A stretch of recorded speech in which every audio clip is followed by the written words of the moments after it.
I will. I'm just getting stuff set up, and I'm gonna grab something I think real quick to eat since there's a couple things I gotta watch. I gotta put up, and I need the energy. So I'll be back.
Okay.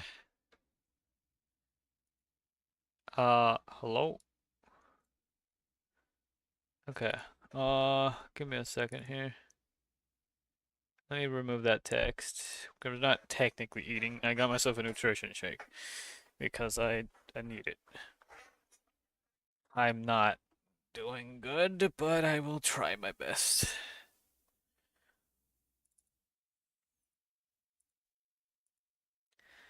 Okay. We're gonna watch this after, but eh. So open it as a second tab. Are we all ready?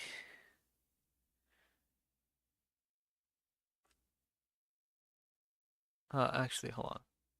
Oh no, I didn't grab the link. Let me grab the link. No, no, no. As in, did you not hear what I said? This, this will be watched after.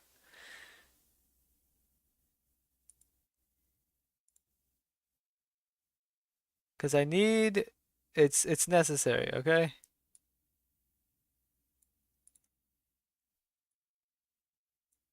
Okay, why can't I?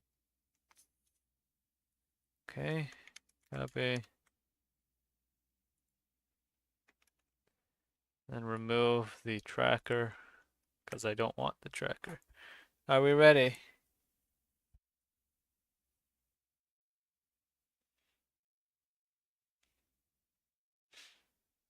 Alright, hold on. That is the right. I didn't remove it all, did I? Okay, I didn't. Alright. Okay. Already. I'm assuming Chaos is ready too. I have audio.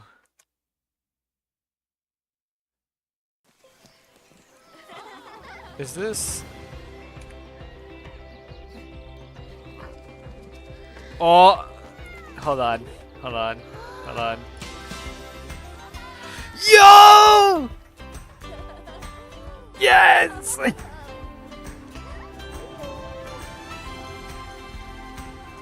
Finally!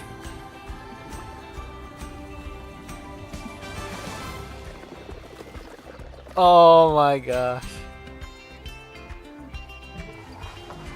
It only took them a billion years, but finally!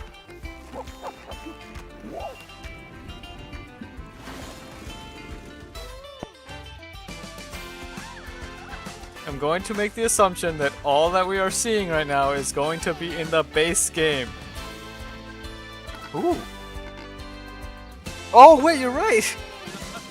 Because there's only like a handful, isn't there?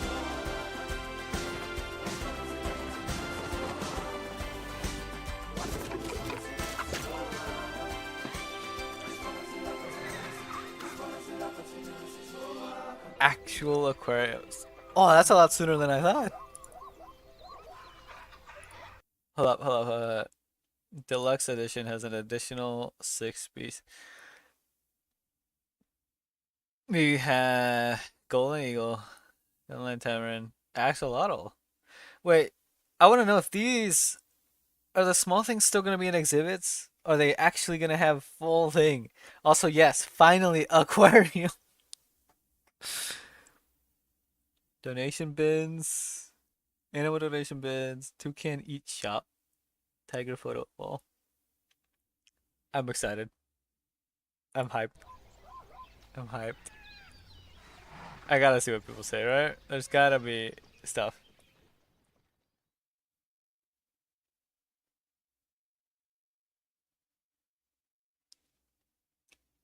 I'm very excited.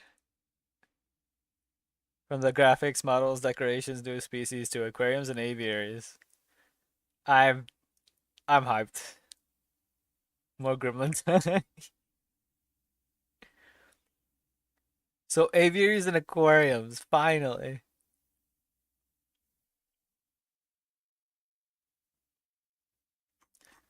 Okay. Do you think any of the people looked at these? I'm curious. I'm curious. Who was it? Kingpin. That's it. Let's see if Kingpin has anything on it. And then if not, oh, he does. I'm curious.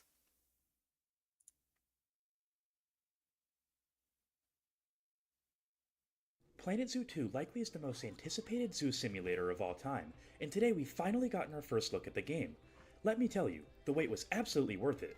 Frontier certainly didn't waste any time in the trailer, so neither will I, as we were immediately blindsided with our first massive reveal: aquariums. I seriously can't even describe my initial reaction, not only because I try to keep things PG here, but also because I'm absolutely blown away by how this has been implemented. Look at it. I figured if they were to add aquariums, which to be fair I didn't even think they would add at all, it was going to be a simple rebrand of the exhibits and you'd have to connect them together, and it would be relatively limited. However, these aquariums look completely modular, just like a habitat species. Leading up to Planet Zoo 2, the entire debate amongst the community was very simple. Would we receive aviaries, or would we receive aquariums? Most people that I saw leaned heavily towards aviaries. The aquariums were an incredible surprise, but I was shocked that we actually got both. Not only did we both receive aquariums and aviaries, but each come with their own unique mechanics. The birds can actually free fly on their own, very similar to how you'd calculate space for a deep diving species. This is absolutely the best case scenario Frontier could have possibly gone with. Everybody thought they were going to pour all of the dev time either into refining every single base game species, which to be fair we're not I'm positive if that's excited. coming or not, or the aviaries, or the aquariums, but getting 2 out of the 3 is absolutely magnificent. The other incredibly exciting news is that this game is going to be cross-platform, just like Jurassic World Evolution 3 is. PC players and console players alike are going to share the same workshop. October 13th, 2026 really can't get Honestly, here fast yeah. enough. However, I'm before it does, you're hoping. going to want to make a pre-order, as then and only then you'll have access to the I'm kind Tiger of Photo hoping Wall. that despite them showing aquariums and aviaries, they're still gonna have actual proper like properly done reptiles. I'm hoping. I'm really hoping. Toucan Eat Shop, as well as 3 different skins for donation bins based off animals from the game. Pre-ordering the deluxe edition is also going to net you the Golden Eagle, Golden Lion Tamarin, Axolotl, Hammerhead Shark, and 2 other species of unique schooling fish. Planet Zoo 2 is going to retail for £39.99 for the standard edition, or £54.99 for the deluxe edition. Translated to the US dollar, that's $53.76 for the standard edition, and $72.58 for the deluxe edition. I was graciously gifted some other pictures of some of the animals that Frontier had been working on, and I have to say right off the bat, the difference between the models in Planet Zoo 1 and Planet Zoo 2 is absolutely astounding. This is a saltwater crocodile, just like we have in Planet Zoo Oh, look 1, at and just the look at the difference for UI. yourself. As I mentioned, one of the main desires of the Planet Zoo fanbase is that the entirety of the roster of Planet Zoo 1's endgame is ported over to the sequel.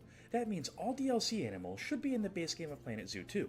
I personally never thought this was realistic, and if you want to see more in-depth thoughts, you can check out this video here, in which I try and predict what animals from Planet Zoo 1 make it over to the base game roster of the sequel, and absolutely nothing in this trailer makes that video out of date. While species like the saltwater crocodile and the chimpanzee being confirmed for the Planet Zoo 2 base game roster is an amazing thing, which we did predict in the video, the axolotl being locked behind the deluxe edition is a bit of an indicator that we're likely going to have to rebuy a lot of species. People inevitably will complain about this, but to be honest, I've never seen the logic behind it. Just because you bought COD 4 in 2007 doesn't mean you get to use the M16 for free in Black Ops 7 in 2026. It's a completely new game, and they can never take away the fact that you bought Planet Zoo 1, and you're more than welcome to stay there and play that if you so choose. Y'all can call me a It's frontier shill all you want. not a They good gave us example. aquariums and aviaries. In other extremely exciting news, not only did the animals get completely new reworked models, but they also have brand new animations on different pieces of foliage of enrichment. Look at this chimpanzee almost sleeping on a brachiation platform. It's quite a similar animation to that which the African leopard has, which as a reminder, Frontier had to go out of their way to add in Planet Zoo 1. Planet Zoo 2 is launching with this, with a species that's not even really known to do this. The Sumatran tiger being on the cover of the game admittedly was a bit strange to me at first, but then I remembered that this species of tiger specifically isn't actually in Planet Zoo 1, and I think this is Oh. heavily implying, or outright confirming depending on which way you look at it, that subspecies are going to be one of the main features of the game. Instead of the reticulated giraffe, we might just get the Maasai giraffe, and so on. Another thing that's incredibly interesting about this picture to me is that if you look in the background, this is typically the Yeah. animation that's used for when a tiger or any big cat uses a scratching post, and it looks like he's using it just on a I'm curious what was the other guy's name? The other one we were watching before? The other guy. Like he makes good videos, but then when it's like actually talking about was it Leaf? Is it Leaf? Is that who it is? That's a 14-minute video. We can test it. Give it a shot. Okay, good. He has actual chapters here talking about stuff. Okay. Every announced animal. Okay.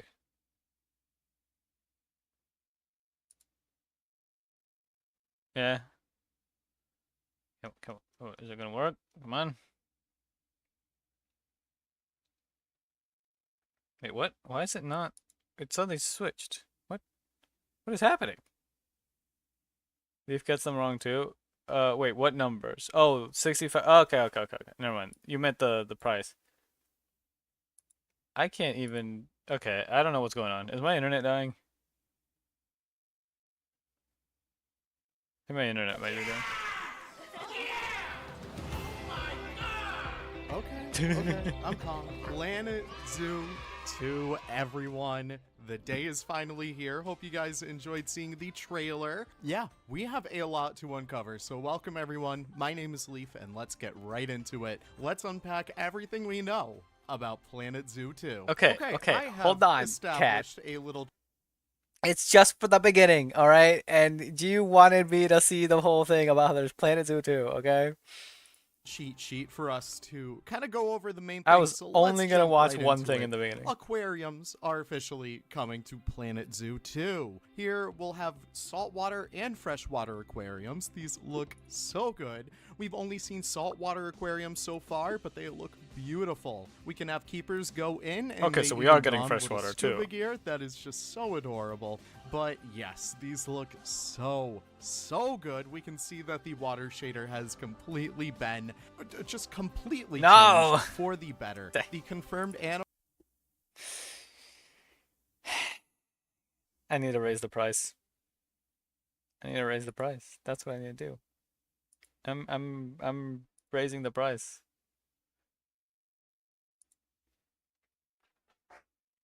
I thought the price was high enough. Apparently not. You know what? No, I am raising the price from here on. Where is it? Where is it? How much do I have it on?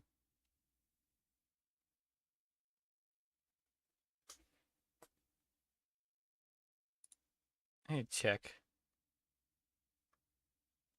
Where is it?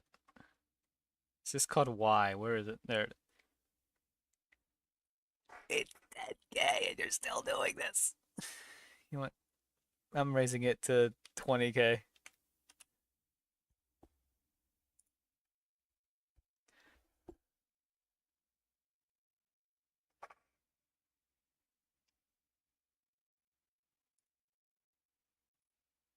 animals that we have so far for the game are black-tip reef shark, hawksbill sea turtle, ocean sunfish, and we also have Moorish idol, yellow tang, and also some other species I really wasn't able to quite make out. They look kind of like capelin kind of things. I'm not really too keen on my schooling fish. But in addition to that, we also have the deluxe edition having blue and gold full CLR, longfin batfish, as well as I hammerhead forgot shark. about you Just doing hammerhead those. Shark. Not sure whether or not it's going to be great hammerhead or the other kind. I'm not too sure. One other thing that I want to highlight is in my cheat sheet, I'm not allowed about to the show coral? you it right now, but we also have white-spotted eagle ray, I believe. That is going to be our Image is first modded, kind of like, but you know, we ray do have it. species to have. I don't know. That's going to be really fun, guys. Oh my But these aquariums look beautiful. There is so much in here, from the rock work to the corals to the plants. We have some beautiful versions of kelp. We have some beautiful water looks staghorn amazing. corals.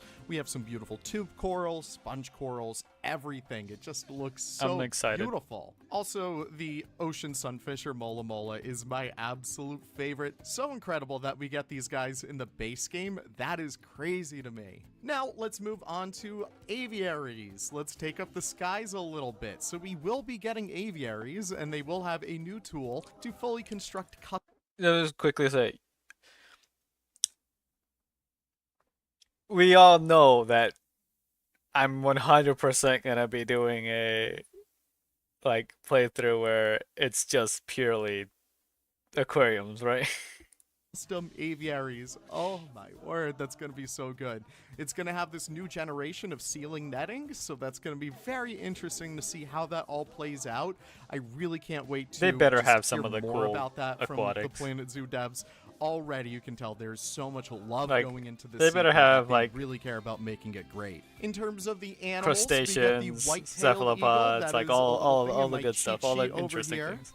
Unfortunately, we do not have any kind of like images of it to share with y'all, but it's in here, trust me. In addition to that, we also have the Toko Toucan, the Secretary Bird, finally, oh my word. And the deluxe edition will have available for purchase the Golden Eagle. I'll talk more about aviaries in just a little bit, but I want to touch on gameplay over here, because we get a brand new map type, a brand new game mode that we have never seen in Planet Zoo before. Those who are old enough to get their UNC card might remember Zoo Tycoon 2 Endangered Species, where you were able to make little wildlife refuges inside of your zoo. Well, Frontier has completely taken that idea, turned it around on its head, and gave it right back to us.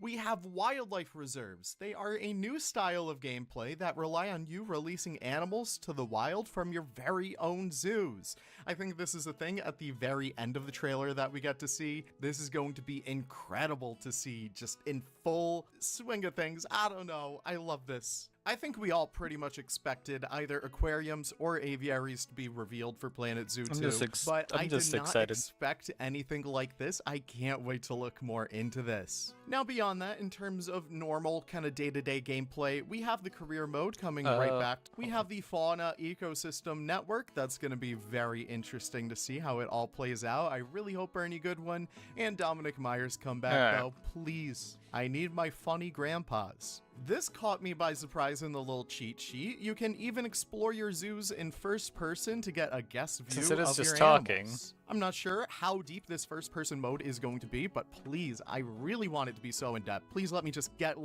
just please turn it into a keeper mode, Frontier, please. And besides that, franchise mode also returns in terms of gameplay, but we also have some building and creativity updates as well. I don't know where in the video this is going to go. I don't know who I'm going to tell this to. I'm telling this to the world. I don't care. I was looking at this at work, just watching the trailer over and over again, all while y'all are kind of freaking out about this live stream over here. Oh my god, I just can't get over it. But no, yes, we got birds. That's great. We got all this great stuff. You see them flying, you see the fish, but what is that? What is that? How do I save a frame over here? What is that? What I think it is. So allow me just to blow this up a little bit. That's a goddamn tree kangaroo, my friends.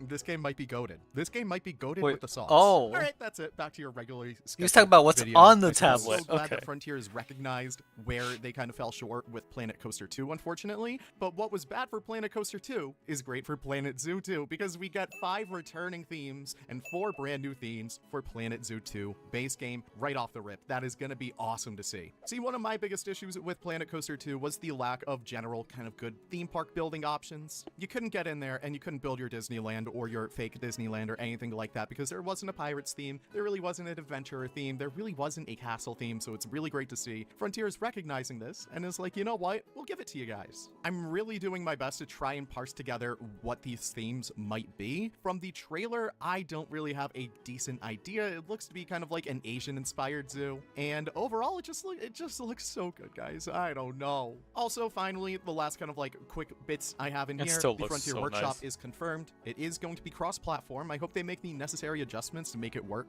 better than it has for their other few games. And the blueprint system will be fully upgraded as well, so we can see something very much along the lines of Planet Coaster 2. All right, with all that out of the way, let's talk about this reveal. First of all, the key information for all of you guys. This game will be released on October 13th, 2026. Standard edition is going to be $39.99 quid. Deluxe edition is going to be $54.99 quid. So for the normal edition, we're looking at around $53 in the United States and $73 around that for the deluxe edition. Now, yes, I recognize You that got is the quite numbers a wrong, steep kind of increase, is, but let's look at what you get in terms of this deluxe edition. If you pre-order, I think you they actually mainly get a bunch of did really unique items in the game, which I think like is a super fun. conversion. You get a tiger photo stand-in wall. It and looks maybe like you'll have your looked guests at be able to interact with okay, the because it says, let's see, it's pound or euro. Is it pound or euro? Let me look at it again.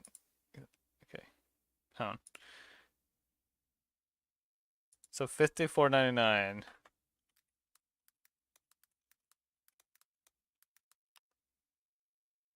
So that's what they got. Pound sterling. Was it supposed to be pound? Wait, no. That's not. That's freaking. Hold on.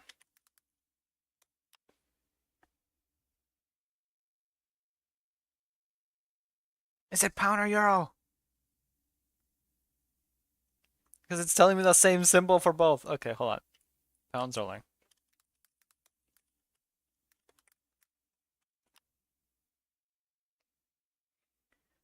Well, that's also if it's a direct conversion, which a lot of times you have a price, like how you told me basically, you have a price that's like, it's set price. As in like, oh, well, if you're in USD, it's just gonna be whatever they decide USD is.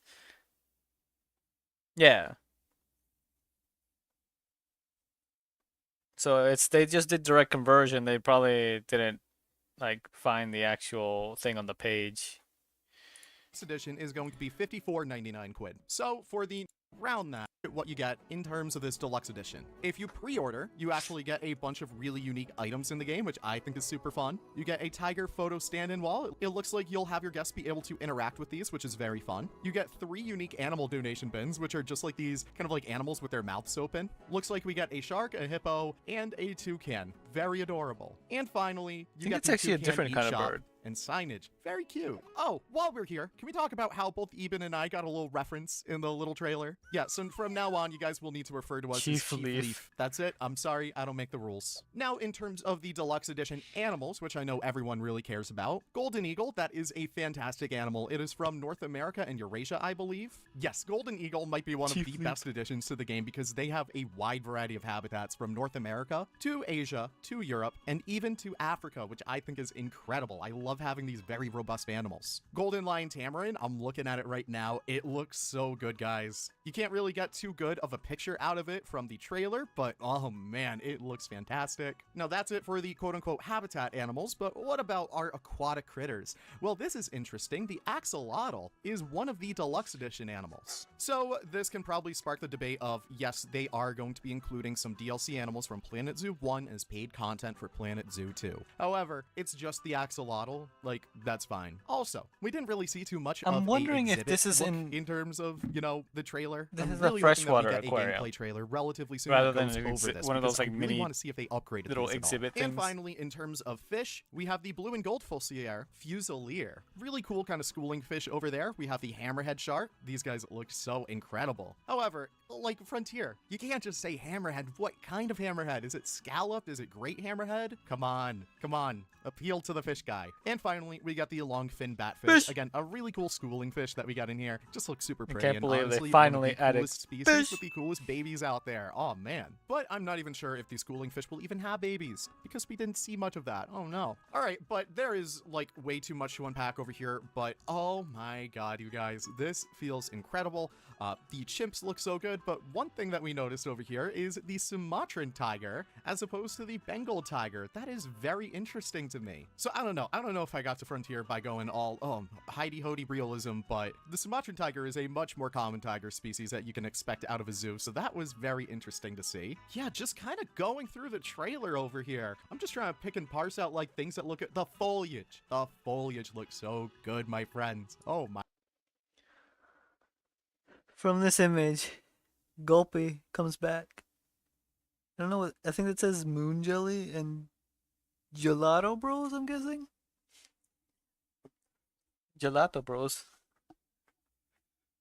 This is an aviary right here. There's the aquarium.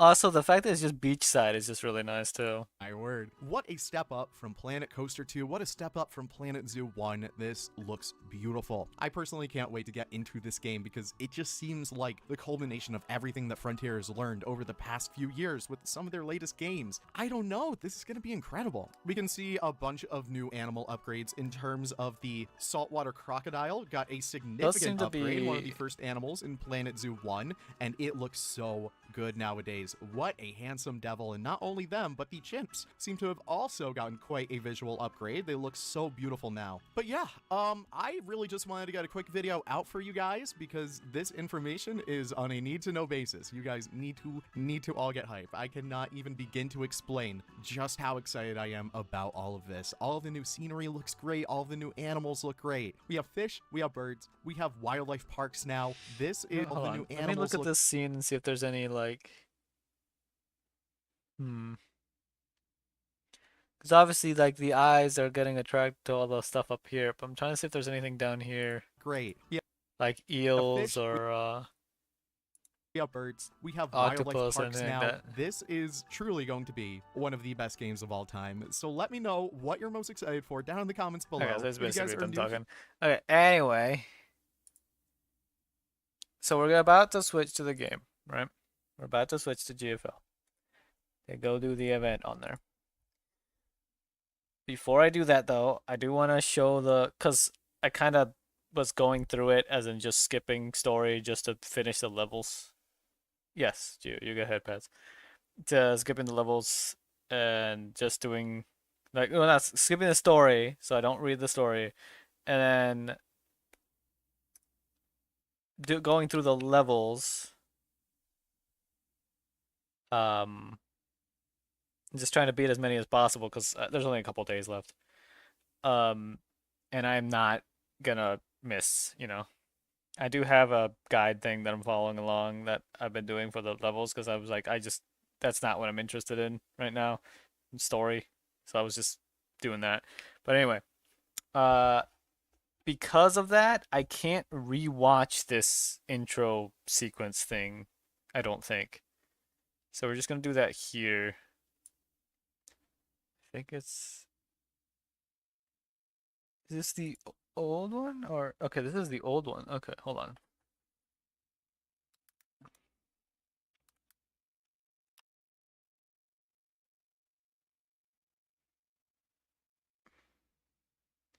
Let's see if I can find the little intro that isn't just gonna be the let's see. Fluctuation. What would it be called? Intro? Dang it. I guess we're gonna have to watch the old one. It's fine. It basically is just it's gonna be the same thing, just dang it, now it's ah! Okay, hold on. Gotta be here somewhere. Gotta be here something. It's just showing the guides. That's the main issue here. Okay. PlayStation. Try this again. Intro. If that don't work, I will find it. You know what? Here, let me find it again. I had it here somewhere.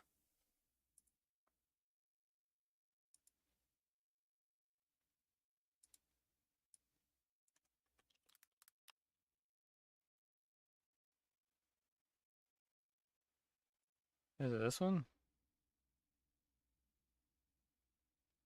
Is this the new one? Oh, well, that's helpful. You know what? Here, we have the proper one.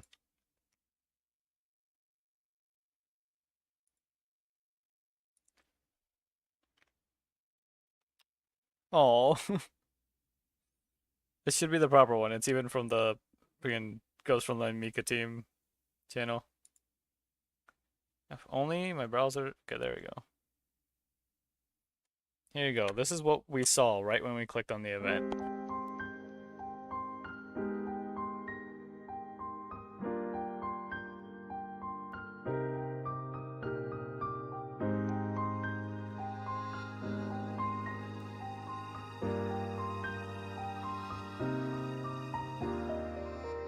I've learned not to ask why, yet I still hear the fading cry. Everything cuffed deep inside, fighting just to survive. When did it all begin? When did I get caught up in this conflict? After all this time I can live, even we pray us indeed. It was there and answer anywhere. The nightmares on, and why they start to spend sometimes they creep in. Still the flowers all will find a way to bloom as tomorrow's twilight starts to unfold. Separation always leads someone to grow. I have my own path to go.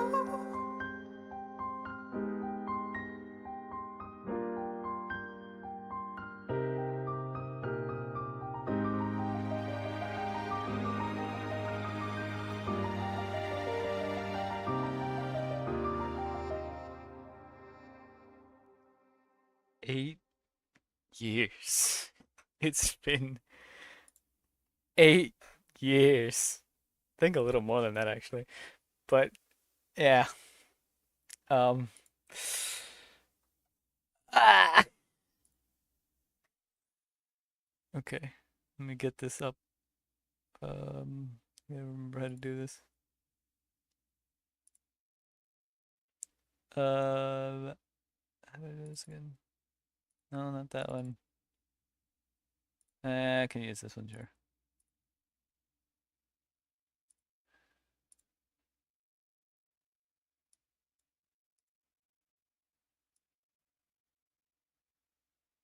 Dang, you can't hear it. Okay, hold on.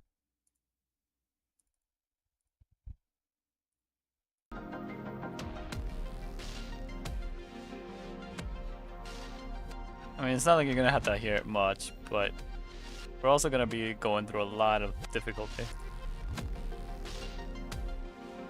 I never said I don't. Okay.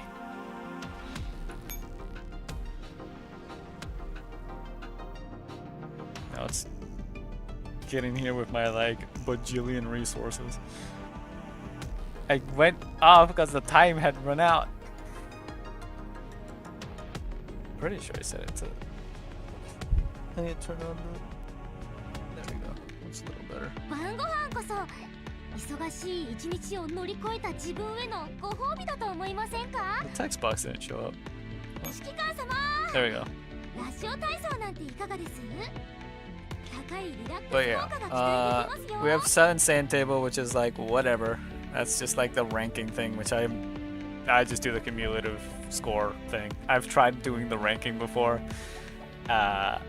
For my thing, it went for about hours.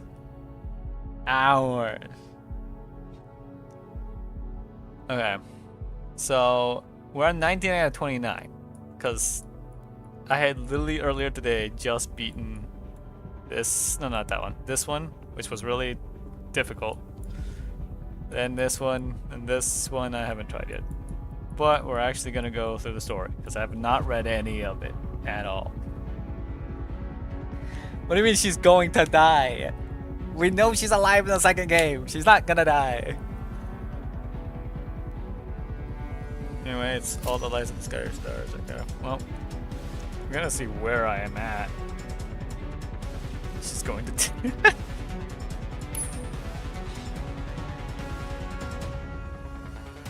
It's gonna be a lot of reading, because first game had no VA work.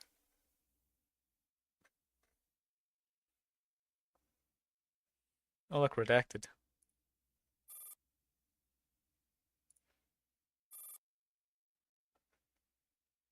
Awaken upon an invisible mirror. The reflections layered within it do not show my face, only overlapping shadows. A trailing gown that drags along the ground in the garden of the girl named Lunasia. The handguard gleaming in the rain, held by the tactical doll named M4A1.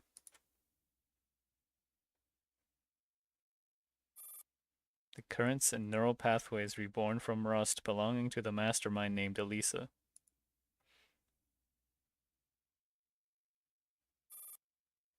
And more blacklisted friend of a terrorist. Dang. They come like tides, surging again and again, then receding, pushing me back to the origin. I am Lunasia. I'm also M4A1. Or perhaps I am none of them. I'm simply myself. Ah. So this is what you've been trying to tell me.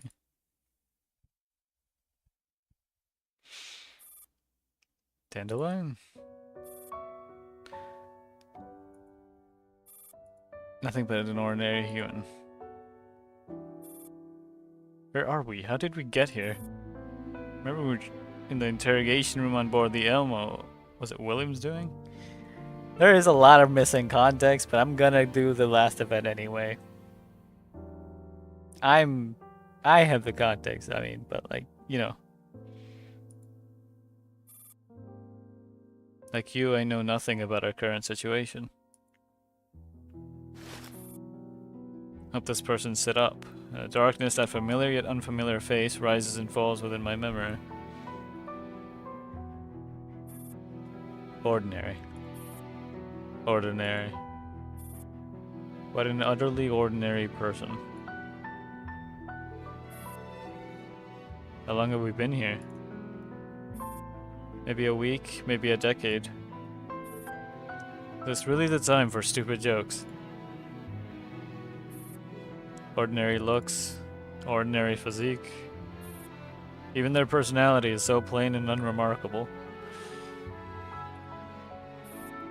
There is nothing about them that stirs even the slightest interest.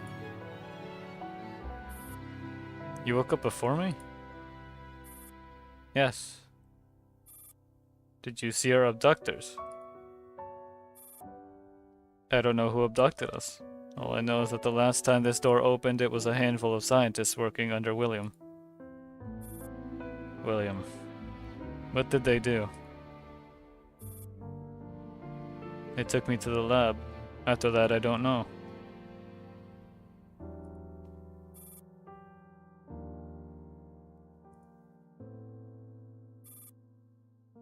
Only one thing. This one thing alone sets them apart from everyone else.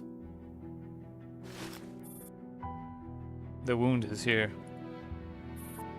Even in the darkness, that burning gaze still pierces forth from those eyes. Wanna see?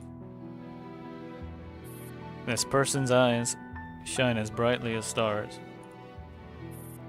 I cannot understand how such a pair of eyes could come into being in a world filled with lies, betrayal, and decay.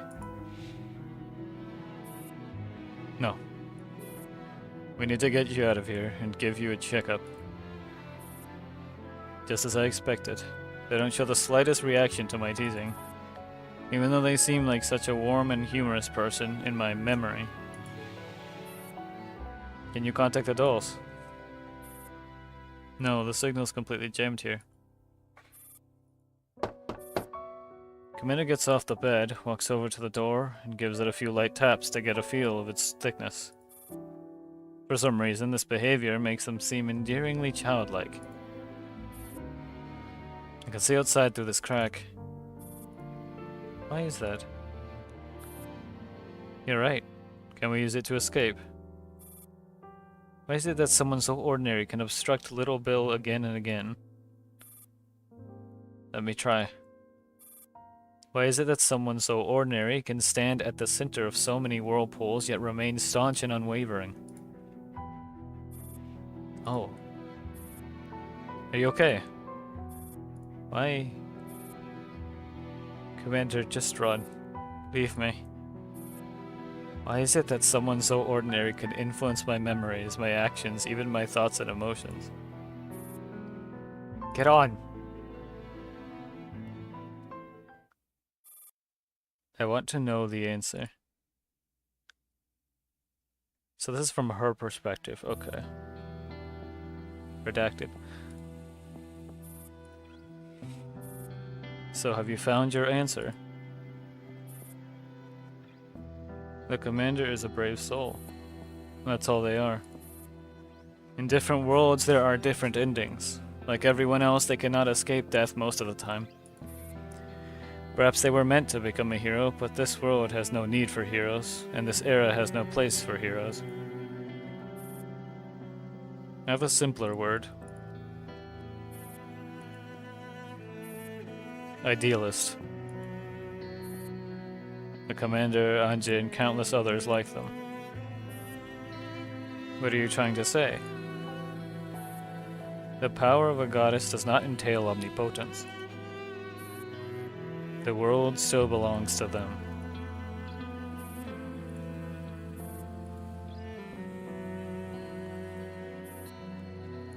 So now, you're M4. The M4 that 16 has been searching for all the while. The M4 who once promised to return. Yes, the M4 who has returned to put an end to everything. It's me. Commander looks at the grill before them. The sharp thorn-like weariness they have been feeling dissipates in an instant, as though blown away by the wind. They recall the first time M4 took control of this body. Now STAR-15 recognized her right away. This is what she must have felt. I don't understand. I can't make sense of what you and she told me. Arc 23 just got announced for... Oh yeah, I did see that, yeah. For GFL2. Did you like the description of it? Let's see. Really looks a lot like if a Tujin orphan had a baby, is an evil lady who lost her humanity due to constantly reincarnating, being brought back as an immortal creature by Paradeus. Close enough. What exactly was the bet between the two of you? Whether I can reach this place? Whether I can bring myself to kill you? Or whether I'll give up? What is the final stone that forms a line for you in this game of Gomoku?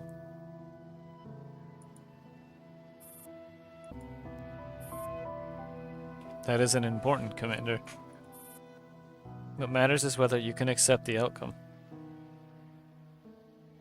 The SMG you use in GFL just came out in CN. Which one?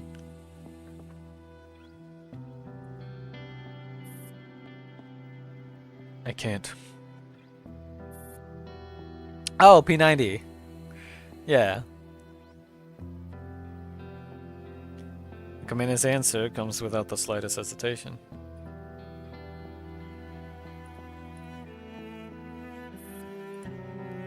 I've missed you, M4. The rest of AR team has missed you too. But we didn't come here for personal feelings. We came for our mission. Even you cannot stop me.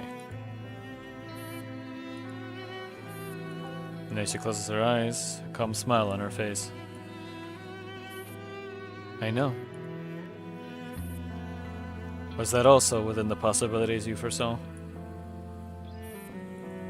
I didn't need to foresee it, Commander. You're my commander and I'm your M4A1. I wouldn't be standing here in this moment if I didn't know you so well.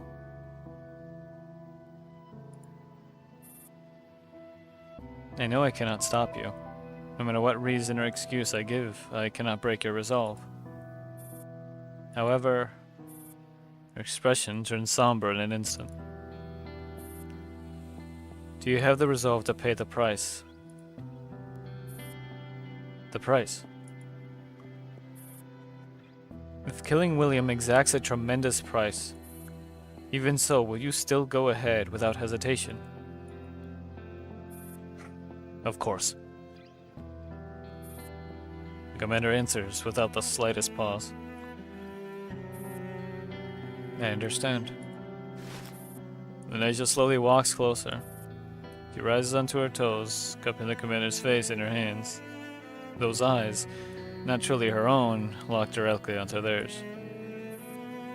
Within them, the commander sees many things. I will help you complete this mission. But you must do as I say. I don't understand. He's right inside. All you have to do is step aside and let me through. I can end everything. No. Nasia's gaze is unwavering. You don't understand. But this is not the way to solve the problem. I promise you, your wish will come true. But not now. The commander does not want to accept such an absurd request.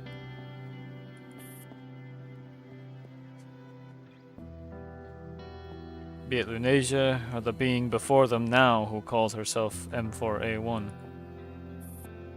Neither are the person they once were. Even though it's beyond the commander's comprehension and imagination, they must accept the fact that they are no longer ordinary entities. If this were Lunasia's request, I would probably ignore it. But I trust you, M4. Hearing this, the girl's smile deepens. It is now bright and radiant, just like in their memories. Thank you, Commander. What do I need to do? It's simple. Lunasia already told you just now. M4 lets go of the commander's face and slowly steps back. First, you must witness Lunasia's death.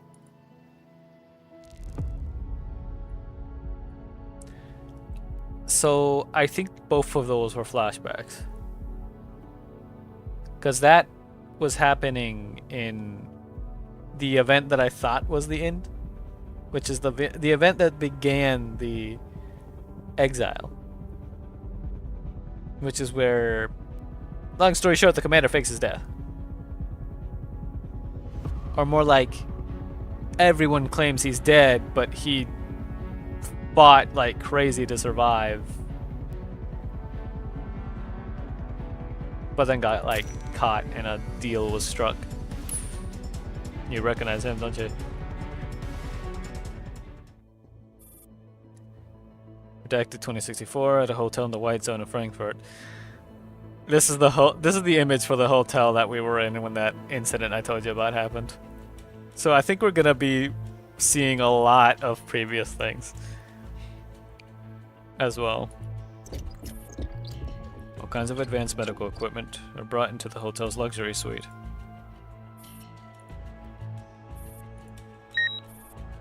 The doctors who enter with the equipment conduct a thorough series of examinations of the commander. Throughout the entire process, a tall agent stands guard at the door, never leaving his post. Strange. The wound on your left shoulder is very recent. What happened? I reopened it by accident while moving my body. I treated it myself, it's nothing serious. When the doctor asks about the injuries inflicted by the NATOs, the agent lowers his head and presses a finger to his earpiece, as if reporting something. The commander cannot hear what is being said. I must remind you, strenuous activity is absolutely forbidden in your current condition. Your wounds require rest. Also, your blood pressure and certain transaminase levels are slightly elevated, likely due to fatigue. The commander nods silently. During the rest of the examination, both the commander and the doctors speak very little. All that can be heard is the quiet hum of medical instruments.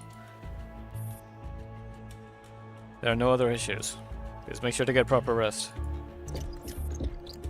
At last, after the long examination concludes, the doctors pack up their equipment and leave in an orderly manner.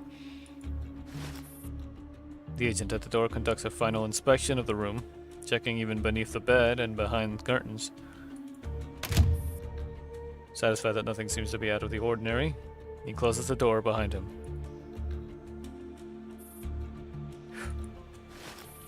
The suite finally grows still. The commander exhales, leans back on the sofa, and closes their eyes. At that moment, a tablet on the desk lights up.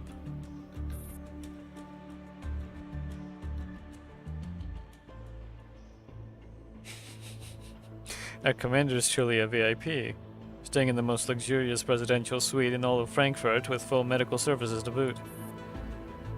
Did you notice the doctors? There's even a current professor from the Karolinska Institute among them. Thanks to such capable doctors, my injuries were probably noticed. We need to accelerate our preparations. Things are progressing smoothly so far. Not long ago, your dear logistics officer successfully rendezvoused with F404 and M16. Have them maintain radio silence and await further instructions for now. Just then, the doorbell rings again, in a most untimely fashion. Who is it? Tablet goes dark the instant the doorbell rings. Dandelion's presence and all traces of her intrusion are erased in an instant. The commander walks to the door and activates the intercom. It startled you?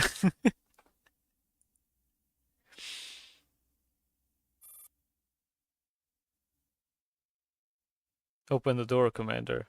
I came all this way just to see you. Their peephole camera, they can see Javier standing alone outside. The station agent is nowhere in sight. The Commander opens the door and lets him in.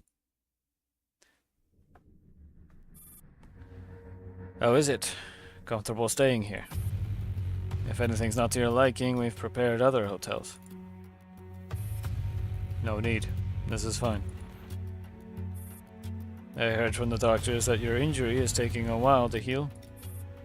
Take care of yourself, Commander. You are now a hero of all Frankfurt. It's nothing major. Thank you for your concern. I hope you don't take offense at being forcibly brought back to the hotel. It was both at the Earl's request and for your safety. Mr. Javier, you must have something more important to discuss if you came all this way. Javier walks to the sofa and sits down, as if considering how to begin. Regarding your Gold Star medal, the Earl would like to award it to you in a more formal setting, in the company of other recipients. The Commander lets out a cold chuckle and and says nothing more. I know it's asking a lot from you, but I believe you're perfectly aware none of your actions will succeed without the Earl's support. Individuals cannot resist the tide of history. For your own sake, and for those around you, I hope you think carefully about what to do. Javier could have conveyed this unpleasant message over a call. The fact that he has come in person is meant to show sincerity. And yet, the Commander remains silent. Their gaze still fixed on the white zone streets outside the window.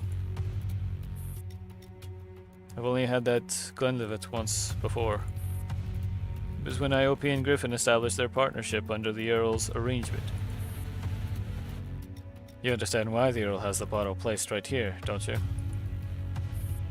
Outside, the streets are immaculate. Artificial clouds drift leisurely across a holographic blue sky.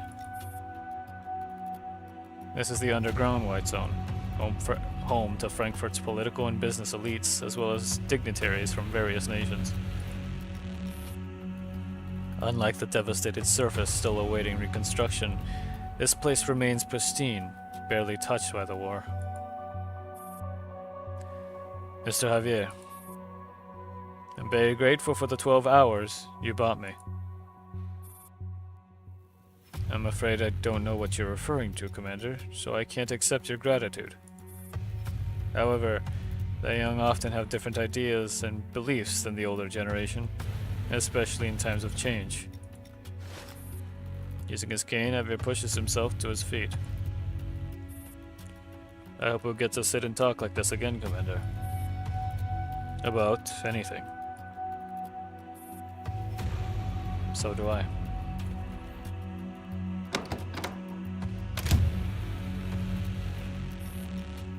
The Commander falls into a long silence after Javier leaves. These days, they find themselves in an unusual position where they're unable to move freely as they once did. And such a position is well suited for thinking. Quiet, effective thinking. My, don't tell me that old goat actually got to you. The tablet lights up again. The Commander ignores Dandelion's teasing, continuing to mentally map out their next steps. Dandelion, give me an update on the progress of the infiltration. And here's where we have these. We ignore these because there's no like story stuff going on in any of these, except for where is it? This was it that one? Yeah, this one. But I can just tell you what happens. I mean, I guess I could do the fight again. It's fine.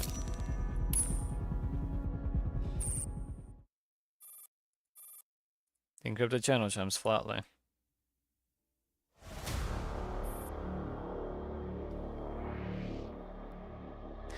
Trying to remember what these side sections are and in what order they are, because I don't know if this is after or before I'm pretty sure it's before, in the order you see them. Considering the one up top and the one below, basically. Commander, incoming cops across from the arrow. Commander falls silent for a moment as if keeping their emotions in check. Patch it through. Straighten their uniform. The fatigue on their face is replaced by their usual composure. Getting to the terminal, a figure appears on the screen. Familiar yet somehow distant now. Ah, right. Okay, this is flashback then. So, do you have instructions? Allow me to congratulate you, Commander. You have brought honor to yourself and GNK in Frankfurt. His voice is as steady as ever, betraying nothing. Thank you. Are there any details regarding the mission that I should be aware of? The commander emphasizes the word details. They are perfectly aware that the Earl would never call simply out of courtesy. This is Griffin, by the way. Because this, you know how it's called GNK, Griffin and Kruger? Or just shortened to Griffin. It's because it was a PMC made jointly by Griffin, which is him, and Kruger, which you know Kruger. Your mission is over, Commander. What more is there to know? Once you return to Berlin, perhaps we can share a drink with Kruger. Is that so? But I don't think it's over. The mastermind Carter is dead. It is a flashback, I remember this. How could it not be over? The commander slams their palm onto the console. The screen flickers from the impact. The upward motion cuts the Earl off mid-sentence. You know exactly what I mean, Earl. As long as Petadeus and William still live, this is not over. But you have done your part, Commander. Hero's tone hardens. Leave the rest to me.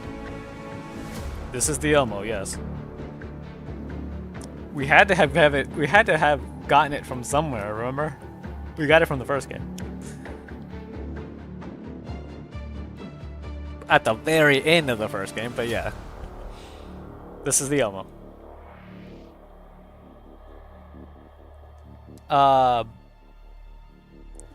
If you're still I think you're still going through story and stuff, right? Yeah, you're a long way off before we get the Elmo. I'm trying to remember when we get it. I think we get it before. Excuse me.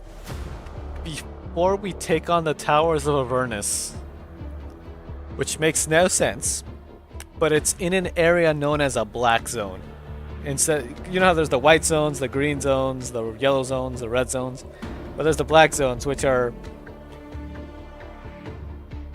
they're like ground zeros for collapse detonations. They're like as irradiated as possibly could be.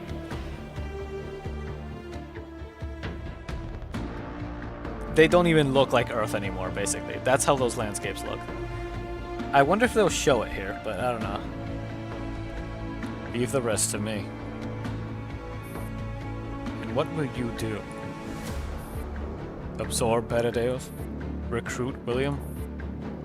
Whitewash everything he's done and pretend none of it happened?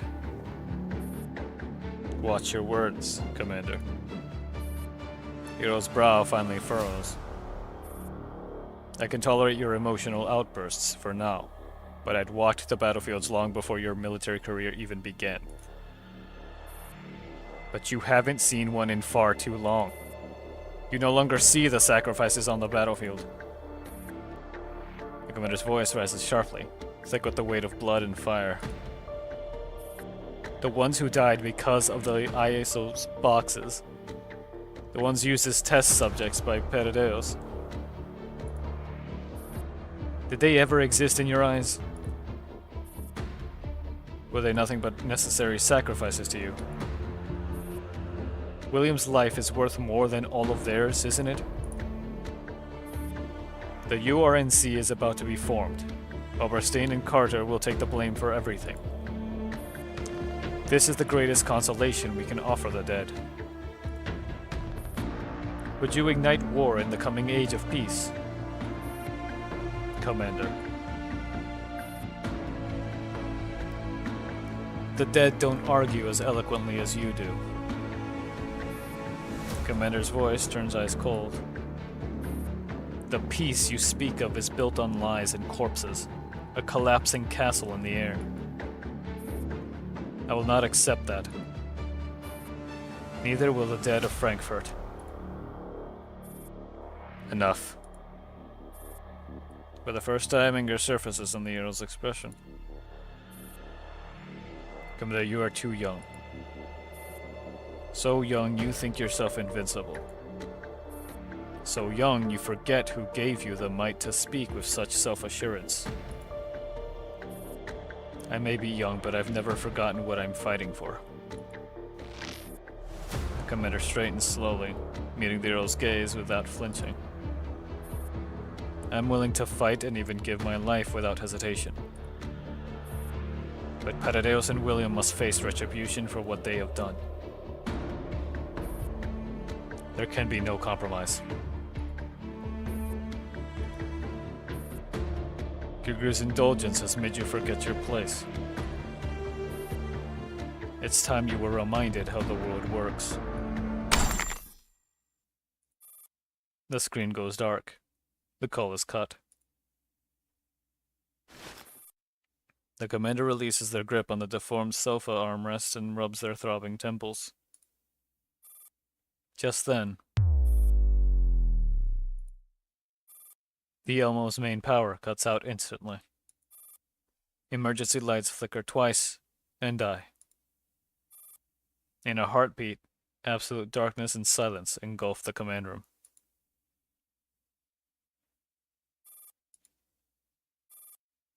Commander, the power systems are completely offline. Auxiliary power is locked by remote authority. We've lost control of the vehicle. Anything else?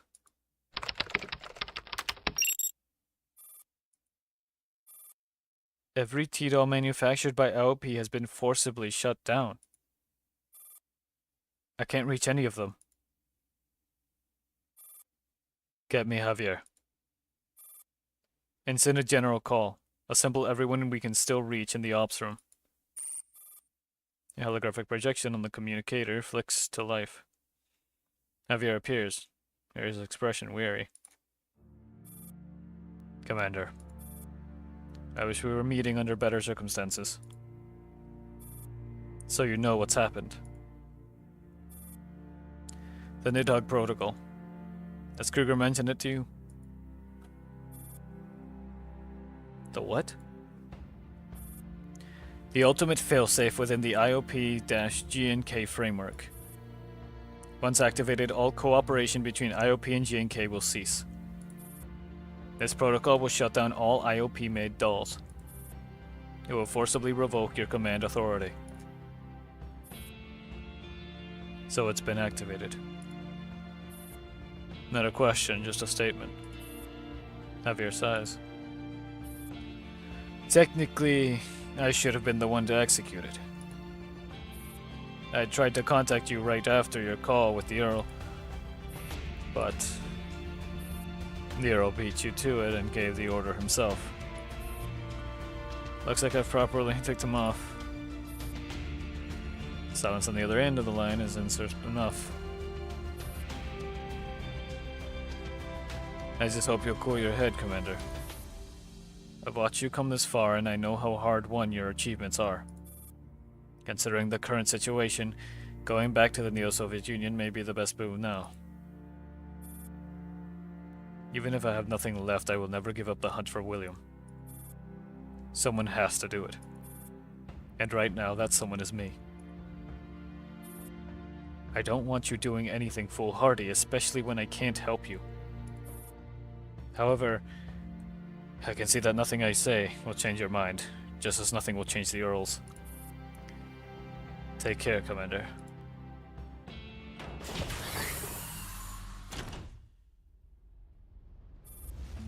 Only a handful of figures remain inside the ops room on board the Ilmo, illuminated by the dim light of the systems that have been rebooted by bypassing remote control access.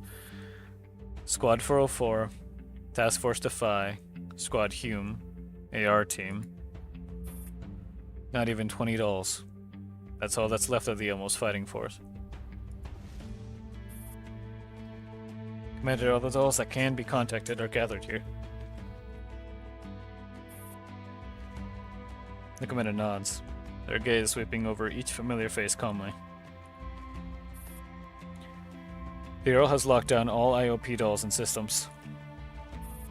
Javier suggests I return to the Neo-Soviet Union, or talk things over with the Earl, to turn things around.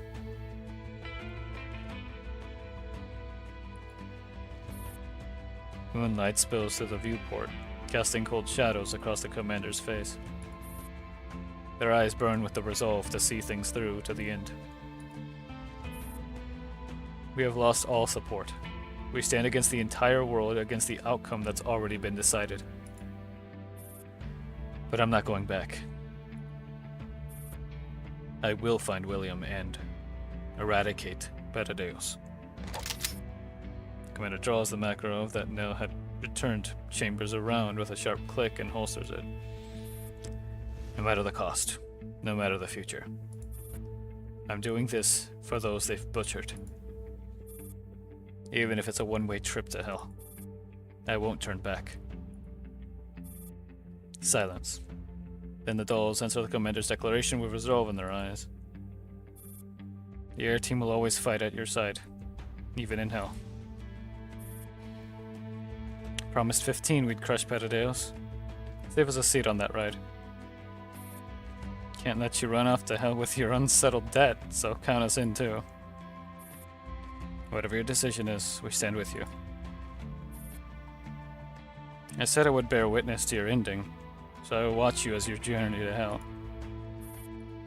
You lot. This might be my last mission. Who is she? one of Squad Hume. Basically, all of Hume's squad are pretty much your exact style. How do you get her? She's a shotgun, so she's actually really hard to get. Type that. Here, give me a second. See if I can just find you the page.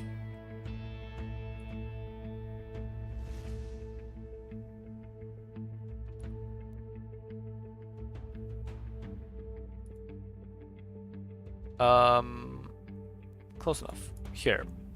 You can scroll down to where it says Hume dolls. AR-18 is one of them. But she's probably the least looking of the batch. The other three are definitely more your style, I think. I sent you the link. And even if we win, there won't be any real victors. Then we must make sure the operation plan is watertight. It's already pretty overpopulated. Send them ahead. Watching the dolls discuss how they should proceed, the commander knows what this signifies. Trust and a vow to live and die together.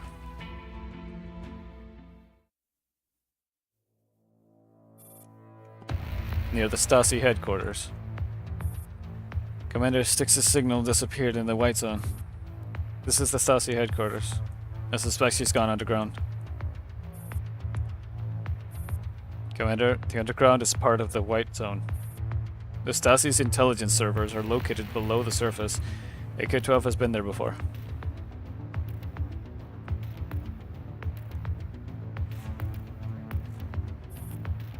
.45 and 9 handle the access. No problem, but I'll need to manually maintain the breach as the system requires real-time authentication. We'll have to stay topside, where the signal is stable while you infiltrate the building. Under UMP-45's interference, the Stasi's security collapses momentarily and the doors open. With a nod, the commander leads the team into the elevator. I'm counting on you for the rest of the operation. Catch you later. UMP-9 rushes forward and gives the commander a bear hug before running back to join UMP-45. Stay safe, Commander. I've done plenty of legwork for you. What's one more thing? Heavy metal doors slowly close, leaving the UMP sisters on the other side. Now then, shall we get to work? I don't want to miss the final showdown. You bet. Is this gonna tell us that whole I think this is gonna tell us the whole section that happens here. White zone. Stasi data center sector. GU has short-circuited. Rebooting. Failure. PPK. Rebooting. Rebooting. Rebooting. Broken. Dang. Stasi data center sector. Commander. What is it? This is the Beasting Systems data center. The commander stares blankly at the countless servers around them, unable to grasp it at first. Beasting. This is the server hub for the Beasting system. That certainly explains a lot of things. In an instant, countless clues come together inside the commander's head, forming into a cold, harsh truth. So that's it. The Stasi has been working with Paradeus all along.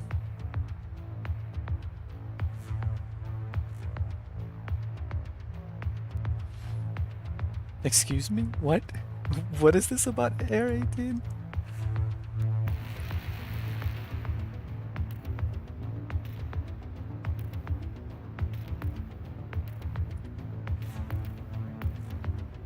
Oh. Alright, I see what you mean.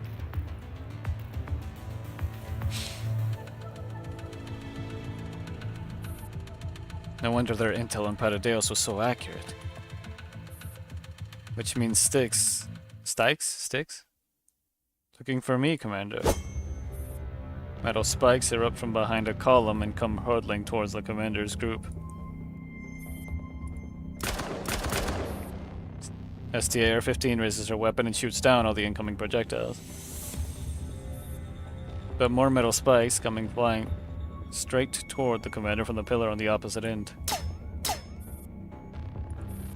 AK-15 steps forward and intercepts all the metal spikes with her bare hands. They don't leave even They don't leave even a scratch on her.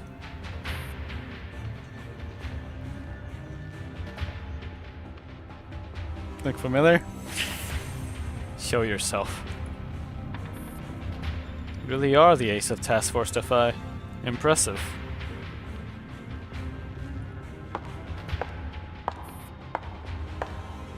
As it slowly steps out from the shadows behind the pillar, followed by several black and white NATOs. She oddly toys with a strange shimmering whip in her hand. Commander, I didn't expect you to actually come. However, Father has more important matters to attend to. He has no time to entertain an uninvited guest. You all, go. Now that won't do. 11, who has been tense until now, somehow regains her composure. The usual drowsiness in her eyes is gone, replaced by an uncharacteristically cold edge. If she's guarding this place, then there must be someone even stronger further below. At least that one called Morodo. She's definitely stronger than her. You're the strongest among us. It's way too early for you to clock out. I'll stay behind. G11. When that idiot 416 gets back, I'm going to give her an earful. But before then, I need to do something that'll make even her impressed. Besides, the first villain to show up is usually the weakest one, right? Do you think you can stop me? The eerie whip slices through the air with a sharp crack, lashing straight toward G11. But what counters it is a violent barrage from STA-15. Fine, I'll stay too. You're ruining my moment. Give this to us, Commander.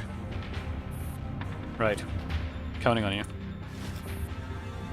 STR 15 steps forward, standing shoulder to shoulder with G11. Whatever. Let's make this quick, okay? The sooner we're done, the sooner I can catch a break. STR 15 swaps magazines with crisp efficiency. Of course. These are like catch-up moments then, right? Like, there is difference here. These might be alternate because originally what happened was it wasn't all of the IOP dolls shutting down. Javier called us. He told us they were all gonna get shut down, but he managed to make it so that they would be shut down over time, one by one, starting with the T-dolls that were furthest away from the commander.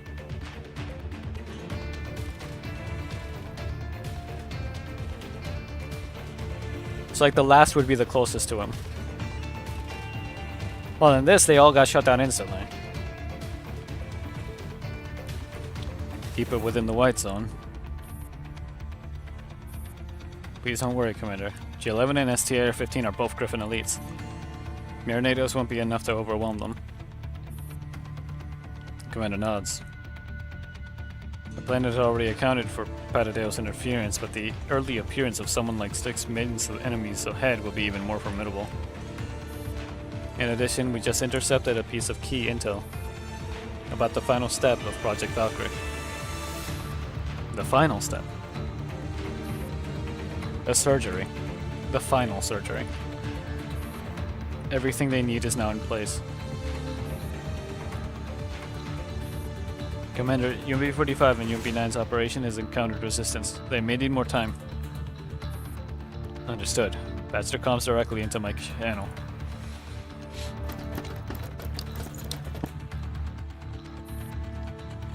Deep within the white zone, a narrow corridor stretches into darkness. There are no forks, only a sealed metal door at the far end. Commander, that's...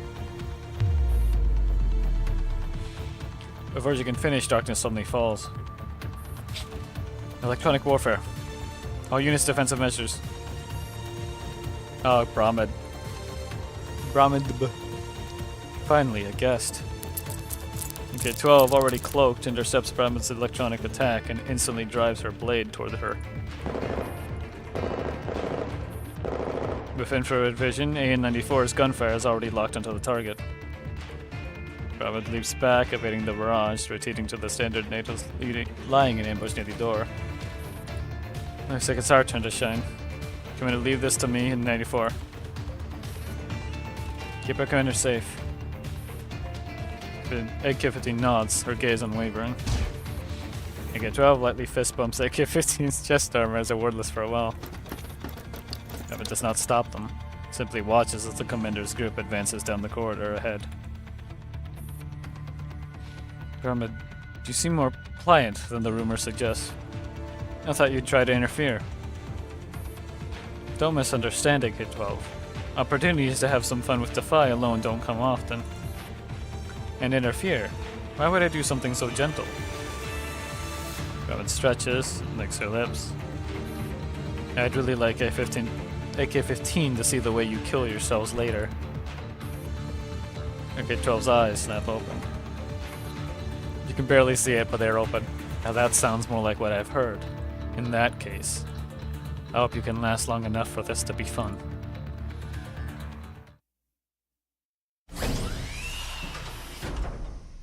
Beyond the shuttered doors, the battlefield expands into a massive laboratory. It's a QWERTY keyboard.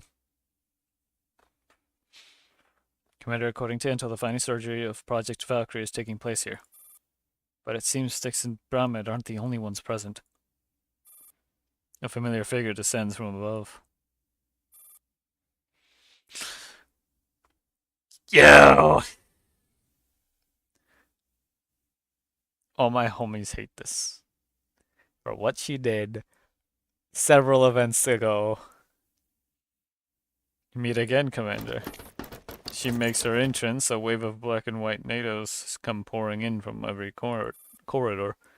The spare titans are on the throat of the small and hopelessly outnumbered squad. Isn't your party a bit too small? What is the Great Griffin already disbanded? Commander's expression does not change. Their gaze doesn't even linger on Maruto. It passes straight through her, locking onto the deeper corridor behind her. The man is down there. What'd she do?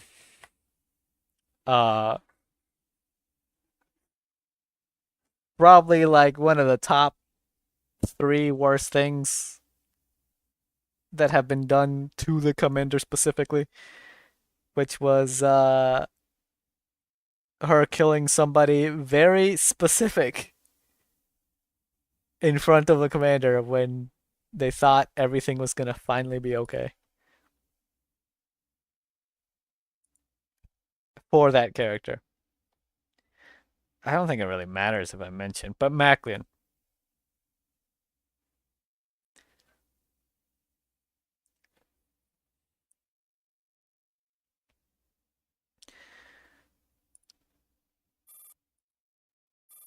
Maruto thinks she understands this Griffin commander hailed as a hero.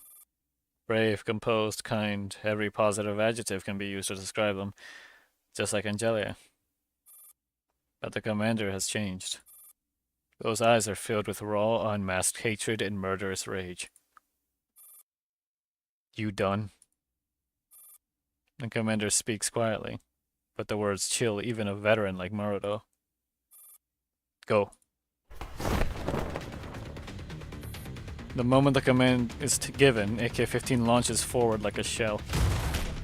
Her punch crashes down like a battering ram. Maruto barely manages to block the attack with her mechanical claws. AK-15 pivots instantly, her kick slamming into Maruto, whose mechanical claws are just a little too slow to deflect it properly. Even though the kick does not land with full force, it's enough to send her flying. AK-15 glances back to the commander awaiting their orders. Kill her. Understood. This is AK-15 locks into her target. A flash of white moves faster than sound, lunging from the shadows toward the commander like a phantom, only to be driven back by a roaring shotgun blast. Petadale's rats. Think you can strike now that AK-15 is occupied? You really don't take me seriously enough. Heb. I don't know if it's Hebe, Hebe, or Heb. It's now the time to make our entrance, Commander. All yours. Steven's M520, AR-18, send that scurrying white rat to hell. Roger that. Aro, Sop, clear the path forward. Yes, Commander. No problem. I've been itching to tear them apart. That lab is just gone. The sound of gunfire, explosions, and tearing metal weave together into a chaotic cacophony as the laboratory becomes a merciless grinder. At first, the dolls manage to hold the line with their excellent performance on the battlefield. But the overwhelming numbers cannot be overcome by skill alone. One by one they are wounded, one by one they fall. Each pushes their frame and neural cloud to the limit. Yet there's seemingly no end to the waves of incoming enemies. A black NATO slips through and strikes at the commander's flank. A hand appears and catches the blade barehanded, sending sparks flying.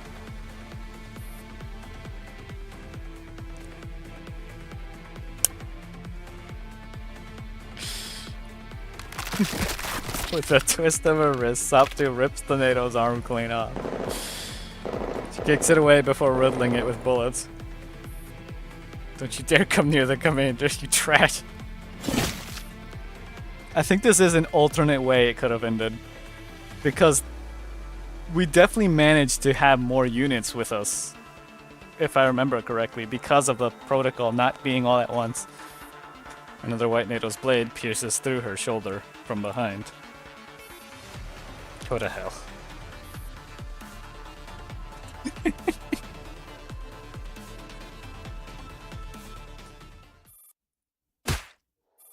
Sop2 whirls around and headbutts her attacker right in the face.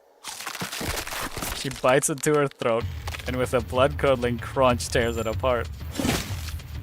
More NATOs swarm her, blades plunging into her frame. Get hell, die!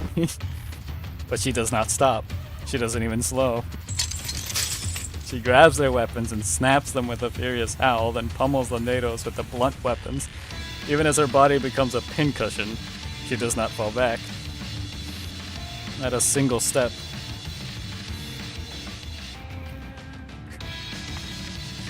I did turn the fan higher. But also, this is why we love softball. Loud. Sub-2! Oh, 635 fends off the enemies close to it and tries to reach Sub-2. But Sub-2 is pierced to the chest and collapses limply to the floor. Morodo appears behind her, retracting her mechanical claw. What a squealer. I'm not letting anyone through to disturb Father. A gust of force strikes from the side. Morodo dodges out of reflex. Hydrate? Yeah, I'll hydrate.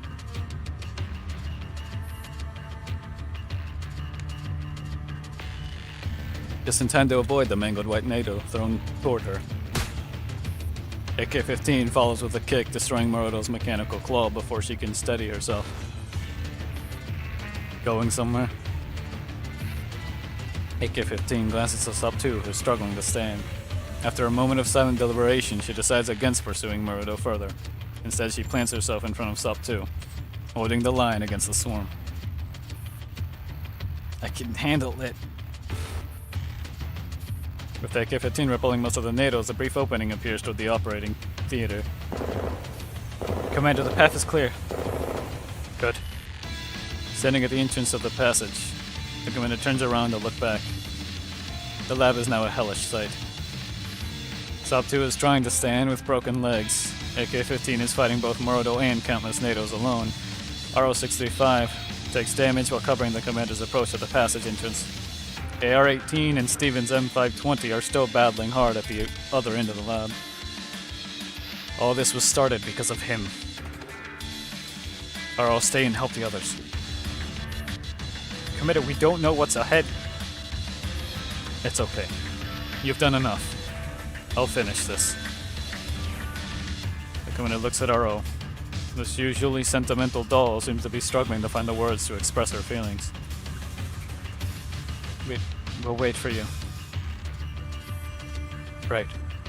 Hopefully we'll get to go home together. I promise that will never come true. Commander unlocks the safety on their handgun. They advance toward the operating theater without looking back. Behind them, RO-65 stands stalwartly at the choke point, blocking the entrance with her petite frame. In the face of another wave of NATOs, she readies all the weapons and explosives she's carrying. Now count up your sins. The commander goes down the passage filled with smoke and littered with corpses, then kicks open the door at the end. The lab reeks of disinfectant and blood. The man hands his back to the commander as he slams his fists angrily on the operating table. Why did it fail? It should have been flawless. Why won't you respond? William. On the table lies a familiar figure, but she appears to be utterly lifeless. Where did it go wrong? Should I have done the wedge differently? William paces over to a chair and slumps into it. He grabs his hair in despair. That face, that expression. He behaves as if all creatures big and small must obey him. It's nauseating, aggravating, infuriating. The commander's last remaining shred of reason snaps in a blaze of hatred. William. William looks up. You are... No words. No verdict. Only gunfire spews from the commander's Makarov. But the bullets are deflected midair by two black NATOs that appear out of nowhere.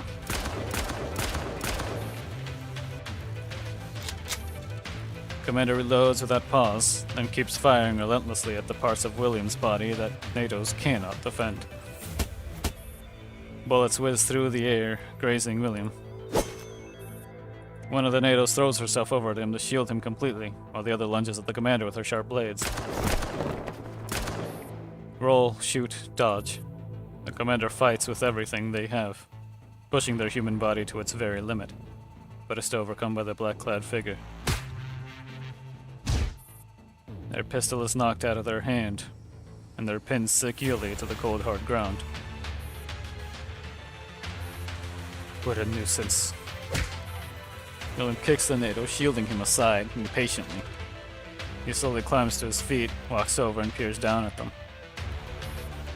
You came to kill me. You shouldn't have any dolls left. He pulls out the commander's communicator and scrolls through it. Ah, I see. A handful of non-IOP stragglers. But you honestly think you could come after me with just this lot? That's a bit insulting, don't you think? I've always been interested in you. Care to discuss the new world with me? I'd love to hear what your corpse has to say about that. The commander looks up defiantly. The fire is still burning in their eyes. And how are you going to kill me? With those broken dolls of yours? You're nothing but vermin feeding off my brilliance. You've won a handful of honors and achievements, and now you consider yourself my equal. William walks toward the doorway with open disdain. Moments later, a white NATO, her body devastated yet still capable of movement, steps in and hands him something. William takes it casually, weighs it in his hand twice, and tosses it at the commander's feet. It's a battered, blood-stained loudspeaker taken from RO-635 from not long ago. It's now warped beyond recognition, smeared with enough blood to tell the story of the brutal fight its owner has just endured. Your little hero, let's pretend, ends here, Commander. I don't have time to keep playing games with you. She's waiting for me. Commander breaks free from the Black NATO's restraint, picks up the damaged loudspeaker, and carefully wipes away the grime with their sleeve. They clip it behind them and retrieves the communicator William had thrown aside. Nearly all dolls are offline. RO. Sub 2. A final faint signal crackles through the comms. This is 9, Commander. Mission accomplished. But in order to cover me, 45 just... Yumpy 9's voice is broken, uneven. She's clearly in bad shape. I'm on the rooftop now, Commander. The enemy will reach me soon. Looks like we missed the final showdown after all. No, 9. We've been fighting together all along. That's exactly what 45 said. The sound of a door being stormed and the chaos that ensues can be heard from her end. Alright, this is it, Commander. I'll leave the rest to you. Sure. Leave it to me. The connection cuts out, and the final signal vanishes. I think this was one of the bad ends. The world falls completely silent. William walks back over, patting the commander's shoulder like an old friend. What's wrong? Have you given up, Commander of Griffin? What happened to your plan, your hope? Aren't you going to hear what my corpse has to say? Hey. You're standing too close. That warning, the commander's fist slams into Willem's face.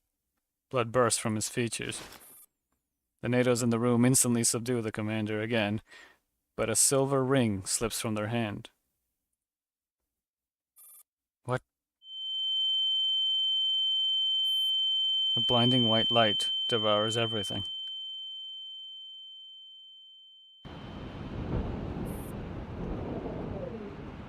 Oh.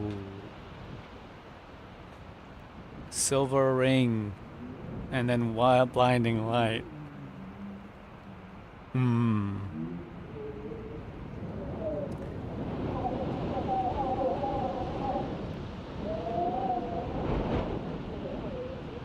the rooftop of the Stasi headquarters, violent tremors surge from deep underground, as if the black dragon Nidhogg has broken its chains and begun tearing at the roots of Yggdrasil. MP9 lies collapsed on the ground, her frame damaged beyond repair. The enemies around her falter in panic at the apocalyptic scene. She tilts her head back, gazing up at the dim sky, a quiet, relieved smile on her face. It was such a chore, planning all those explosives, but at least the plan worked. Commander 45. We'll be seeing each other again soon, right?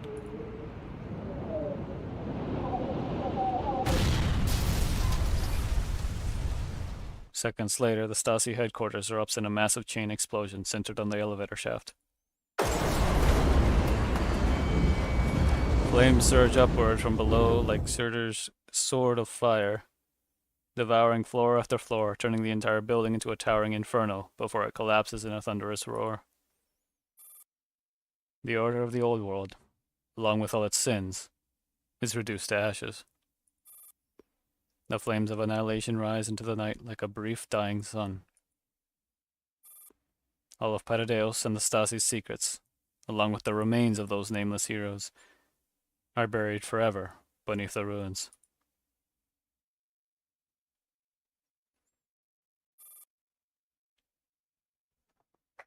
Oh yeah, here's Dandelion's old design.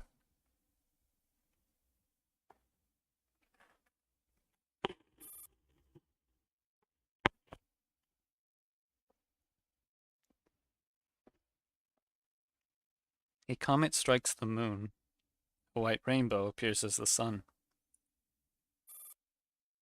You have never lacked dignity or courage.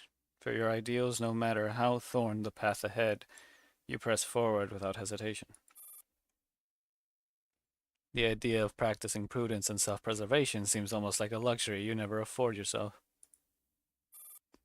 Like Icarus flying toward the sun, like Achilles charging into Troy. However, dying for one's beliefs is easy. Living according to them, that is far harder. You should not have met your end here, in such a careless exchange for a life unworthy of your sacrifice. Nevertheless, I will remember your epitaph. Life is so short. You only have enough time to become a brave soul. Bad ending one. Yep, that was the okay. So that's what would have happened. That's like the bad end of what could have happened back then. But things were different. Things were very, very different.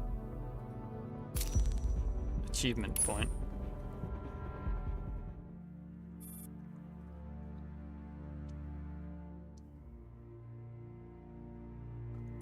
(2064) Wide Zone, Frankfurt. Several weeks after the Battle of Frankfurt, the buildings damaged in the war still linger across the city like scabbed over wounds. Careful, the base of that crane is stable. Don't try to lift that much at once. Got it. You stay back, no telling what's buried under the rubble. They dug up an unexploded bomb while clearing the streets in Mainz the other day. Lucky it didn't go off. Construction workers move through the streets and alleys, preparing for the stage of construction. They are tasked with clearing every scar. And scars, by nature, can always split open again, without warning. Lift! Lift! As the crane carefully hoists the heaviest steel beam from the collapsed structure, two gray bodies beneath it send a chill down the workers' spines. My God, how did these get missed? They are children, judging by their size. They cling to each other, their lives taken by the flames of the explosion. So, for context, this is taking place in the normal timeline. The other timeline, that bad ending was from a different timeline. This is back to the standard timeline. The true timeline. The other one holds the smaller tightly, an act of kindness and courage preserved in their final moment. Call the police. I can't handle this. The police? I thought I saw them nearby just now. Those guys? They're no police. That's the army. These Soviets. How long are they planning to stay on our turf? Aren't they all under that URNC now? Who knows what they're up to? Hope this doesn't mean more trouble. No idea. But I've got a bad feeling. The war's over, but life hasn't gone back to the way it was. I glance again at the bodies hanging beneath the crane. The victims resemble a charcoal sketch brought into 3 dimensions, frozen amid the ruins of the aftermath.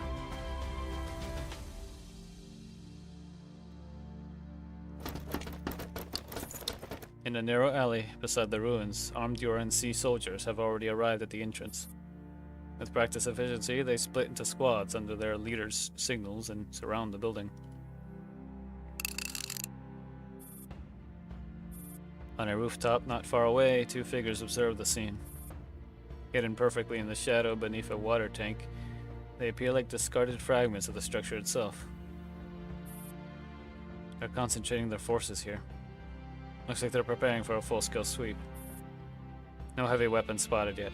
Orifor should be able to break out even if surrounded. Yeah, AN-94. You know AN-94.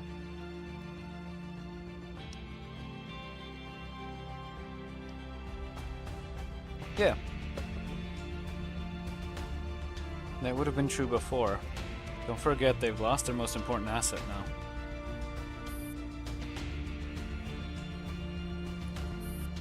It might not matter to you, but 416 is their indispensable blade. Let's rendezvous ahead of time. We have to make sure the item gets delivered to them safely.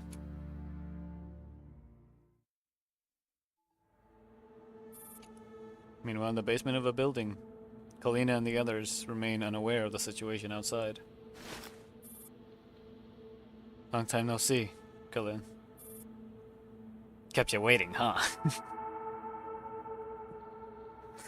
I always love how she's just a constant reference to Snake.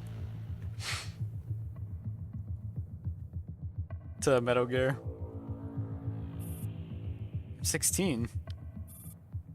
Seeing the figure emerge from the hidden door, Kalina finds herself at a loss for words, despite all the questions tumbling in her head. Don't just stand there. Come in and have a seat. Make yourself at home. How about a drink? Stop joking. Where have you been? You have any idea? Everyone out there is looking for me? Yeah, I know. They're trying a lot harder to catch me than they are you. You. Jelena bites her lip. I'm glad you're okay. Alright, since everyone's here, I'll explain. Kalin, you've already heard about the commander defying the protocol and launching the final assault, right? Yes, Tokarov told me. Speaking of which, Tokarov and the others... It's okay, Kalina. Someone will recover their neuroclouds.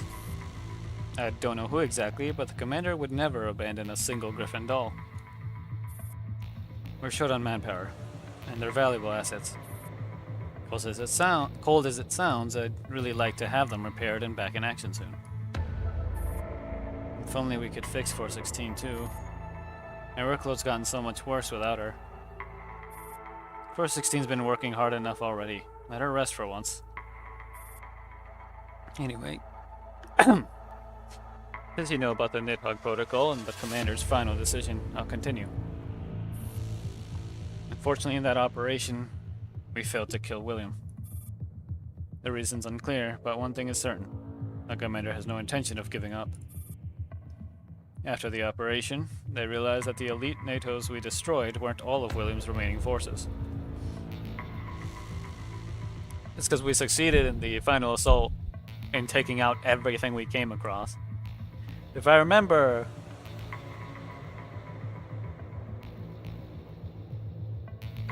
what's funny is I don't think any of us even killed Morodo. I think Morodo did die, but at the hands of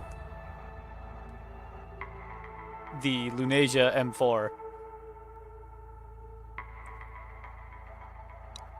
Because if I remember, it was something about how M4 made a promise to Morodo. Something about like eternal life or something to make Morodo immortal. Which I think was supposedly gonna something to do with Nirvana. And basically, yeah. We saw that. Oh wait, so I did stream the big assault. Okay, so yeah, the one I streamed, that was the actual assault that succeeded. That was the true timeline. The one we just saw, that was the bad end.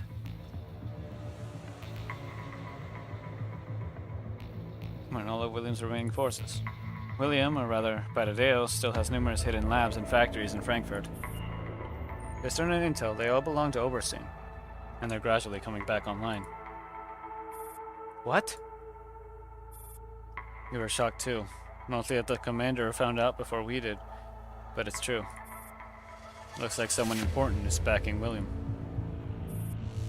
In other words, the problem isn't that Brad anymore. Paradale's secret supporter. That's our real enemy.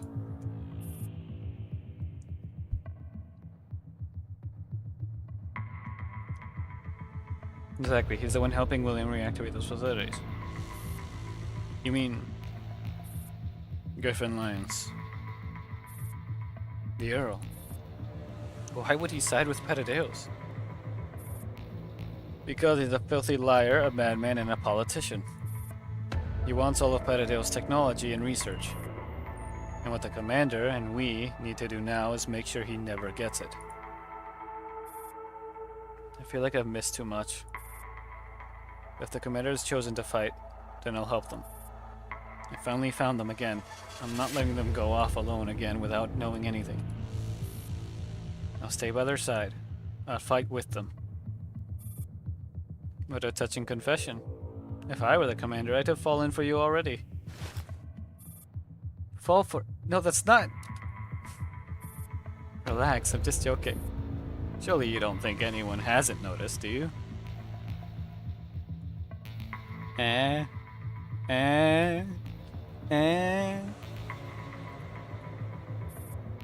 That's not it. I was just startled. Anyway, where's the commander now? Are they safe? As the hero of Frankfurt, they're under heavy protection. We're actually the ones in danger here, not them. I do...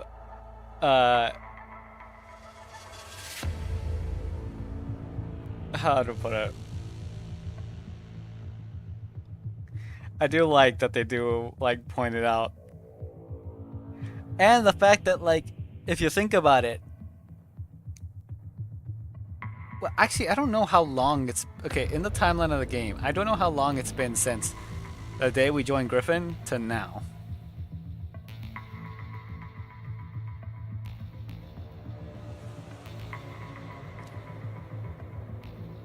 But for the community, you know, for the players, it's been 8 years.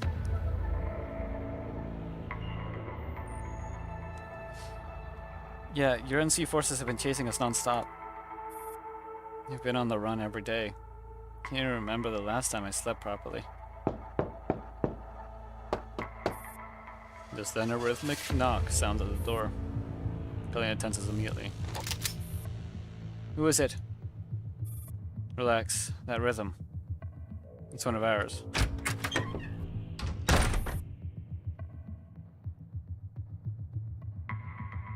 Good evening, everyone. Oh, unfortunately, you'll need to move again soon. You're Miseki 12? But weren't you... Long time no see, Kalina. I'd love to catch up, but there's no time. UNC forces are moving in. That soon? We just shook them off, didn't we? Can't walk anymore. Someone carry me, please, and thank you. They're UNC's regular army units. It won't be easy to evade their search. I'll have to keep relocating. Understood. Get ready, 9. G11. Also, take this. Okay, 12 hands Kalina, communicator. What's this? That's what I came to deliver. A certain mysterious figure relaying the commander's orders will use it to contact you with further instructions. He seems like a nice guy, but best not make him angry. Who are they referring to then? Also, this is just a... Oof, that's another bad end, isn't it? Yeah, it's a 2-part bad end. Here's another one. I think we do only have 4 days.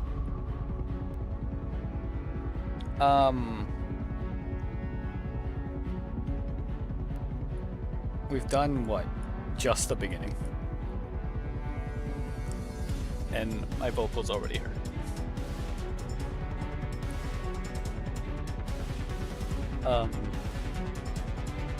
This might be good to take a little break here soon.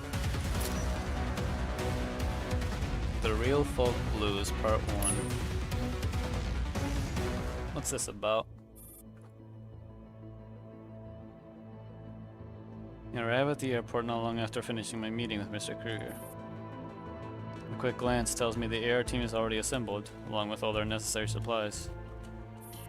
However, I look around. The lively girl who should be present is nowhere to be found this time. Oh yeah, that'd be good, yeah. After this part, we'll take a break. I'll go grab something for food. Maybe a hot drink too. And then we'll watch some vids before coming back. This is probably going to be a multi-day thing. But yeah. Something feels missing.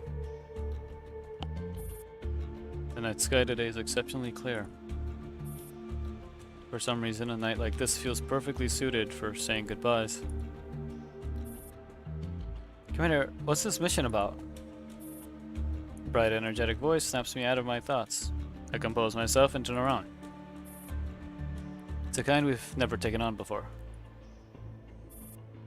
Could it be... the pictures of the objective on the holding area table. Why is it a girl? What is this? Are we supposed to investigate her or protect her? Neither. Oh no! Oh no, don't do this. Don't be what I think this is. Neither. Our mission is to proceed to Ponsdorf in Berlin. It is. It definitely is. Find our target and bring her to a designated location. We're going to kidnap a girl then. We certainly haven't done anything like that before. Someone will come to pick us up once we acquire the mission objective. Isn't that what they say for every mission? We always end up having to make do on our own anyway. This is our mission, so what is she doing here? You have your mission and I have answers of my own that I wish to find. Oh yeah, for basically forever. STAR-15 and Dandelion did not get along. And one of the things Dandelion did to intentionally rile her up was Dandelion took the commander's coat and was like flaunting wearing it around STR-15 and was basically rage baiting her the entire time, and she was seething. It was hilarious.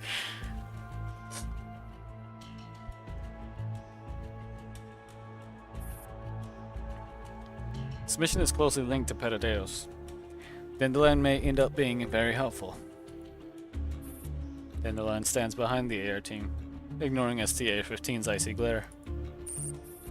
I smile weakly, and the communicator just happens to ring at the moment. One sec. Understood. Head to one side and look at my communicator. It's the latest report on Kalina's status from the hospital, where she is warded. The moment I see the sender, my heart skips a beat. Then anxiety surges up uncontrollably, like flames licking at my chest, until my eyes lock onto the conclusion at the end of the report.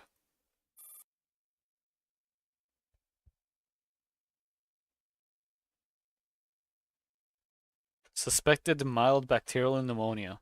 Currently receiving intravenous treatment. Further observation required. Rest is advised. Bacterial pneumonia? At current medical standards, that should mean a few days of IV treatment should clear it up, and it's mild? So Colin's fine. Thank goodness. Thank goodness. Clutch the communicator. Wave of relief washing over me. Just as I'm feeling optimistic about Kalina's condition, I suddenly hear hurried footsteps approaching from afar. Who let her out? Commander, why didn't you tell me you were going on a mission? She has pneumonia, she's supposed to be resting. I really underestimated Kalina's work ethic and her determination. After confirming there was nothing seriously wrong with her, she discharged herself that very day. Then after returning to base and learning I'd headed for Berlin, she rushed over immediately.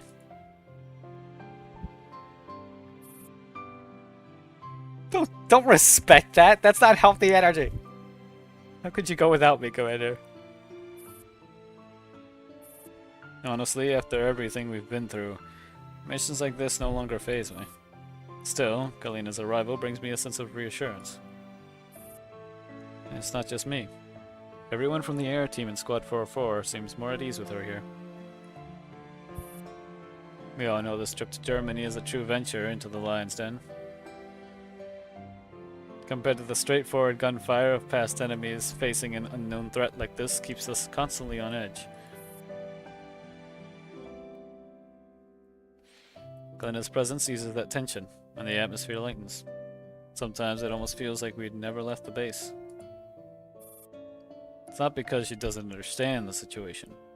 On the contrary, I think she amps up her bubbliness deliberately. No matter when, she knows exactly what we need. The sense of normalcy is exactly the support we need right now. And with her here, in certain situations, she's even more helpful than I am. For example... No! Macklin! Macklin!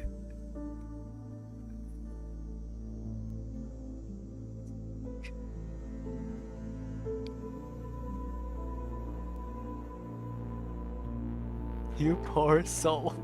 You didn't deserve what happened to you. Who are you people? None of us can calm the panicked girl. You're not human. What are you going to do to me? Did they send you to capture me?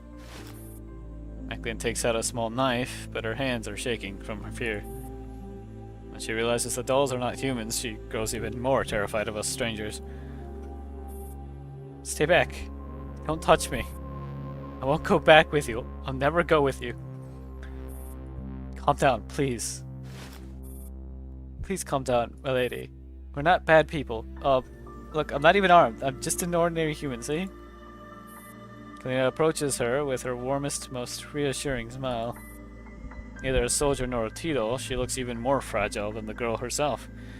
Among all of us, she's the one who inspires the least suspicion. I notice Sub 2 has already circled behind Maclean, but after a brief moment of hesitation, I shake my head slightly. Who exactly are you? We're the good guys. Though I know that doesn't sound very convincing. But we really don't intend to hurt you. Look, we have all these T-dolls, all armed. If we wanted to do something, I wouldn't be the one talking to you, right? I get it. Okay, so this is a different way of us meeting her.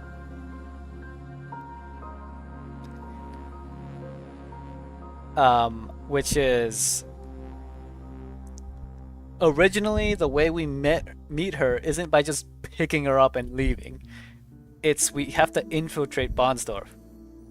Or, is it Bonsdorf or is it a town off of Bonsdorf? We have to infiltrate a town that treats her like a saint. Because she has the special ability of being able to heal people. Particularly from collapse, radiation, and Elid. Which was huge. We befriended her, and she would call.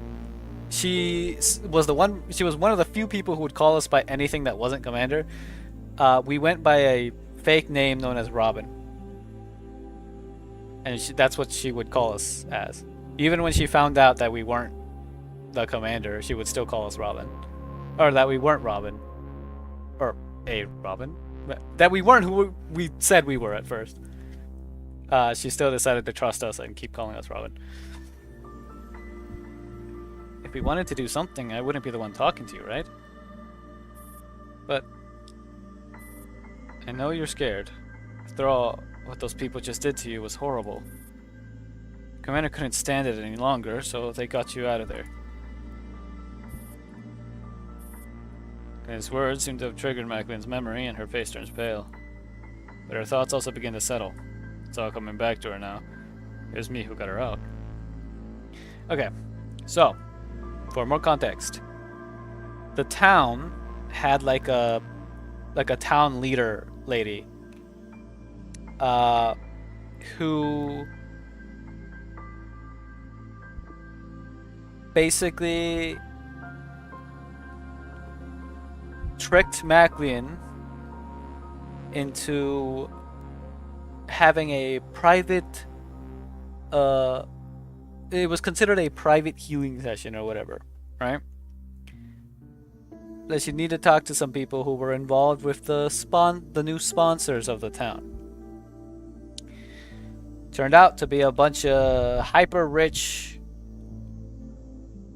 like white zone and green zone like people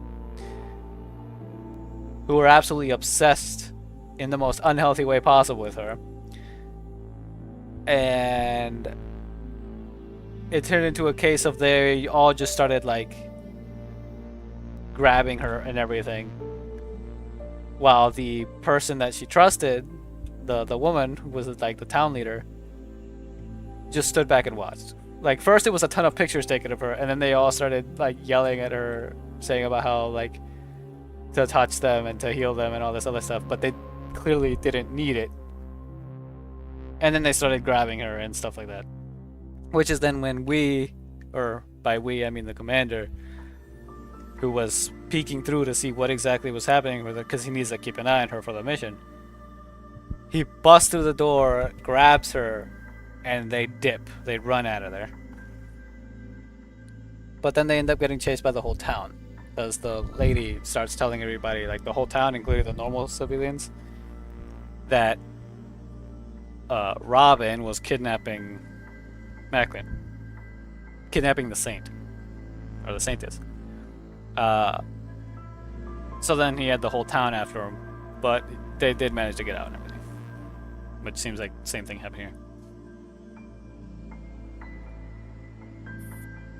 They're still chasing us, you know.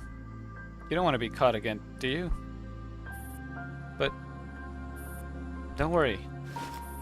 Leia steps closer, again, gently taking the hand that grips the knife. Macklin startles, but only out of fear that she might accidentally hurt Kalina.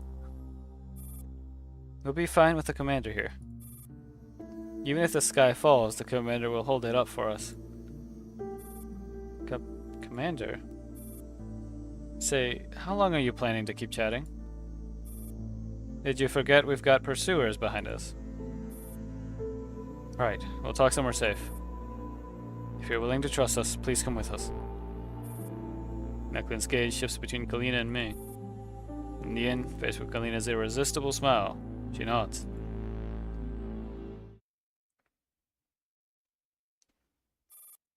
Temporary Command Post, Berlin.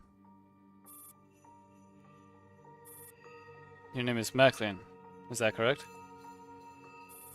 Yes. What about you? Who are you? You can call me Robin. Robin. I see. Yeah, because when we say you can call me Robin was originally in the town. So yeah, this is different. In any case, you did save me. Commander looks up from the information on the tablet, carefully studies Macklin's appearance. She's still a little groggy and confused from the forced sedation. She looks practically identical to the picture of Murdo, but her temperament couldn't be any more different. Is Murdo just that good at disguising herself? Or is she really somebody else? Forgive me for being blunt, but are you a member of Petadeus? Okay. Right. So if I remember correctly, we weren't actually looking for Macklin herself originally. We were on a trail for... This game is about friendship. I don't really want the girls to suffer. Yu Zhang, as he intentionally brings back a character that shattered everyone and made it even worse. We were hunting down Morodo. Yes, by the way. Exactly. You want to know what he even said? There's a literal quote of him saying, "We didn't even put that much suffering into the story." Like, okay. Alright. But yeah, we were looking for Morodo. And we took Macklin because we thought she could be Morodo. But then we realized she's still a person of interest because of the ability she has. I was never part of Petadeus. I'm just an ordinary person. From what I know, there is a girl from Petadeus who looks just like you. You've heard her name before. Morodo. What is your relationship with her? I remember your reaction. You seemed repulsed. What is your relationship with her? Or are you her, perhaps?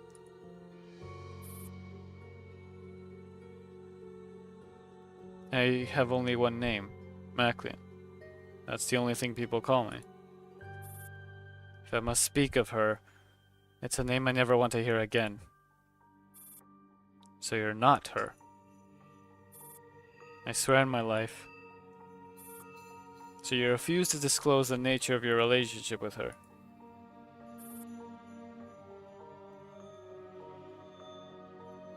Maybe I'll never know your real name, but I have no reason to lie to you, Robin. I don't care about her secrets. I don't want to know them. I want nothing to do with her for the rest of my life. Then why were you in Bonsdorf? You know that already. I've told you right off the bat. I was there to treat Elid patients. Why? There's no why to it. Since I have the ability to do so, I ought to use it to treat refugees in need.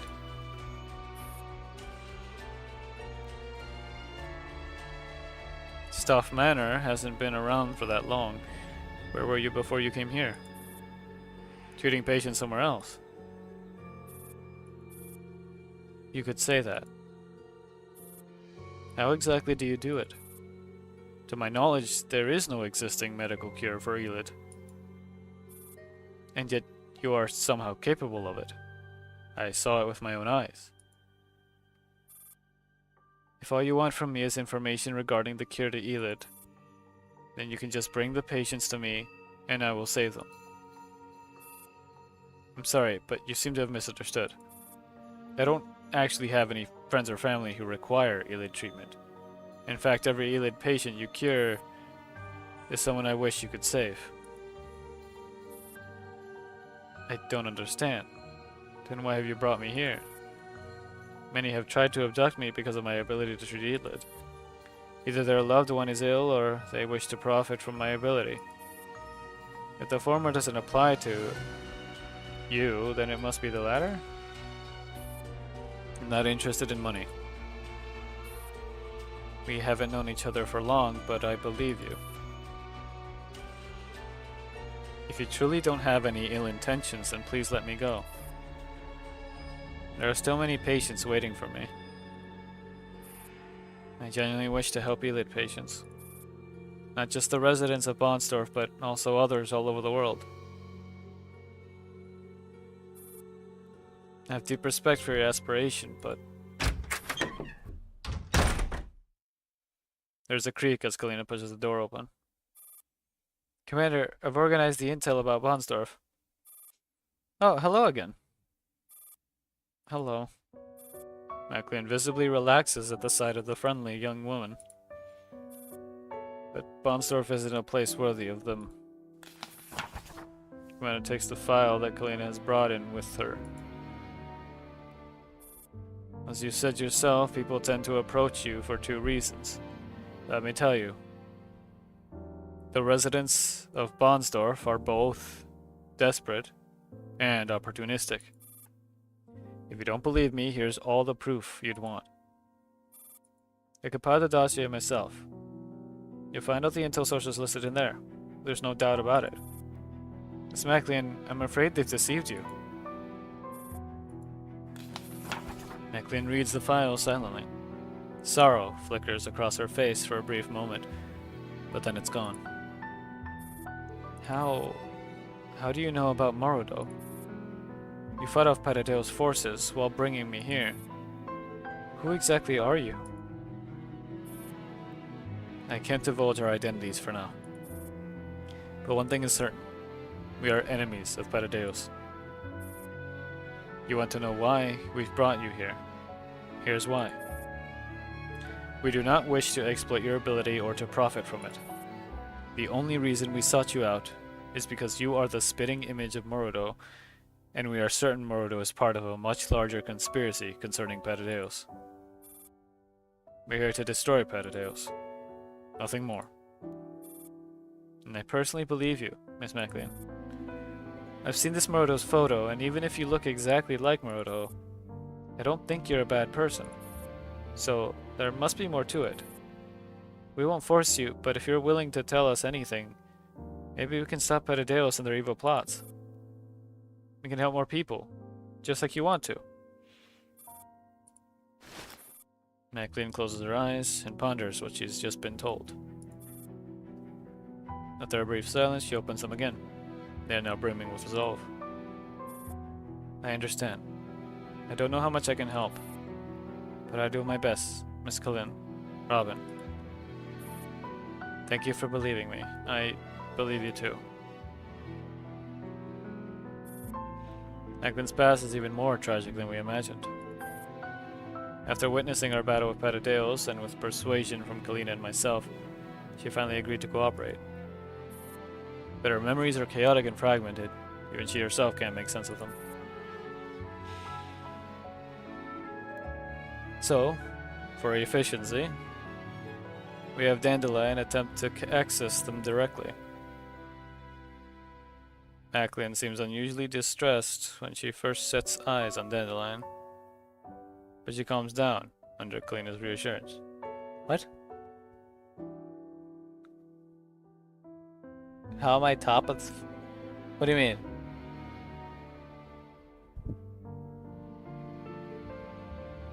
What do you mean?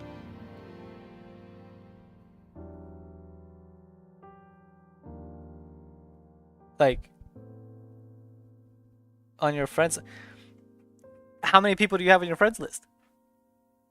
Because if it's just a friends list, I don't know how the I don't know what the max on the friends list is in the second game. Like 10. Then there's probably billions of people higher than me. Come on. So for efficiency, we have Dandelion attempt to access them directly. Maclean seems unusually distressed when she first sets eyes on Dandelion, but she calms down under Kalina's reassurance. After all, The body that Dandelion currently inhabits once belonged to a NATO. That oversight is on me. If Maclean hadn't witnessed our battle with Patadeus earlier, that would have been tricky to explain.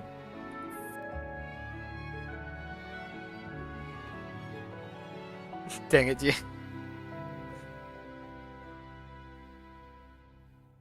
In any case, we end up uncovering something far more serious through Dandelion's memory search. Patadeus is plotting something even bigger in Berlin.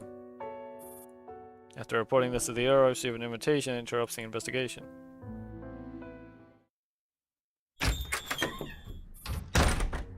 Athena Zao, downtown Berlin. Pleased to finally meet you, Captain Soy. I'm the air team's current commander, also in charge of Area SO9 under Griffin's jurisdiction. Pleased to meet you, Commander. I'm Anna Viktorovna Soy, but you can just stick to calling me Anja. Seriously, do we have to do this? Introductions are totally in order, don't you think, Miss Anja? After all, this is the first time you're actually meeting face to face.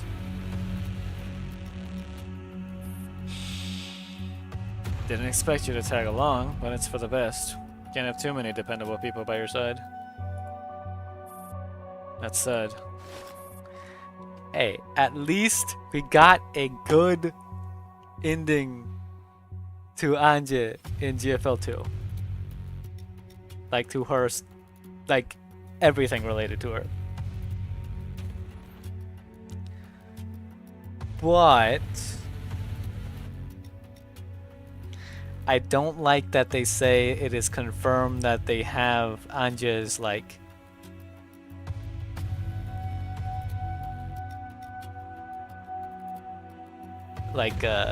soul copy thing in the Petadale system. I don't like that that was said by Chilobe. It is not okay. Yu Yong, you better not. His face darkens as her gaze lands on the other person at the table. Out of respect for you, I didn't shoot straight away. So tell me, what exactly are you playing at? Please calm down, Miss Sanjay. Miss Maclean is a totally different person from Murado. Ignoring both Kalina's reassurance and Maclean's apparent guilelessness, Anja simply continues to scowl at the commander. You honestly buy that load of... Hey, take it easy. Let me explain.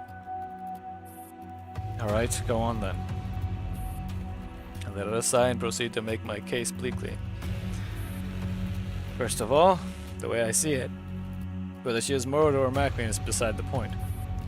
Regardless of who she is, we obtained intel from her. Even if the intel cannot be verified and there's no telling if we're walking into a trap, we must take the risk. It's better than running around like headless chickens.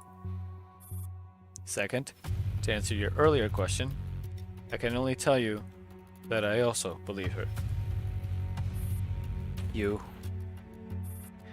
Don't fly off the handle just yet. I know a lot happened between you and that NATO in Bremen. That's why I've brought her here, for you to see for yourself. No matter who she is, I'm sure you have many questions for her, don't you?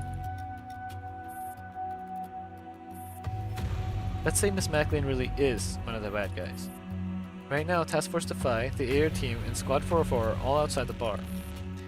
If she means the three of us humans harm, we are utterly at her mercy. Isn't that right? That's what ticks me off so much. Why would 12 agree to letting you bring her in here? In the end, Galena and I managed to convince Sanjay to concede. She cocks her head to one side and gazes at Maclean. Maclean cowers a little under Anja's piercing stare, but Galena gives her hand an encouraging squeeze. Fine, let's have a chat then.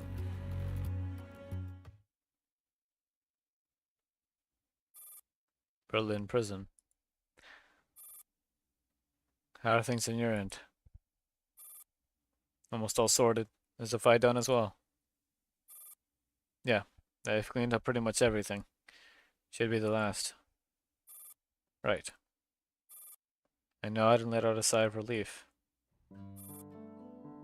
Robin, I'm so grateful for you and Miss Anja's help. If it weren't for you, I can't even imagine. Maclean walks up to me and Anja without thinking. Anja clicks her tongue in annoyance, making Maclean flinch like a spooked cat. Miss Anja, you scared Miss Maclean. Do you still not believe her at this point? I honestly find your attitude mind-boggling, Commander. If you were a special agent, you would have died long ago. So what if you turned out to be right this time? You may not be so lucky next time. Keep up a healthy dose of suspicion and skepticism. It'll prolong your life. I'm sorry.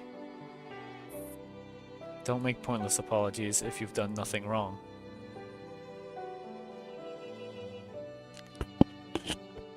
Don't make pointless apologies if you've done nothing wrong.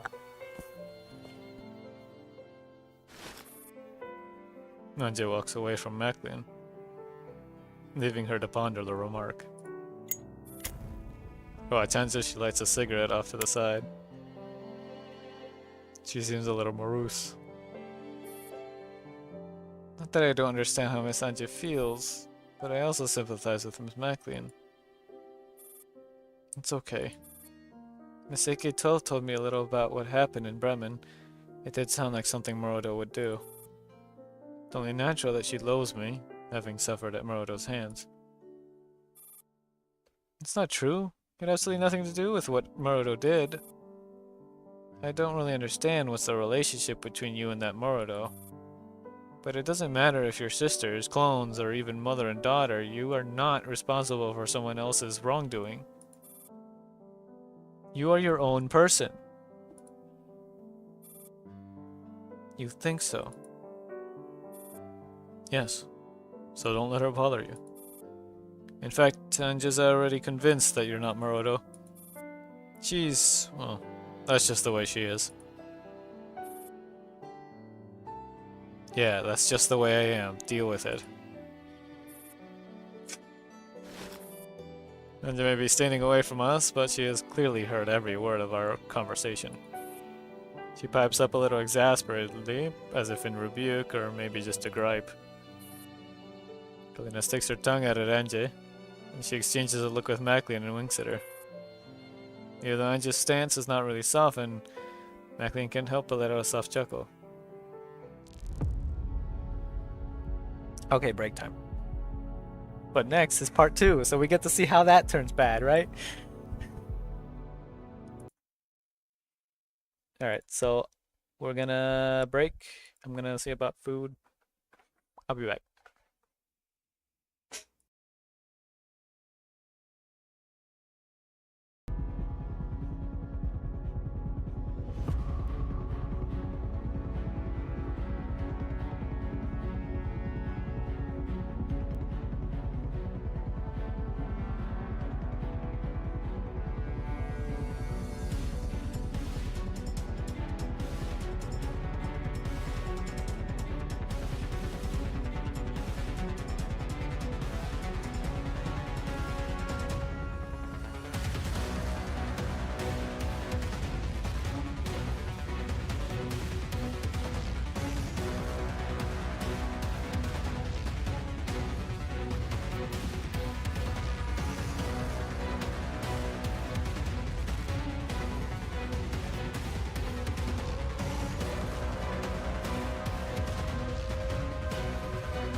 Okay, I'm back.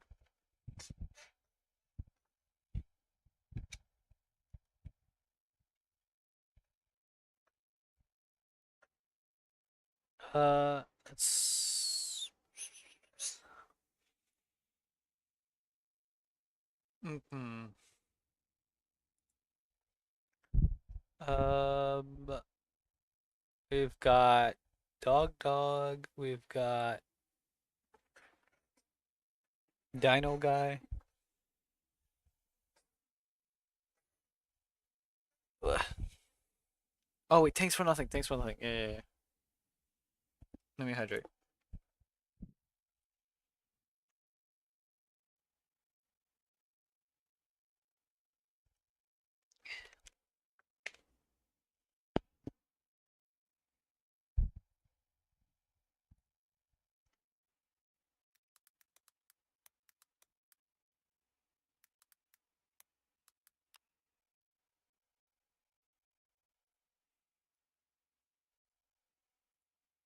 I'm surprised he has a new video already.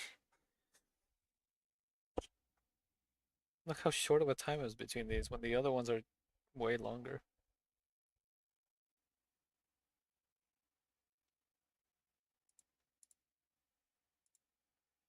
Might need to refresh.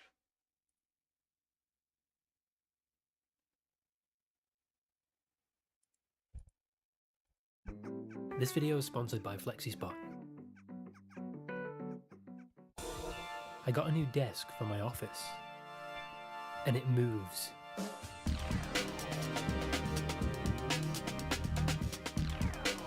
I'm scared. This shallow tank has been running for a long time now, but since I'm upgrading to a standing desk, I have an opportunity to build a better aquarium. I guess all good things come to an end. I'm scared. It's never a fun process to take one of these down, unless you're excited about building another one. The parts arrived, and while putting them together, I tried to come up with an aquarium design that would take advantage of a desk that goes up and down. It's very stable, and it comfortably takes a lot of weight, so any sane person would probably just put an aquarium on the desktop. I thought about doing another shallow tank, and maybe it'd be a lot wider. But what if I could hide the thick sand bed in the desk? I'd have to do some cable management and build a stand below. It'd be a lot of extra effort and difficulty, but it wasn't impossible. It'd just be a very easy way for me to ruin the desk. Holes in the bottom would let me attach a filter from below, and then the heater could be hidden inside it. I couldn't have any wires or pipes poking out of the top, because they get in the way of the moving surface. Everything would have to be self-contained, if not hung above or below the tank. As I awkwardly shuffled it into position, all I really knew is that I wanted the scape to have 2 different levels, and I was just going to have to figure out how to make that work.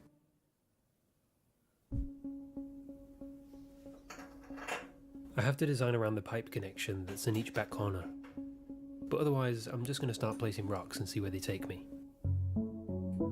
I'm thinking about a wall around the edges with lots of little caves, but I can't safely lean anything on the glass, so it'll have to be freestanding. The pieces will have to interlock like a jigsaw for maximum structural strength, and to eliminate any chance of falling rocks, every contact point will have to be reinforced with bonding sponge and some glue. As long as the foundation is solid, I can keep building higher before arching over to form a ceiling. Water will come in from behind the rockwork, so there won't be any cold or stagnant areas around the back. Then after flowing through all the little cracks and crevices, it will be drawn upwards, where a bed of aquasoil will be the nutrient layer for a completely different environment. The whole thing will be covered in plants, but I've left a few holes for light to penetrate the ground, as well as soil and roots and maybe fish. To be honest, I'm most interested to see which animals prefer the top area and which prefer the darkness below. The plants down here won't have the privilege of choosing, so they're going to have to be pretty hardy, unless they can grow tall enough to reach out the skylight. Covering up the soil should help blend the ground with the walls. And after planting a lawn upstairs, I'm sealing everything off to keep in the moisture. With access to water and air, the plants will grow much more quickly over the next few weeks, and I'm opening it up once a day to introduce fresh air and to mist with water.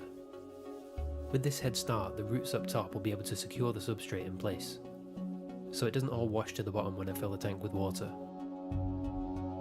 It only took a month for the growth to be thick enough, and it won't be long until every patch is filled in. There's still a long way to go down below since the conditions aren't ideal. The leaves have advanced beyond just being tiny clusters in the sand, but they're still stuck on the floor competing for light, while the moss and roots from the carpet above spill down through gaps in the ceiling.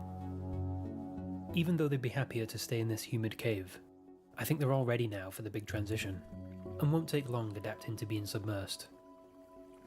My only worry is that they might not survive outside the spotlit areas, and that could become a more serious problem if the hairgrass decides to completely seal over the skylights. Any old pump will do for this setup, but I have an overpowered heated canister filter lying around, and with a big old bottle of CO2 connected, the plants will have an easier time adjusting to the flood. Oh no.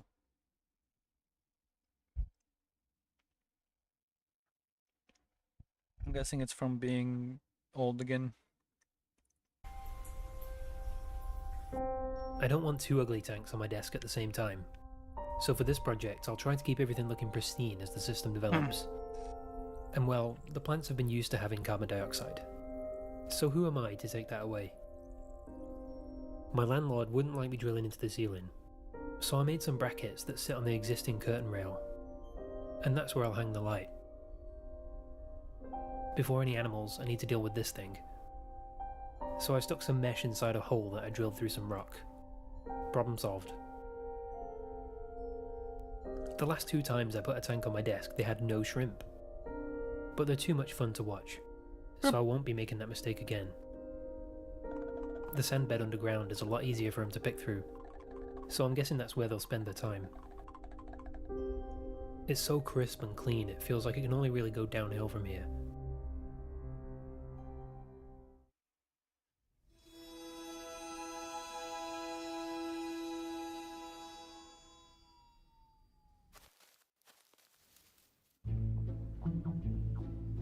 Not long after fresh food hits the floor, some bristlenose catfish begin sizing it up. The whole surface gets tasted, and the little guy's chased away. Everybody else has a nibble at the table. Then it gets kicked around for the rest of the night. Look at them. They largely prefer eating algae that's found on the hard surfaces, and scuttling around in the darkness is their favourite activity. Each of them has a slightly different personality, but this guy's defining trait is just that he was born wearing a hat. Notice how he talks about fish personalities?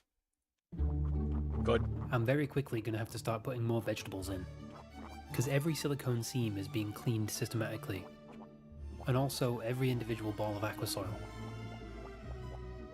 When they're not eating, they like to watch me from the shadows, just in case I'm guarding the algae or something. And although I do see them near the skylight, they wouldn't dare venture out from the safety of their shaded cavern.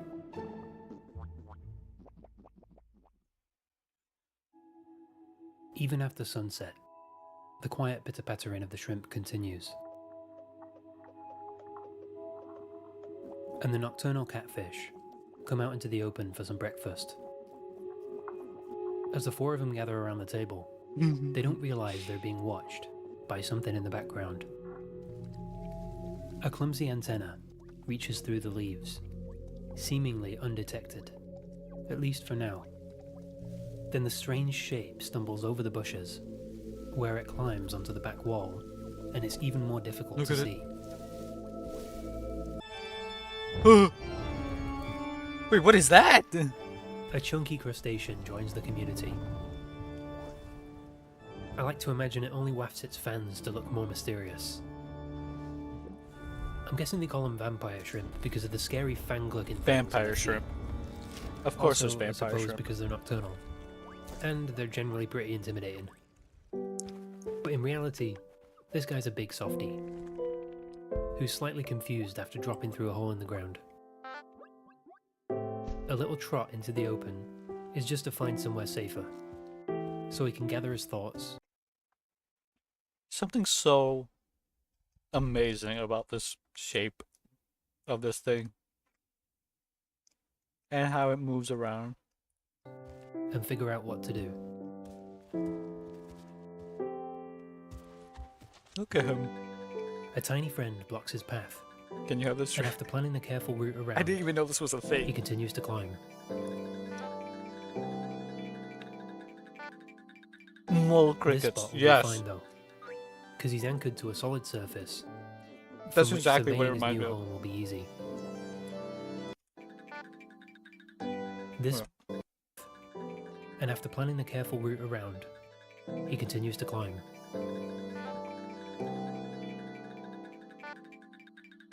This spot will do fine though, because he's anchored to a solid surface, from which surveying his new home will be easy.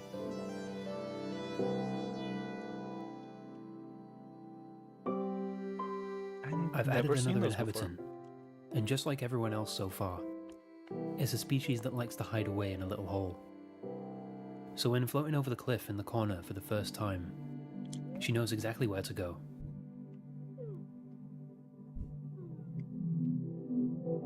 A sudden transition to the biggest cave she's ever seen. And straight away, an inspection of the crevices for somewhere to tuck away.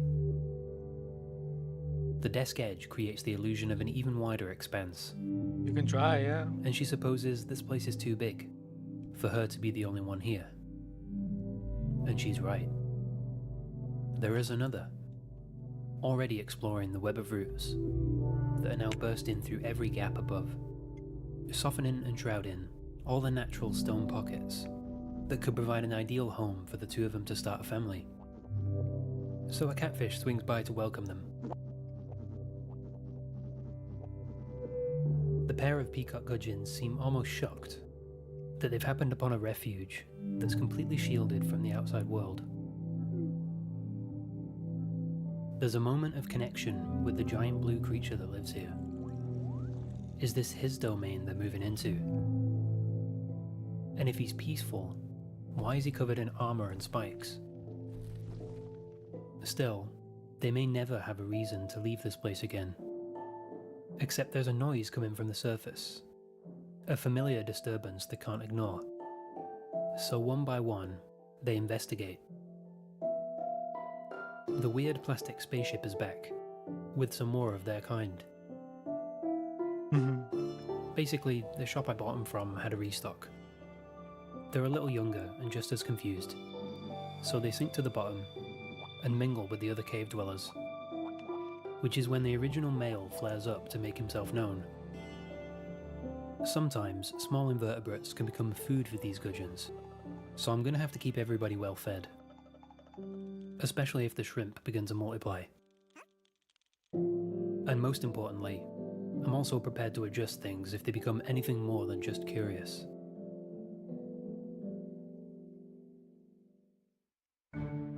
With almost all the residents out of sight, making themselves cozy in one corner or another, the big shrimp is busy testing every gap in the wall to find the best source of food using his fans. He parts the trees when stumbling through the jungle and climbs tall structures. So I've taken to calling him King Kong. He actually managed to crawl through a gap in the back corner to where the flow's the highest.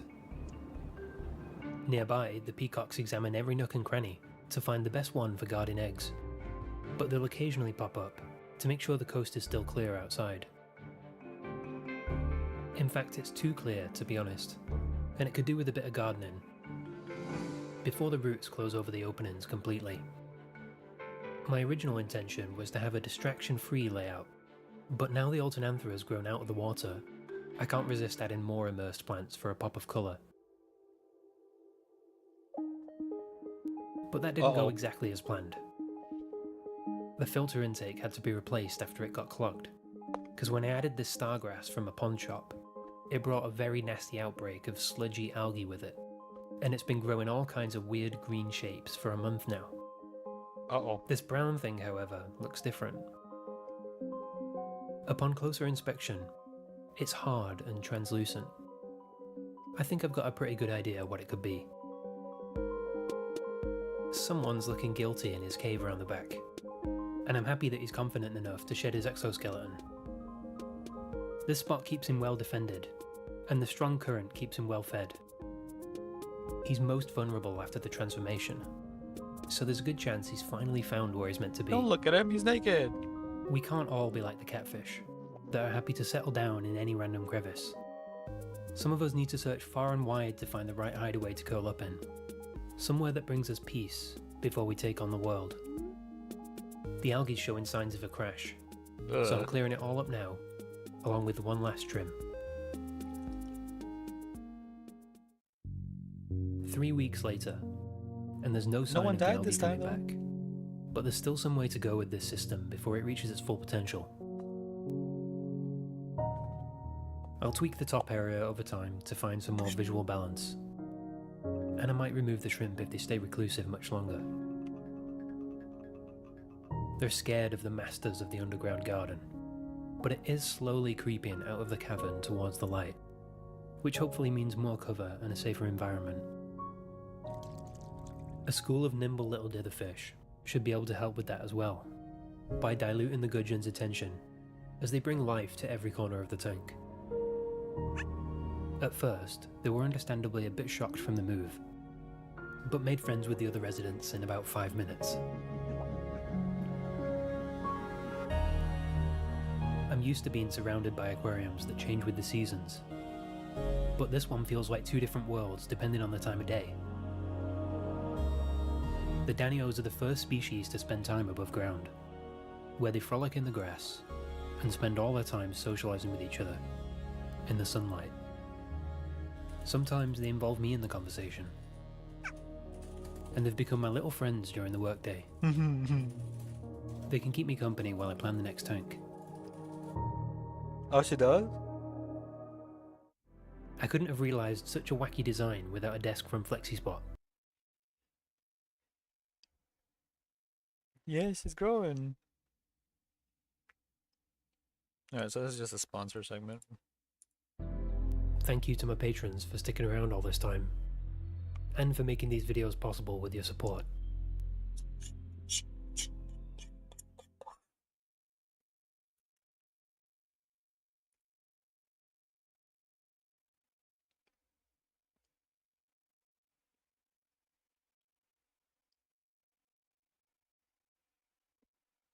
Alright, what are we watching now?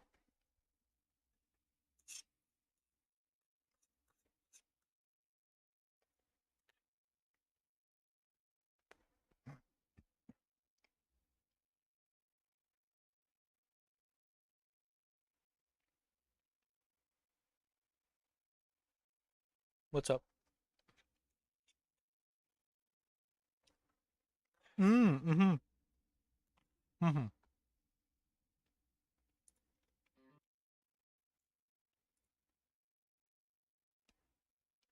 Chaos, I think you'll like this. It's such a silly thing.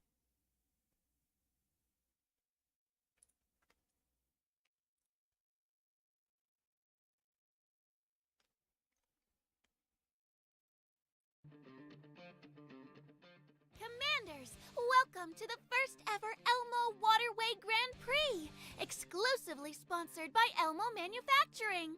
Unofficial, unregulated, unpredictable. Let's get ready to race!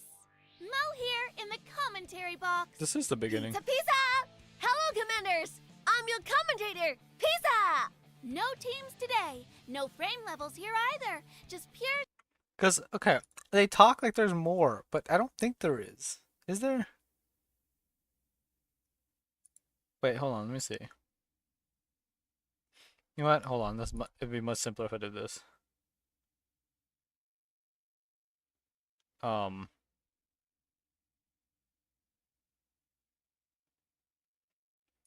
think it literally is just this.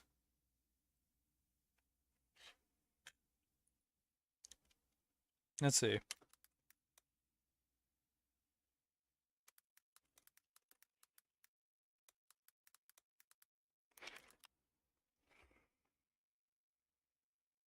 It is literally just those two.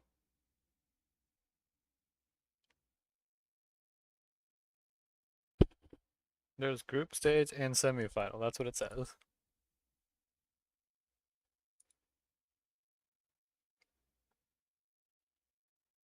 Just pure circuit action and podium glory.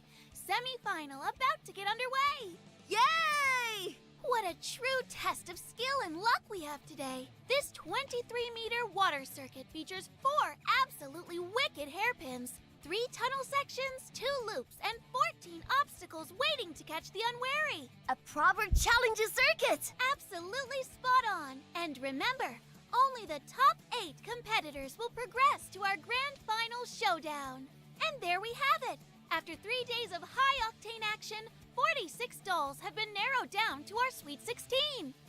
The Frostfall squad showing incredible form, only their captain Cheongjo missing the cut. The doll community has 3 representatives in the mix. And the veterans, led by cafe manager Springfield and Mosa Nagin, are proving that experience counts on this circuit. Friendship first, competition second. Before our semifinal, let's revisit some of the most electrifying moments from the qualifying rounds. Let's roll that beautiful footage. 15 competitors in Group A fighting for just 5 golden tickets to the next round. Nagin absolutely Look at this. flying in the opening sector, threading the needle through the big wheel with surgical precision. She spins around, rendering the obstacle zone completely useless. But drama unfolding in Long Tunnel 2 as Springfield muscles her way past. And then, disaster for Nagin, beached in the standing zone at the loop. Oh no! Meanwhile, Springfield showing incredible racecraft today. A double overtake in Long Tunnel 2, perfect exit through that tricky loop, and now she's charging toward the line. Springfield takes it! And look at this! Papasha, Lewis, Ulrid, and Florence all following that racing line perfectly to secure Look at their it. spots in the knockout round. What a heartbroken display from Suomi, dropping back but refusing to surrender, even as the water level plummeted and she nearly stalled completely. She never quit. She's not a loser. Though she missed qualification, her sheer grit deserves a standing ovation. Group A saw several casualties today. Nagin trapped in the stranding deserves a standing Krolik. ovation. Group A saw several casualties today. Nagin trapped in the stranding zone, while Cheongjo and Faye both came unstuck at Obstacle 6's tricky block section. And who could believe Kudokai's shock early exit? Her Krolik. trusted motorbike couldn't find purchase of the waterway today. Precisely. So after all that drama, here's your Group A final standings. Yay! Congratulations to the top 5 advancing. Now, let's see how Group B fared in their runs. Group B, I'm impressive. curious if there's an Wasn't actual it just? form of Starting this. with Alva, captain of Task Force Defy, she was absolutely unstoppable. Like a wolf leading the pack, she dominated from the start, making it cleanly through the first 3 hairpins. Heart and mouth moment at hairpin 4, though, nearly lost it completely. But phenomenal control to stay on the track. From there, she absolutely nailed the Springfield line through the final sector, flat out all the way to the line, and demolished the previous benchmark with a blistering 50-second lap. Let's go, Elva! Let's go! Meanwhile, Vepley was looking solid for P2 until she got absolutely Poor beached at Vepley. obstacle 14. She tried everything to get free, but it was no good. Tololo, just behind, didn't need a second invitation. Tololo! Really stuff! Threaded through the gap and pinched that second spot. Perry and Sakura rounding out the top 5. And then there's Michitu. My word, she's out for a Sunday drive while everyone else is in qualifying, just dawdling through that obstacle zone. Group B saw 3 more casualties today. Jiangyu and Parichia suffered the same fate as Cheongjo and Faye. And Kolfin became our second retirement in the stranding zone at the loop. So many I'm have starting been. to think those 2 spots are cursed. Whoa, a curse! Scary! Right. Let's take a look at the Group B standings. Coffin. Ladies and gentlemen, a round of applause for our top 5 who will be progressing. The Group C heat was without a doubt the most dramatic of the lot. 6 qualifying spots up for grabs on a circuit that kept everyone guessing. Rebella bolted off the line, but disaster struck in Long Tunnel 2 where she completely lost her way.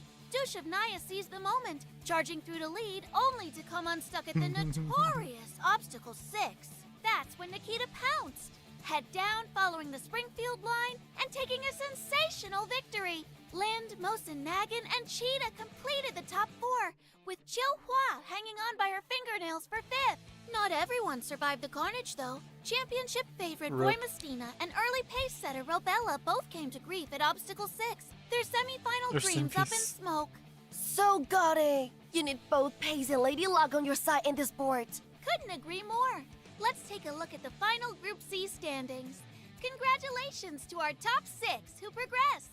Congratulations! And with that, we've wrapped up all 3 qualifying heats. Pizza thinks the semifinal is going to be epic. Bang on! Look at this! All 16 of our semi-finalists are lined up on the starting line, ready for the off. Only the top 8 go through to tomorrow's grand final. Who's got the bottle today? Who indeed? Semifinal! Here we go! And they're thundering down to turn 1. Ulrid and Lewis wheel to wheel, neither backing down an inch. Look at the wave! The stewards have thrown everything at them today. It's Ulrid and Chilhua at the front for now, with Florence glued to their wash. Oh, Chilhua's having a go, but Ulrid covers the outside perfectly. Come on, after them! After that early scrap, it's all about raw pace.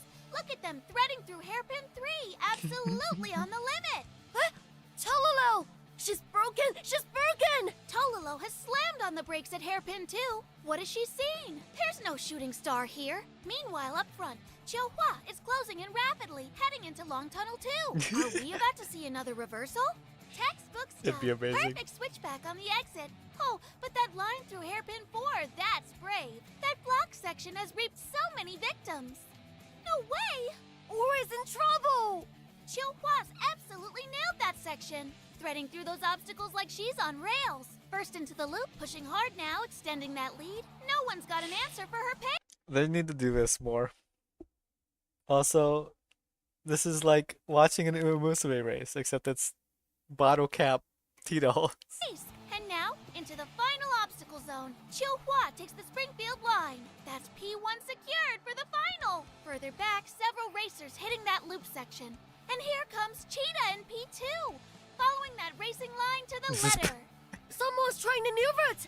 It's Perry gambling on the big wheel route. Oh, and she's instantly bogged down, losing precious time. Nikita behind her, sticking to the reference line with Florence right on her tail. Leitera is completely beached in that big wheel section. And there's Springfield showing textbook technique. That's why they named the line after her. Rock solid through final sector to grab P6. Valtild and Leitera cross the line to take P7 and P8 respectively. Congratulations to the dog community! Let's chat the backmarkers now. Tololo is so far behind everyone else. She's still stuck at hairpin 2. She looks exhausted out there. Oh no! No! She's completely beached. And further back, Papasha and Ulrid are both caught out at the cursed block section. Sakura's truck has also ground to a halt in the loop. Alva? Where's Alva in all this chaos? Let's find Alva. Unbelievable! Alva's beached herself in the stranding zone. What heartbreak after that blistering pace in qualifying. Finally, let's confirm our semi-final standings.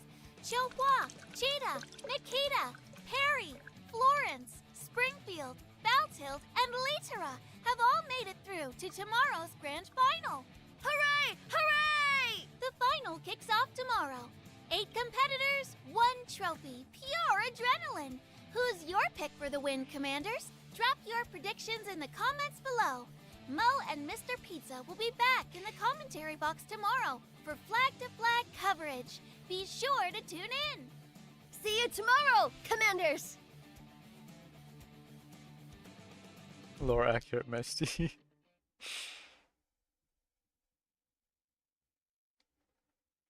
I love the comments. That's more entertaining than F1 season right now.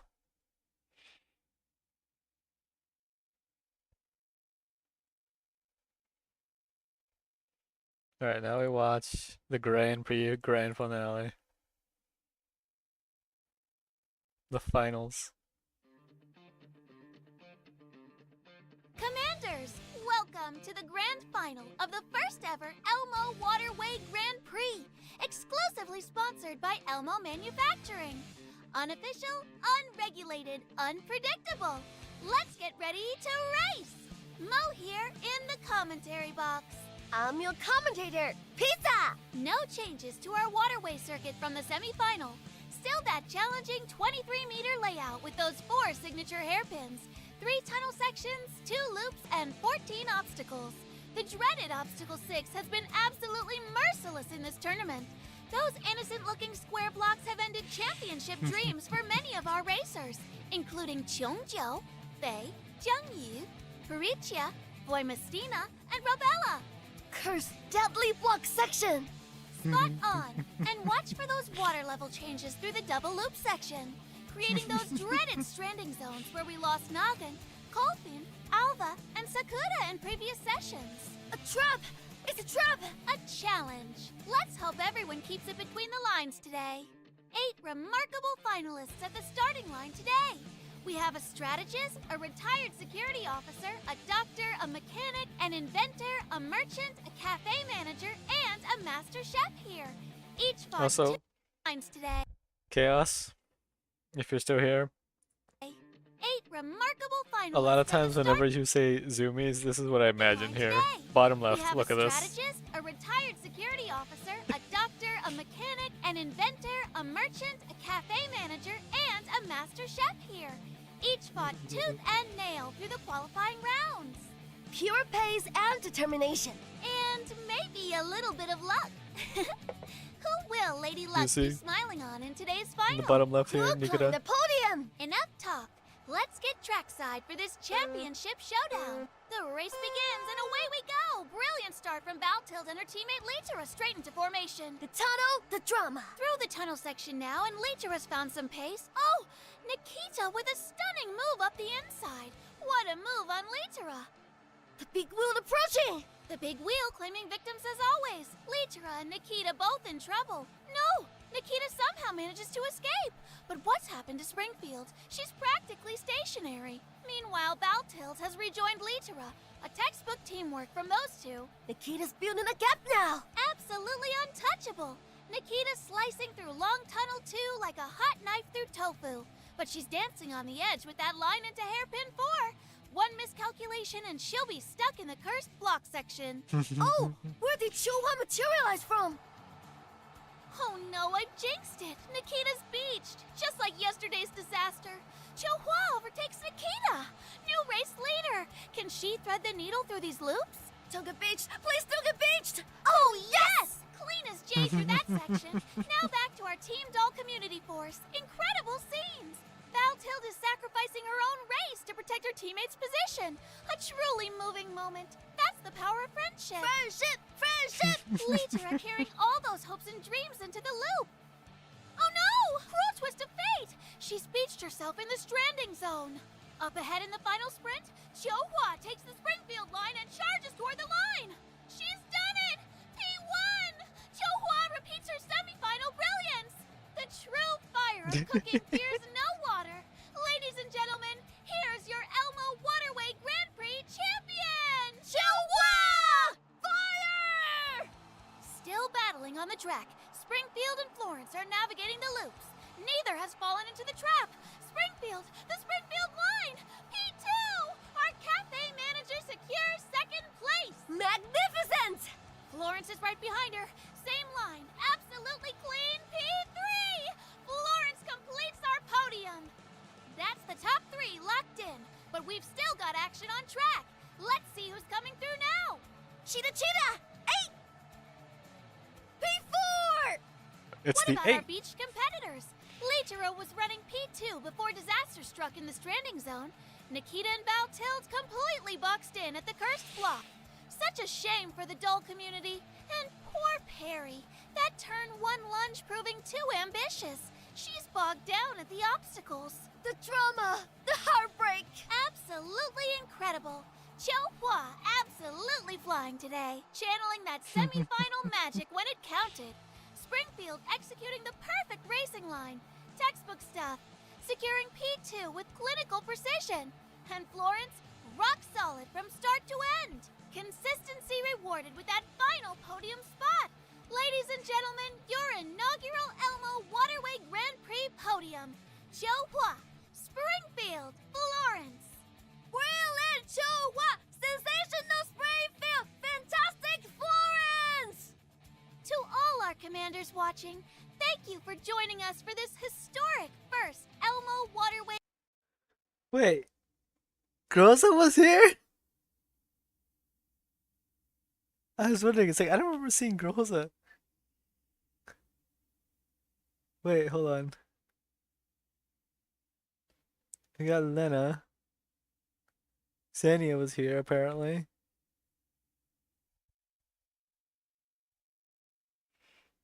There's a lot in here that I think I just didn't pay attention to in the first group sets. Grand Prix. We've delivered on our promise of unofficial, unregulated, unpredictable entertainment, and we truly appreciate your understanding and support. Please stay tuned for more adrenaline-pumping competitions coming your way. Thank you, Commanders! Keep supporting Mo and Mr. Pizza! That's all from the commentary box today. See you next time. Until next time, Commanders! Goodbye. Incredible.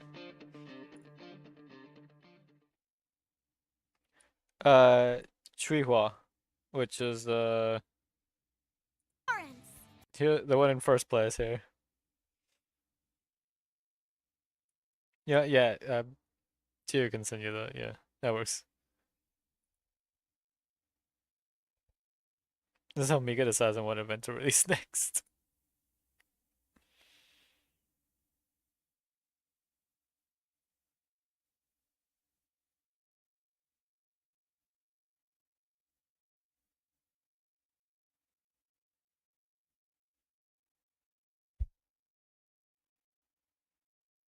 Goes to pack our bags. I've lost the elbow.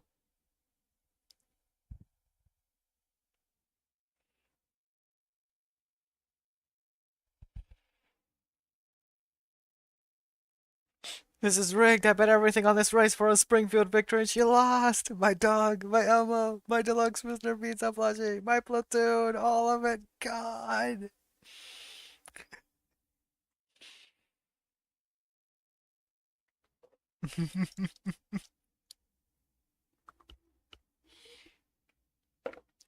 That reminds me of an animation that's a GFL2 animation that I should show you guys just because it's really funny.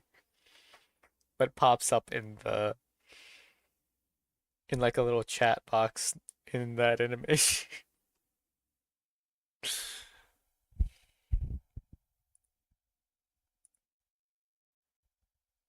All right.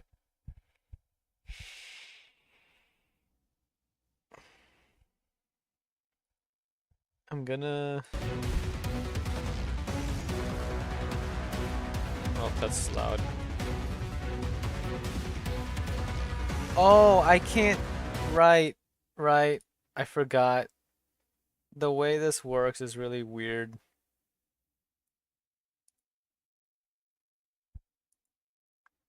The audio works really weird in this game. The audio, I can change it for myself, like what I hear.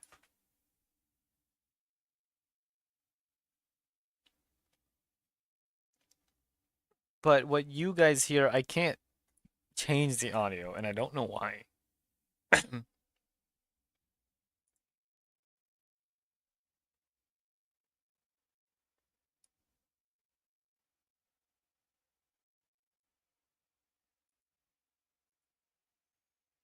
Well, anyway.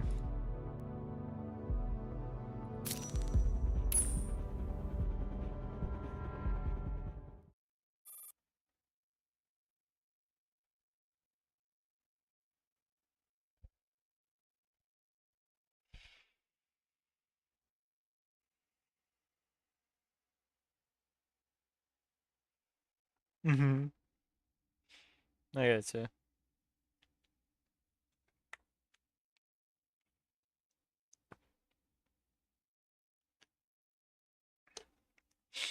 McDonald's!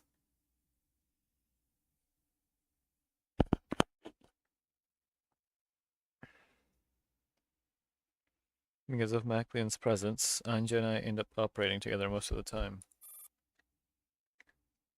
The conspiracy hidden within Maclean's memories threatens the safety of millions in Berlin. After learning the details, Anja naturally cannot ignore it.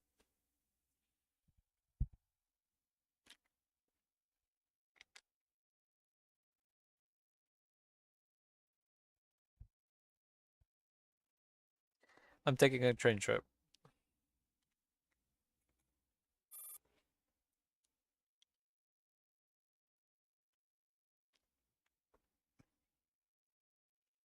But in truth, she is also pursuing another lead of her own.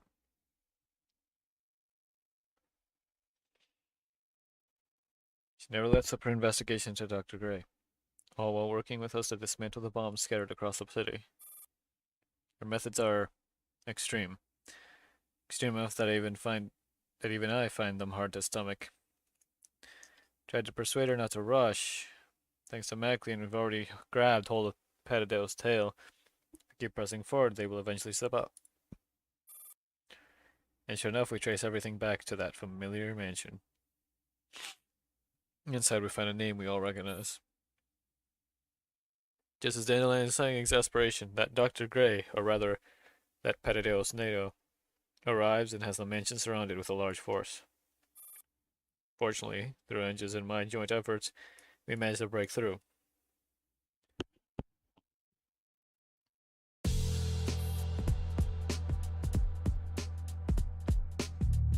Outside a hotel in downtown Berlin, the Unity Day celebration. Take a deep breath, still feeling tense. Tie my suit is pulled too tight, making my neck uncomfortable.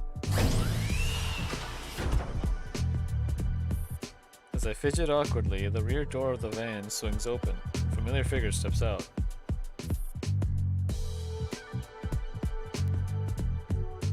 I've got things covered here.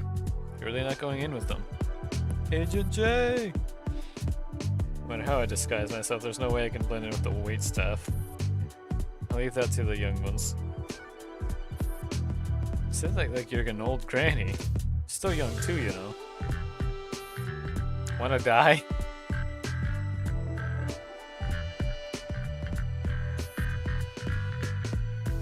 Hold on, let me see if I can fix that. He's alive! Hold on.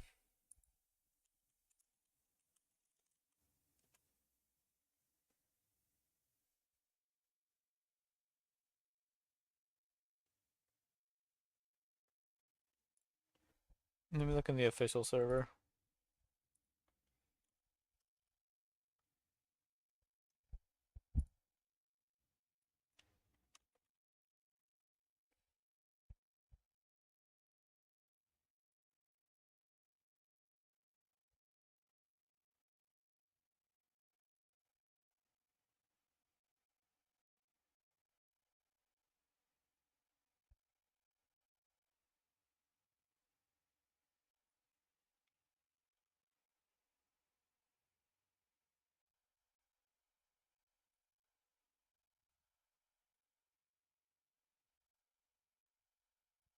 Okay, I'm gonna try something.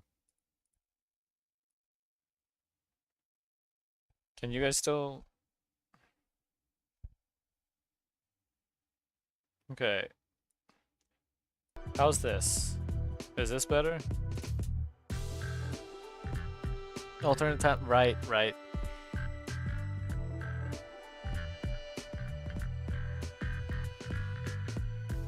Weirdly enough, I have to lower OBS Studio's volume rather than the game. The game volume, I can make it so I can't hear anything. Ready?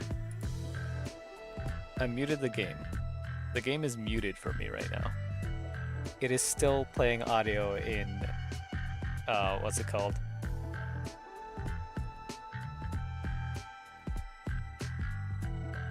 In OBS.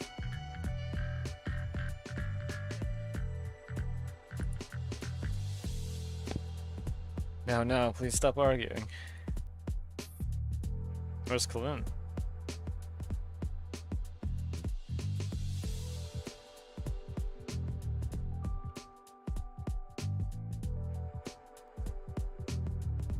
Also, another thing I was gonna say.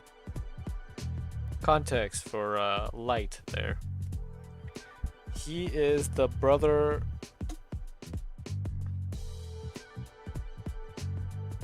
of another character who is a reporter named Shadowless.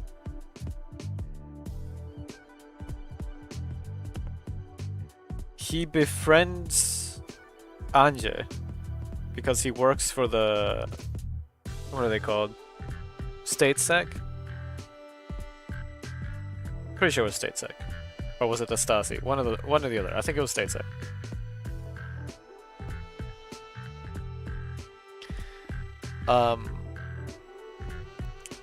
Long story short, in that mansion attack, it was just Anje and Task Force Defy, and that is where RPK-16 betrays them. It's also where Gray, who we haven't seen here yet because I'm assuming she gets beat in this alternate timeline. Gray kills Light while Light was shooting her to save Anje. He was already injured and he just came around with like, I forget if it was a handgun or a shotgun or what, while bleeding out, and shot at her to try to get her off of Anje, which he succeeded in saving her. But he didn't make it. He died in Anje's arms.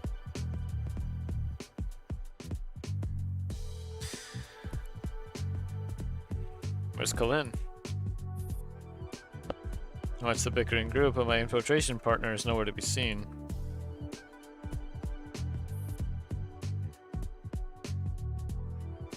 Alright, don't be shy. Come on out and let the commander see.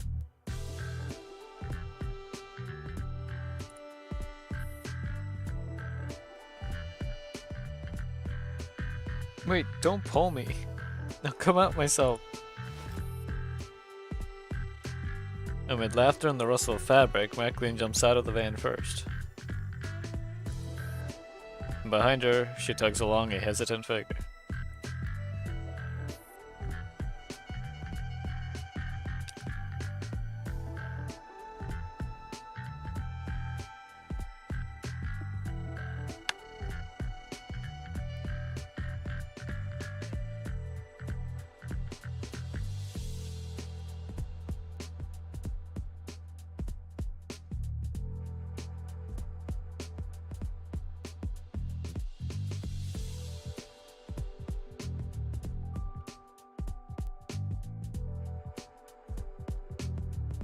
That's 100% that makes complete sense to me.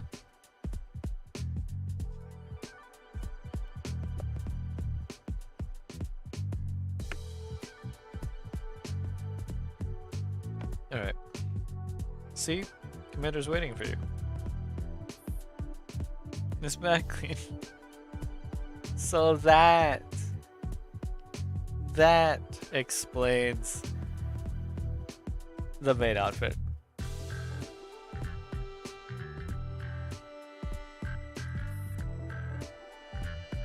told you this is so embarrassing.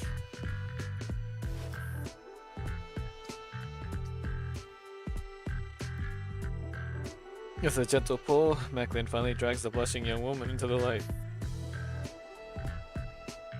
A perfectly tailored black and white maid outfit, a lace-trimmed headpiece framing her signature ginger hair. Usually energetic girl now clutches her skirt helplessly, cheeks red as ripe apples, unable to even meet my eyes. For a moment, my mind goes completely blank.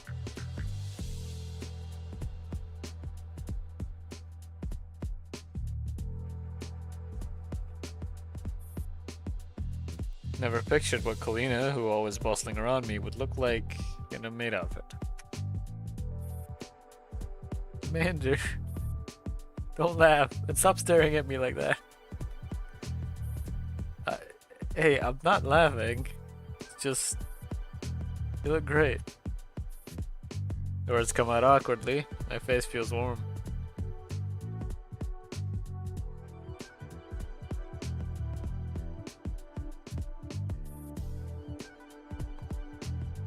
Really suits you.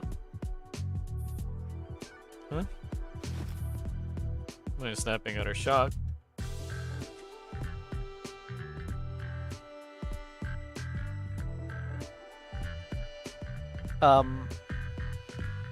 Chime in? Okay. Yes, listen to you because she's right.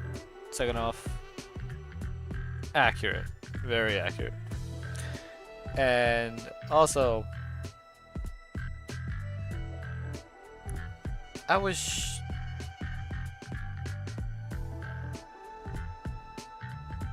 thought you did eat today.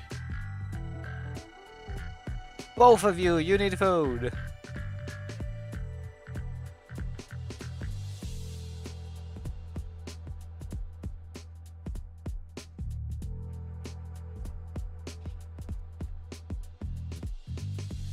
Finally snapping out her shot, Kalina straightens up and smooths out her skirt with feigned composure. We're here for a mission, not a costume party. If you're ready, let's move. And this ill-timed interruption ruins the moment. She rolls her eyes at us, then tosses a device to light.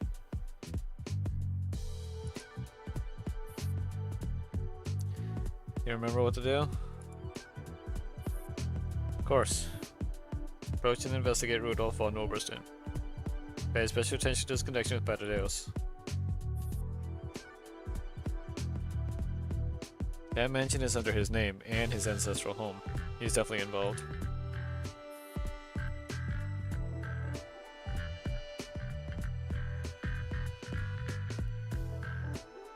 Joke's on you, Chaos. I've been hydrating this whole time. I'm hydrating after like every line or two. That is over 12 hours of not eating. That is not okay.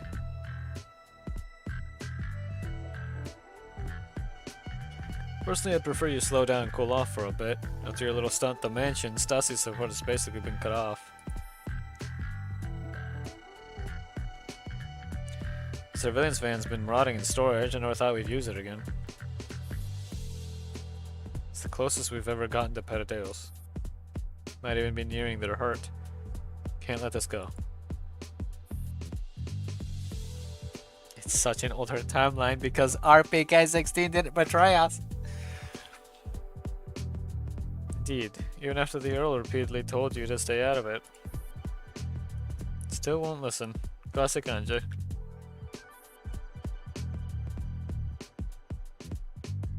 Don't you bring him up. That old goat's definitely hiding something.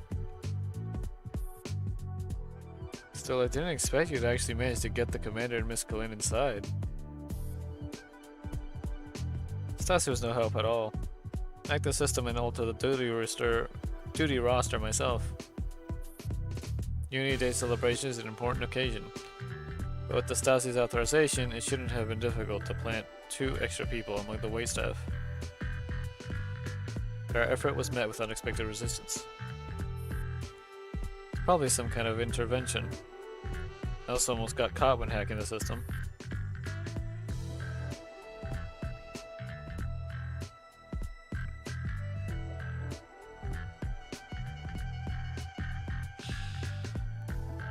For the first time, I ran into an electronic warfare unit nearly as good as me. They're probably the best there is other than yours truly.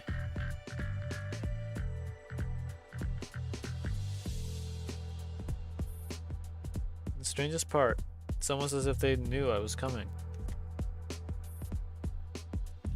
You're still betraying us, just at a different time, okay. Alright, you two get in there. Watch for the signal. Relay anything immediately. We'll support you from the air. Got it.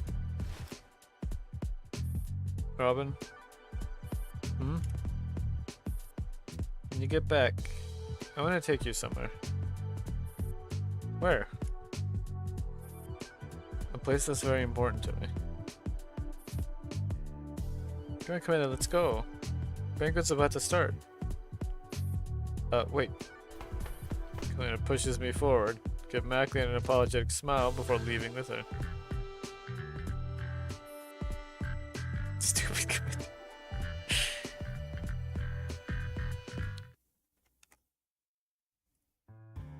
Dang.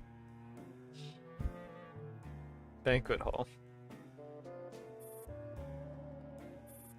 The banquet, Kalina stands quietly in a corner like an ordinary maid, watching the powerful figures exchanging toasts.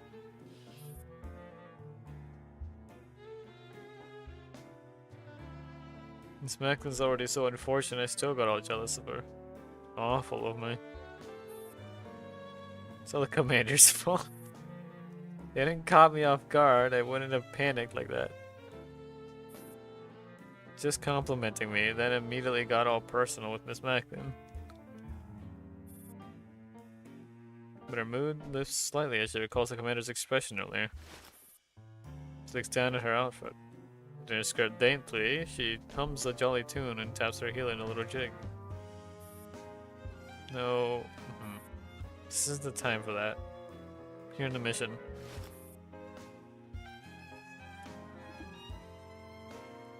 Pretty sure you have. Pretty sure it was when we talked about Reshi. Of course, hers isn't super long. Well, it was in the first game. No, actually, I don't remember if it was.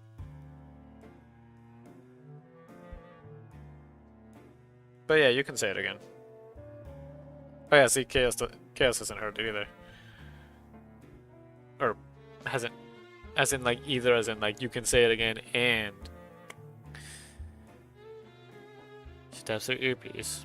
Make sure that the signal is clear, then with a deep breath she steps into the crowd. The room glitters with gold and crystal. Chandeliers cast soft light across every guest, illuminating perfectly composed smiles. Champagne and fine cuisine scent the air. Classical music flows, everything appears flawless. And we are the most inconspicuous details in the painting.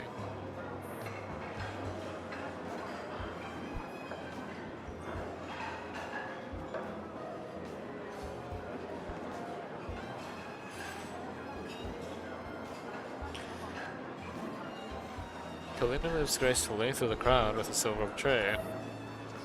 With a flawless smile, she nods demurely at every guest she serves, as she's been doing this for years. Meanwhile, I work on the opposite end of the hall, pouring wine, clearing plates. Occasionally, our eyes meet, then quickly part, so as not to draw any attention. The clock ticks on. We'd identified nearly every guest, but the most important one still hasn't appeared. We regroup behind a quiet pillar, where Kalina pretends to pick up a new serving tray. Well?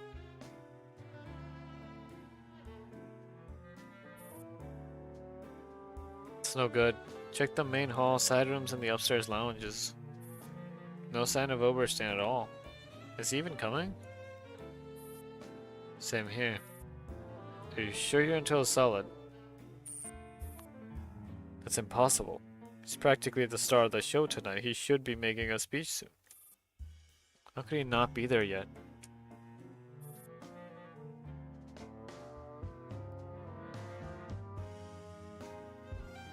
Yeah.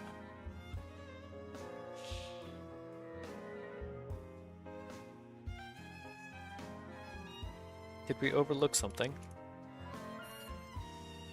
I have a bad feeling about this. As we are all puzzling over how to proceed. Hello? Turn. Boy in a small suit, no older than 12, looks at us nervously. Seems a bit timid and helpless. Notice a pin on his leg pole with an exquisite yet somewhat familiar design. I believe it's a griffin? How could we help you, young sir? Looking for the restroom, but I got lost. Kalina and I exchange a glance. She steps forward warmly. Don't worry, I'll take you. With a gentle smile, she takes his hand and leads him away down the corridor. Watch them disappear around the corner, then redirect my focus on the mission. Anja, do you copy? Target still hasn't appeared. I suspect the plan has changed. Requesting new instructions. What position? Oberstein is cautious. Our previous movements might have tipped him off. Times like this, we must not panic. You... Voice cuts out abruptly, replaced by the sound of rapid typing. I frown, sensing something isn't right. Anja? Listen, forget the mission. Evacuate immediately. Now. Her voice is sharp and filled with unprecedented panic. My heart sinks. What happened? Berlin's air defense alarms got triggered. Countless aerial objects approaching at high speed. Their target is...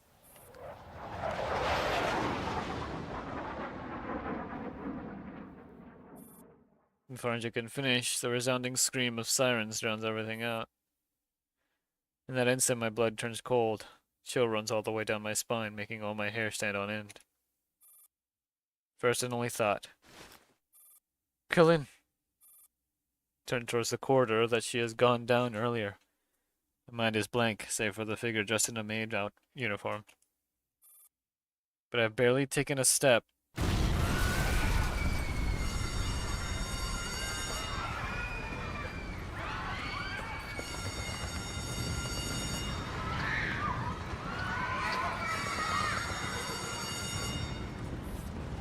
Blinding white light devours everything, followed by deafening explosion.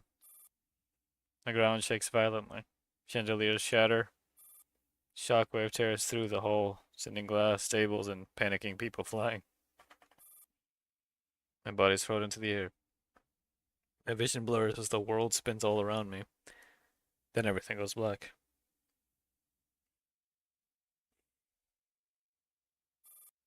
Darkness. Cold, endless darkness. My body feels crushed, weightless. I can't hear anything. It's as if I've sunk deep into the ocean. Am I dead? Commander. Who's calling me? Voice is distant and muffled, but the heart-wrenching cry sounds familiar. I strain towards the source of the voice as my consciousness gradually returns. Orange light flickers into view, illuminating the darkness.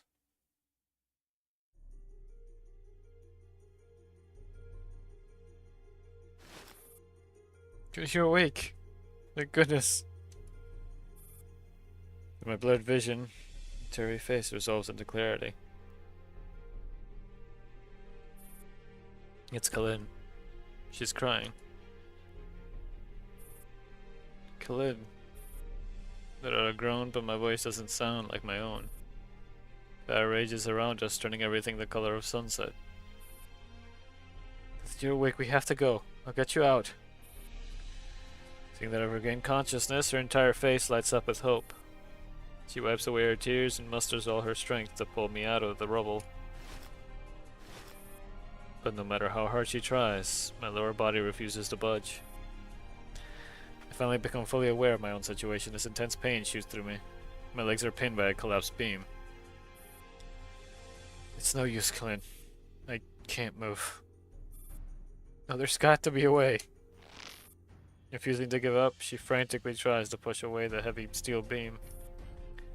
Slender fingers soon become bruised and bloodied, but she seems utterly oblivious of the pain. Don't waste your strength. Listen to me. Just go. Get out of here. I'm not leaving you behind. Never. Don't be stupid. We'll both die if you stay. Don't you understand? It's an order. I'm ordering you to scram. I bellow with all the strength I have left. Mix of anger, fear, and despair threatens to overwhelm me. I don't want her to die. I can't let her die here.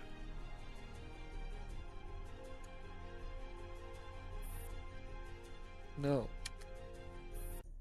She chokes back a sob. Not going. Not going. She stops her futile attempt of moving the beam. Shakes her head and tears start welling up in her eyes again. This time she neither argues nor tries to run. She simply kneels down, takes my hand. Her face relaxes into a tearful, gentle, heartbreakingly soft smile.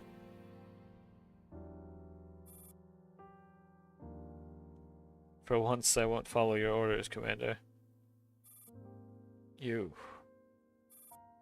All my wrath and exasperation die in my throat as I look up at her smile. All I can do is sigh wordlessly. I see now. Nothing I do or say will make her leave. Sadness and a sense of resignation flood over me. But beneath it all, I also feel a trickle of warmth. My heart is shattering into a million pieces. Yeah. Yeah. Idiot. Try to raise my other hand and wipe away her tears, but I'm completely spent. Flames roar around us. It's as if the whole world is burning.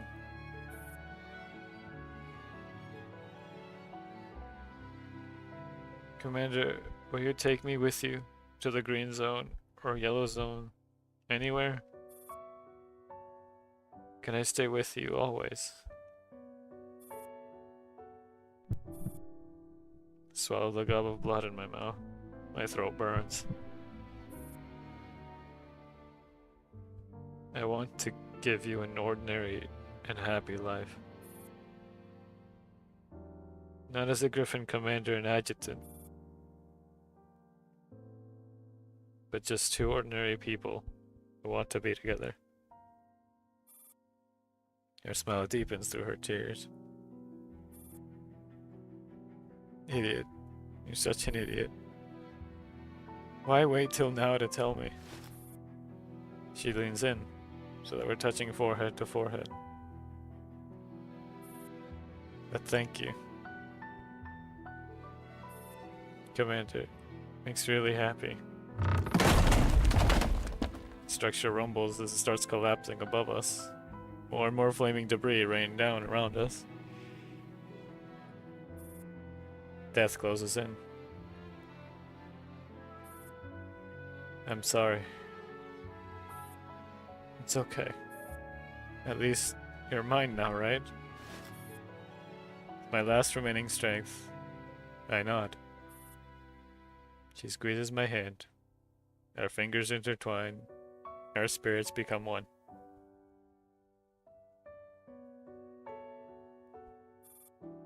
The blaze grows more blinding, the roar of the fire more distant. But her hand is still so very warm, and her smile so very clear. Sleep now. This time we won't be separated.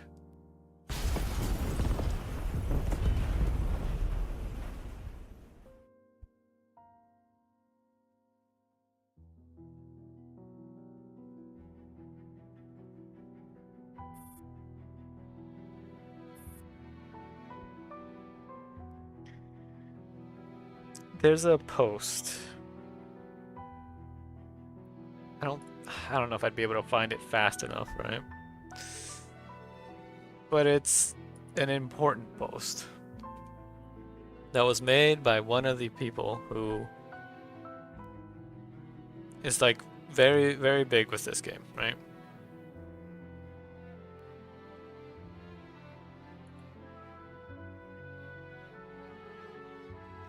I'm trying to remember what it said.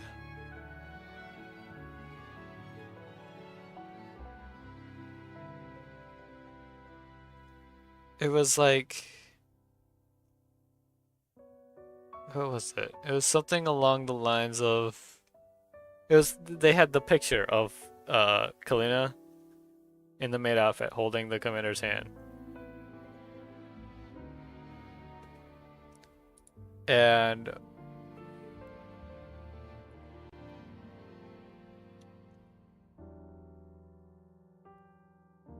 Oh, I found it.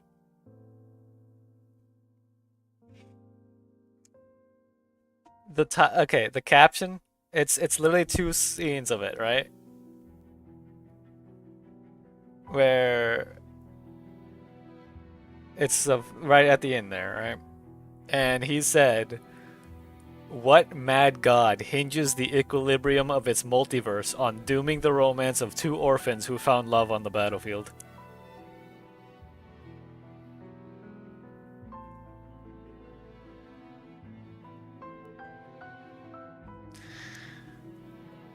Later on, he mentions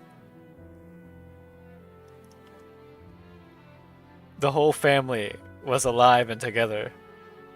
Kane and Kevin defying Stassi to be with them. Angie gave back Light the promised cufflinks.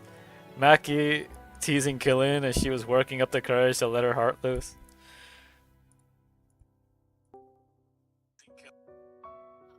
Hello? Like, am I on speaker? Put me on speaker. You are. I just want people to know that this whole event is Yu Zhang proving that he did give them the good ending and going, it could have been worse.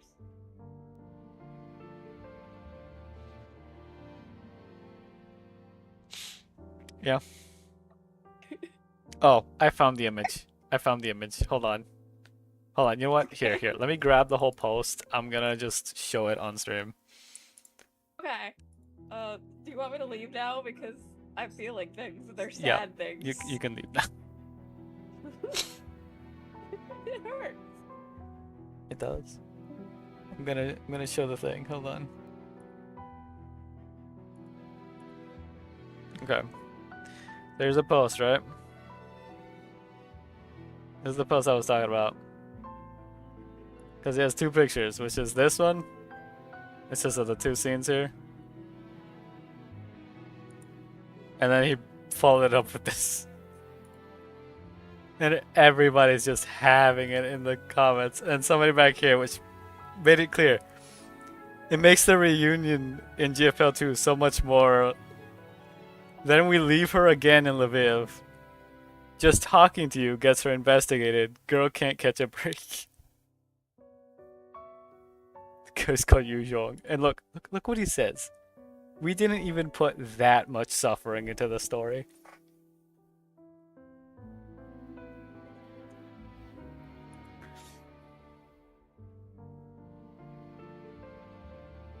As you can see, everyone is just... Oh. The evil god's known as Lunasia and Yu Zhong, of course. You don't get it, which is Kikan, Commander. The good ending hinges on your logistics officer getting effectively fridged whenever anything major happens. If you dare do otherwise, screw you, here's a random COD hunter killer missile coming for you.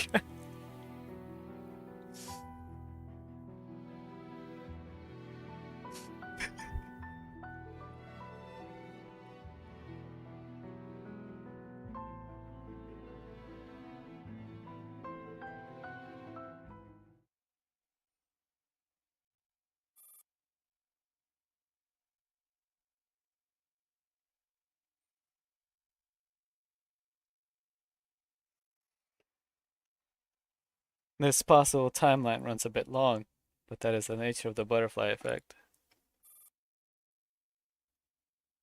If at the very beginning your adjutant had not fallen ill and had come to Germany with you, what would have happened?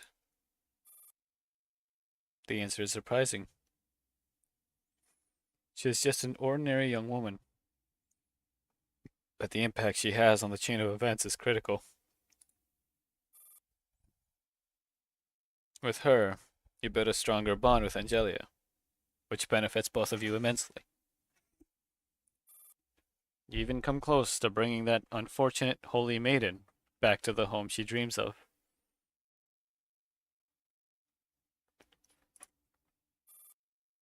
But there are two sides to every coin. You save your friends, but lose the only chance to expose the conspiracies among certain powers. Pandora never fulfills her purpose and strikes at the heart of Germany. The Englishman fails to fracture the alliance from within. And somewhere beyond your sight, they plunge the world into war again in the cruelest way possible. But at last, the girl and you confess your feelings. Even if it never truly happened, in that very moment, you were each other's entire world.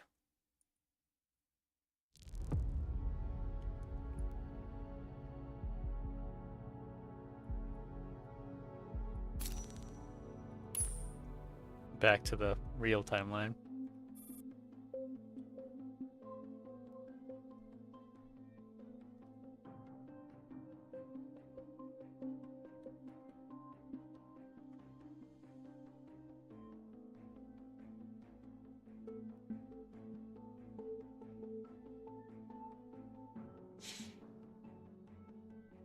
Yeah, it does a little just a little. A hotel in the white zone of Frankfurt. Celebrity Conversations. Commander furrows her brow. It's a talk show produced by DDR2, the Democratic German Broadcasting Network. Ever heard of it? It's alright. You'll need to know that this program has considerable influence in Frankfurt and across Germany. Times like these, the media must take on the responsibility of uplifting public morale. The Earl would like you to appear as a guest for an interview before the award ceremony. After dealing with the Earl multiple times, the commander has gradually come to understand his methods. This so-called interview is most likely intended to serve as political propaganda for the UNC's upcoming actions.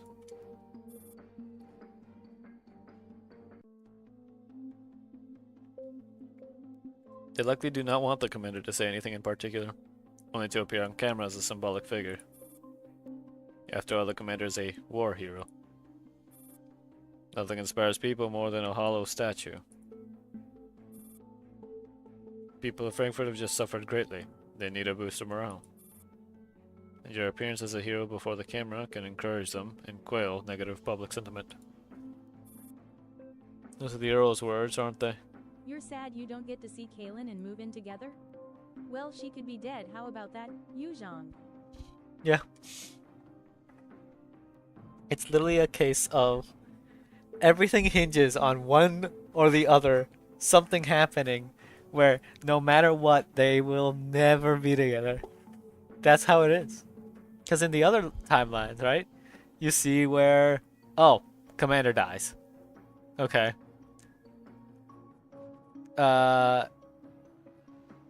Probably gonna be more where Kalin dies too, right? There's probably plenty of timelines of that. Up here, oh, they get together when they die.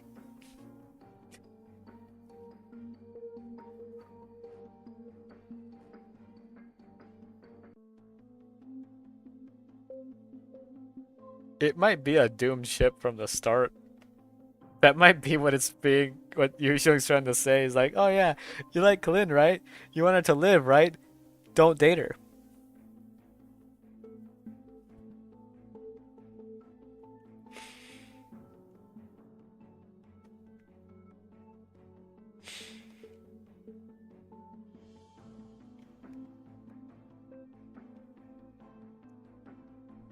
Oh, things looked good between and the thing is, and then you look at the actual story, right? Because then it's like, oh, things look good between you and Macklin, right? Yeah, well, she's dead now. Oh, things look good between you and Anje, right? Yeah, well, her body gets parasitized by one of her T-dolls, and she's dead now.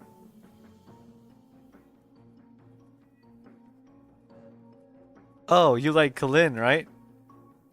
Look what could happen. So, how about we keep Kalin in the story, but you just don't ever date her? Hmm? That's how he's hitting us.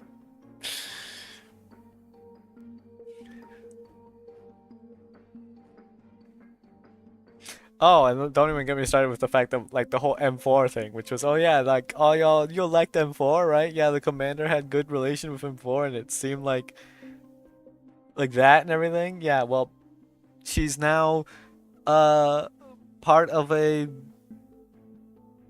cosmic entity that we have no way of describing. She's now become an entity that isn't here anymore, and it isn't the same M4 you know. So the Earl's words, aren't they?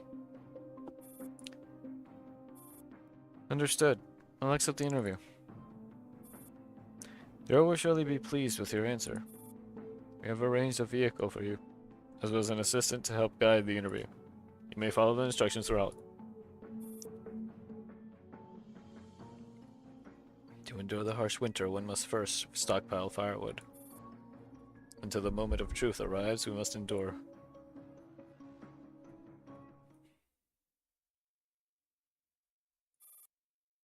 "2064 Studio Backstage, White Zone, Frankfurt. 5 minutes before the interview begins. Remember to smile. What you present to the audience is the image of a gentle yet resolute hero." And that key phrase, Have you memorized it? To be the shining beacon in a brave new world? There it is. Not that one. The other one. Make humanity great again? That's right. Simple, direct slogans like that resonate best with the public. Oh, jeez.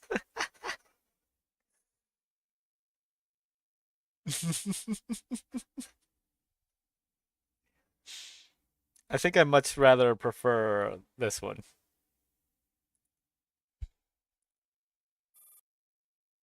Attention. Lord Oberstein has arrived.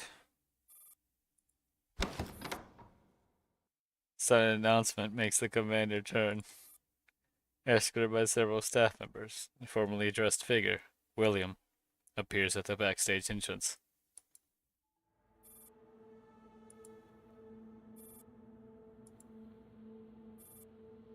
What an interesting coincidence.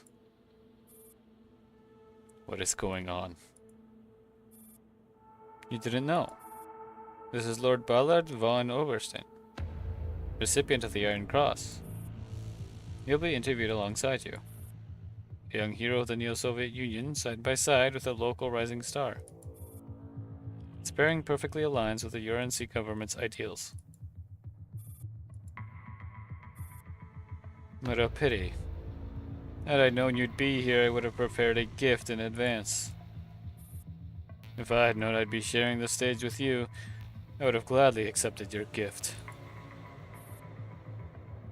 The interview is about to begin. Please proceed to the stage.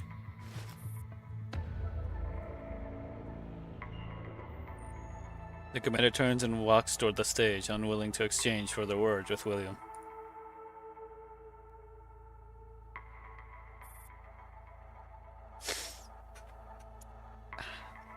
Personally, if it were me, I don't think they could restrain me in time before I managed to fully crush his esophagus.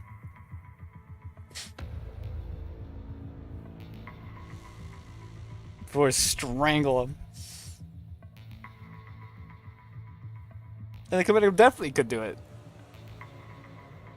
But appearances. It's never that simple. Studio White Zone Frankfurt. They're Shadowless. Good evening. I'm Shadowless, reporter of DDR2. Welcome to today's Celebrity Conversations. I'll be your host. War has brought immense suffering to Frankfurt, but the heroic acts that emerged from it have given us the strength and courage to endure hardship. Today, DDR2 has invited two of the most prominent medal recipients. Under the soft studio light, Shadowless smiles toward the camera. Just days ago, she had been moving through ruins under roaring artillery fire, reporting the devastation of war. Back then, she had accepted death as a possibility, never imagining she would once again stand here, hosting such an ordinary program amid gentle music. I'm gonna be honest, the way she said that, I think she was more hoping that she would be one of the consequences of war. Because, especially after it happened and everything, she was absolutely annihilated by the fact that what happened to her brother.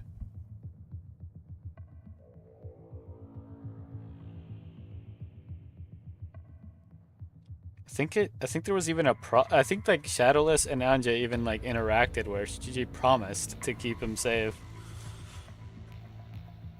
So it hit both of them really hard. First to take the stage is Lord Oberstein. During the war, he actively advanced cooperation with the URNC government, providing key technology and intelligence. He contributed greatly to bringing the war to a swift conclusion. Shadowless suddenly feels a moment of disorientation as she looks at the applauding audience. They're all citizens of Frankfurt.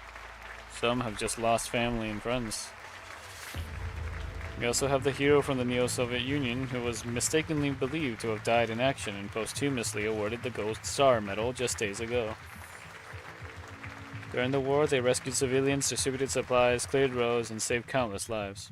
Perhaps someone in the audience was once helped by this very commander. Thank goodness we were able to witness the return of a hero.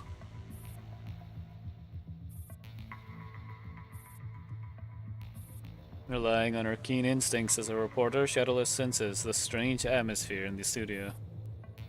There's an invisible tension between the commander and William, as if they are weary of each other. Now I'd first like to start by asking the commander, what motivated your courageous acts during Frankfurt's time of suffering?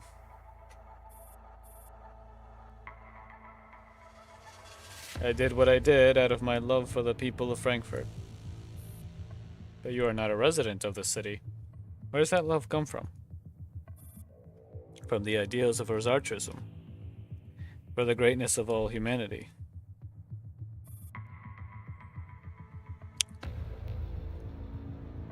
This post was fact-checked true by Rosartrist patriots.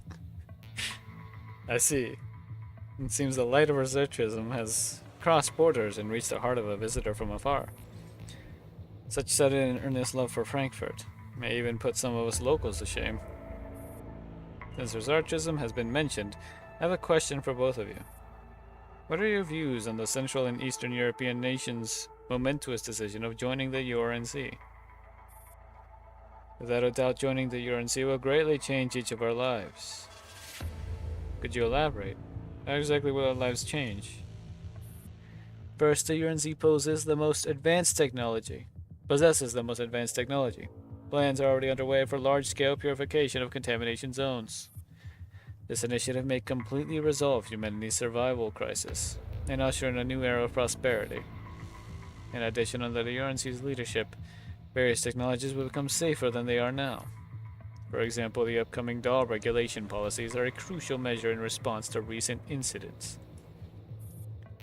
Back when she was a rookie reporter, Shadowless had handled similar assignments. In interviews, she would simply ask predetermined questions, while all responses had already been scripted in advance. Thus, empower and manipulate the truth. What the public sees is always only a fragment of it. Shadowless turns off the audio of the interview prompt and glances at Falk, the cameraman beside her. Having worked together on the battlefield, Falk seems to understand her intent and grows visibly uneasy. Then, Lord Oberson, may I ask, are you aware of the reports currently circulating online regarding Cornelia Schaefer's expose? What are you talking about? Cornelia Schaefer was once a research assistant under the Galati... I still don't know if it's Galatia or Galati Corporation. On the day of Frankfurt's memorial speech, she delivered a public address.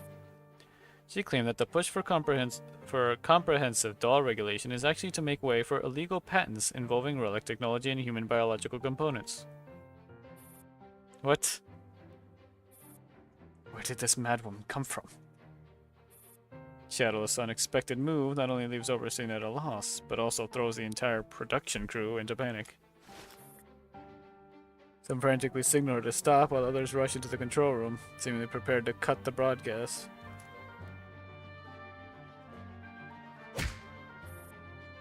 How can we air this? Cut it now! Wait, Chief Editor. Let Shadowless continue. What are you saying? She's gone mad. Are you losing your marbles too? Do you know the consequences? But the DDR's principle has always been to deliver the truth to the people. Shadowless is upholding that principle. She wants to uncover the truth behind this war. Falk, you weren't like this before. Shadowless must have been a bad influence. Even went to the battlefield with her. It was precisely there that I remembered my duty as a journalist. Editor Ositsky, I heard you were once a war correspondent too, sending back the most valuable information from the most dangerous fronts. That was in the past. But for the citizens, the war just happened. It is not the past. We are citizens too. Did we not question the truth behind all this? Buck looks at his colleagues. They have all lived through the war and lost much. Moved by his words, they all look pleadingly at Ozitsuke.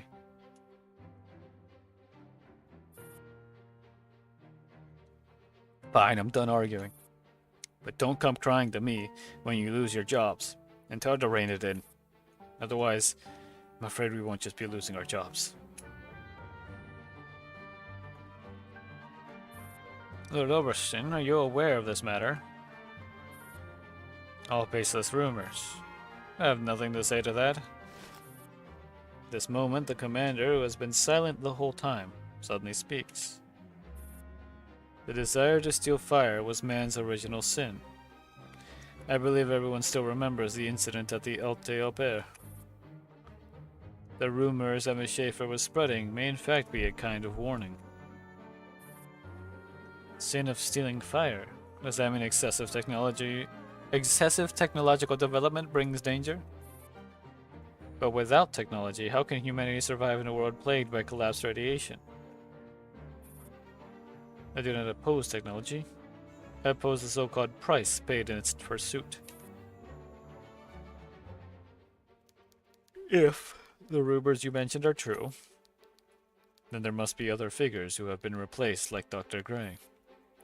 Those behind the scenes pursue technology at the expense of innocent people, turning them into sacrifices. Whatever their goal, their methods have already brought conflict and war. But these are still rumors. Surely with the UNC's intervention, the relevant authorities will conduct a fair investigation. This word belongs to everyone. It should not be controlled by a handful of conspiracy theorists. Conspirators spreading rumors. Conspirators and conspiracy theories are completely different. I understand. I suppose this is also why you persisted in your actions during the war. Do you intend to change the world through such actions? For example, by continuously aiding civilians, drawing attention of elites and those in power to the neglected lower classes, and restraining the misuse of technology that leads to war? I don't know. I don't know if I could change the world, and I never intended to be a hero. I only wanted to do what I feel must be done. Even if it changes nothing in the end. I will still give it everything I have. That is all I have to say. Thank you for your answer. That concludes our interview with Frankfurt's hero, the commander.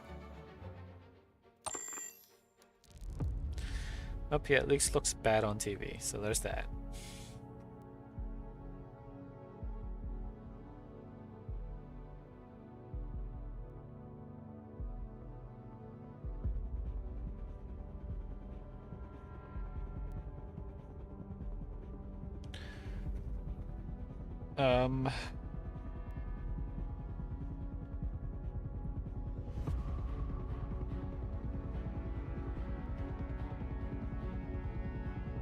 Okay, so we just did that one.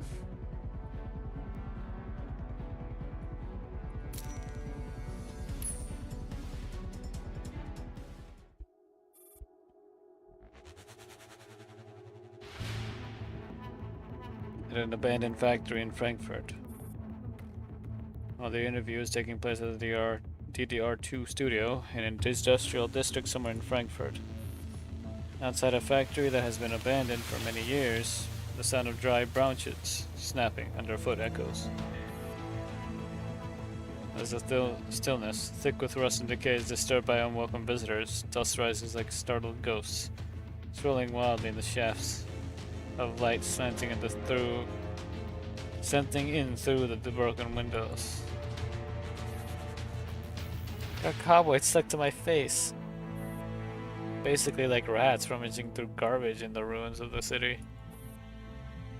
I don't mind being a rat, but at least like a cleaner place to sleep. Since we're rats, we'd better dig out all the dirty little secrets that the Earl has hidden in the sewers. Dandelion, are you sure this is the right place?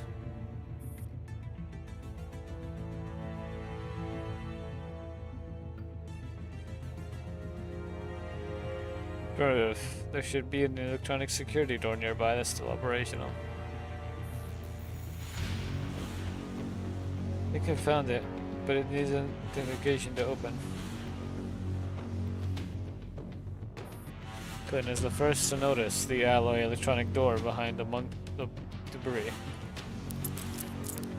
A low hum can be heard as the indicator light on the control panel blinks faintly. With the lighter right, I guess I don't need to step in, right? Hold on, I'm working on it.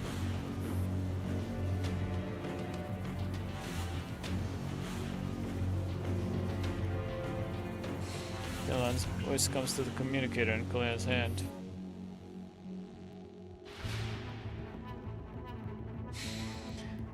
Galena had no idea that she is the mysterious figure Akito mentioned, the one relaying messages on the commander's behalf.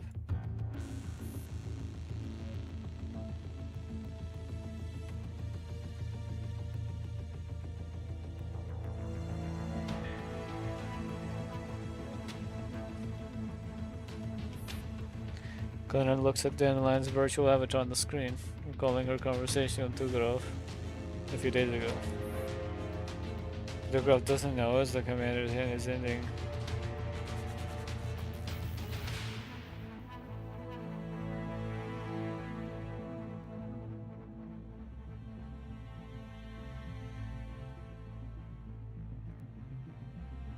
But Tugarov doesn't know as the commander's final ending.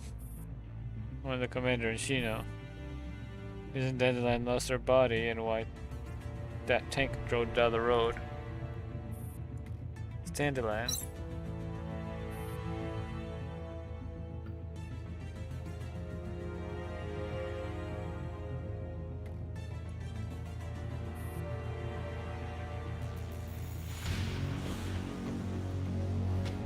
Oh dang, I'm barely holding on. Okay, I'm gonna try my best to just push through.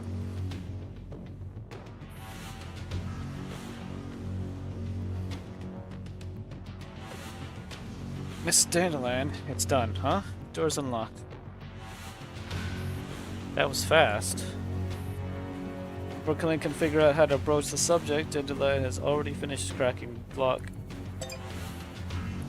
Indicator light on the door turns green.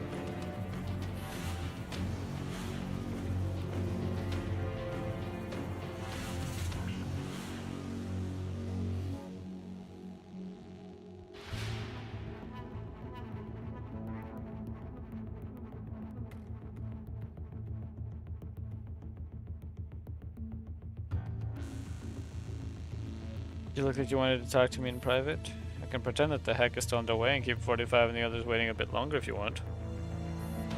It's not anything important.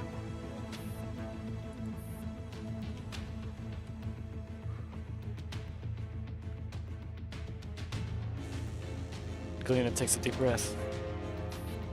Sorry, it is actually important. Dandelion, is the commander okay? Commander is fine. At this very moment, they're delivering an inspiring speech to all of Frankfurt.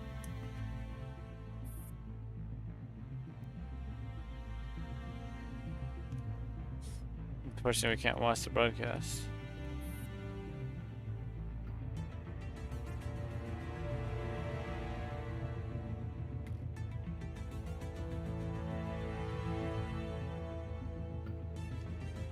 The speech, what's going on?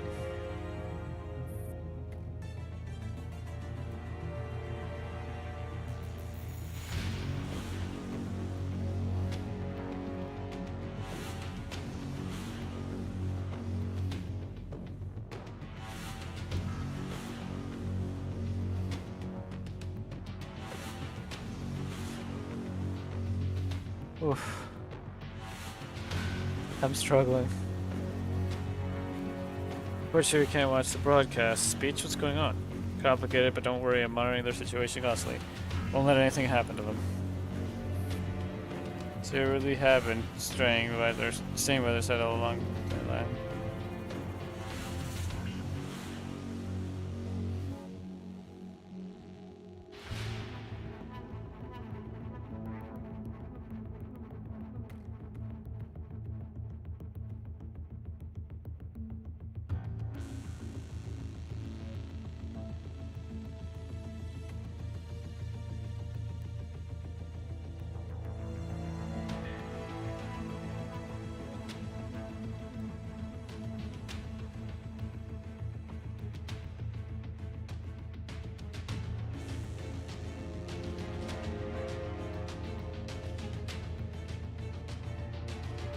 So you really have been staying by their side all along then, Live.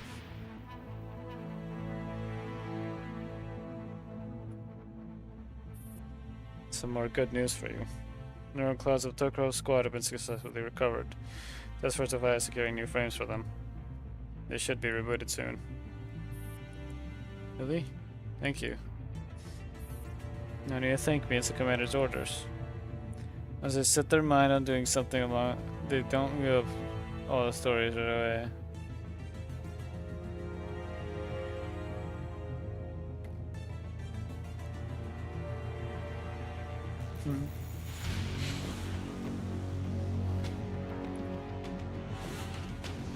No need to thank me. Oh no, wait, what?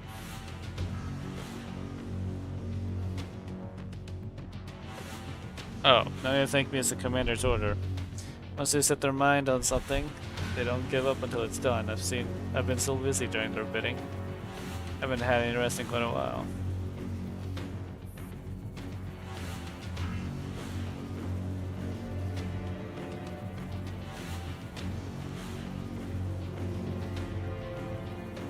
That's right. Once the commander gets to work, they drag everyone else into overtime. Doesn't even realize it themselves. Which is why when things finally fall apart, they're usually the first to go down.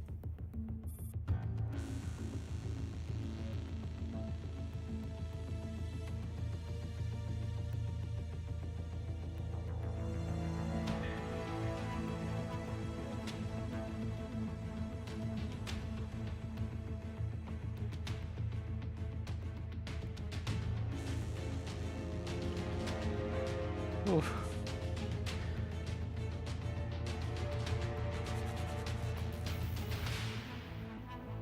That's right, once the commander gets to work, they drag everyone else into their overtime and doesn't even realize it himself. Which is why when things finally fall apart, they're usually the first to go down. Exactly, that's why I'm always so worried about them. I see, even when I'm not around, I haven't changed at all. Are you two done talking? We need to move on. Doors open. Also scan the layout ahead. Commander's orders are to infiltrate this facility. I expect guards inside. Guards in an abandoned factory like this? We don't know if it's truly abandoned or not without further investigation. Indeed. Stay ready for combat.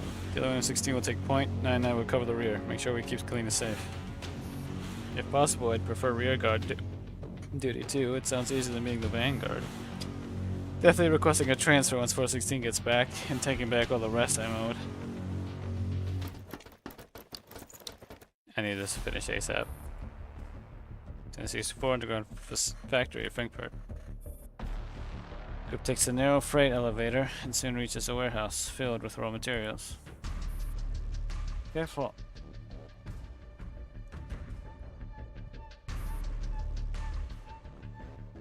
Sir, you're gonna see.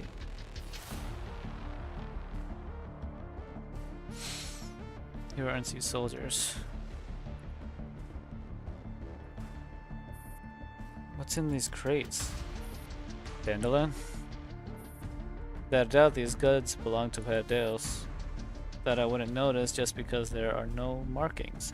I'm naive.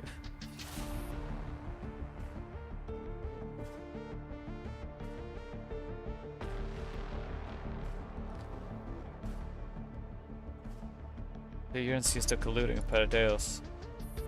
And it's just one production line. Based on each other and many more facilities like this throughout Frankfurt. All reactivated within the UNC support.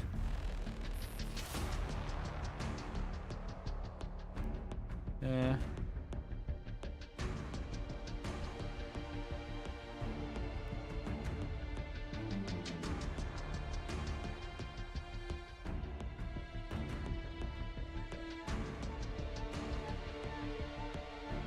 This is one protection line. Based on intel, there are many more facilities like this throughout all Frankfurt. All reactivated within UNC support. Curious how you even found these facilities when the Earl has gone to such great lengths to hide them. All thanks to our commander. Fortresses are easy to breach from within, and so our intelligence networks.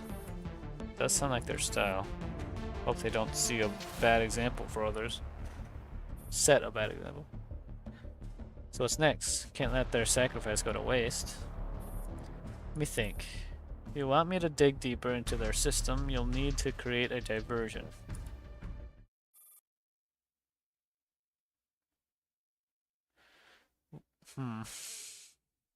It's easy. Let's start with an explosion. We're going to destroy this place anyway. A few minutes later, alarms blare throughout the factory. Then for an explosion open after another. Several tear gas grenades are thrown from unknown directions and thick smoke engulfs the guard's vision. Intruders detected in Lab E4. 4 targets, including dolls. Open fire. Galen is fighting too. That was close. Or a gun. They have us pinned down. 45, don't you have G11's battery switch? Should we turn it on? Wait, no, I don't want to charge in here. I'll get shredded. Better one of us gets shredded than all of us, right? Calm down. Stay behind cover. We're just a bait this time. 4-4's firepower weakens several seconds of firefights. After several seconds of firefights. You can see soldiers advance steadily using alternating cover tactics. But once they enter the smoke, their visibility drops as well. None of them notice a nimble figure suddenly crouching, or well, sadly circling behind them. I can't even tell when I am not talking at this point. That's the army for you. Behind us went. Too bad, you're still green.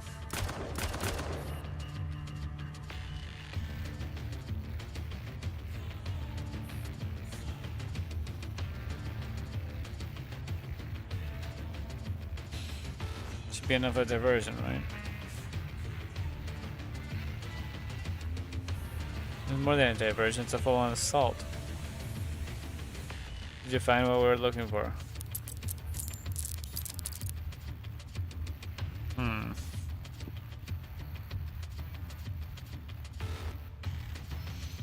Went to the factory's main system and found some interesting records. This production line was active for a short while 2 days ago. Goods were shipped to a single location. This should be the place the commander has been searching for. Jackpot. Looks like 404 wasn't paid for nothing.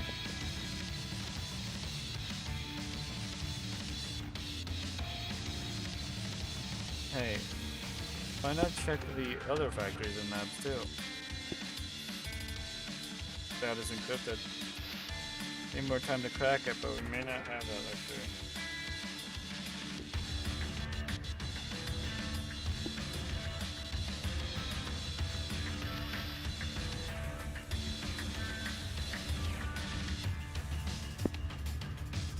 Oh my eye.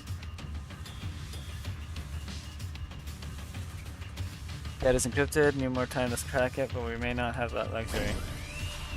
If the dandelion finishes speaking, the isolation door ahead begins to move. Greg. To the haze, accompanied by that familiar hum, a white figure emerges. What is that? A Nito. I've never seen one like this before. It's Greg. I didn't expect her to be here. I don't want to fight her. Recommend you hightail it out of there. UNC soldiers are also coming to converging to your position. Yeah. Can't be helped. You mustn't get trapped here. Only is prepared to break through. Will you withdraw immediately? Okay.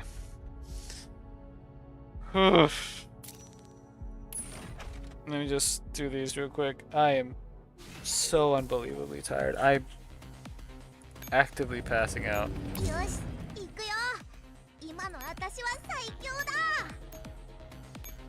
Fighting to do all this. We'll continue this tomorrow, most likely. Oh, jeez.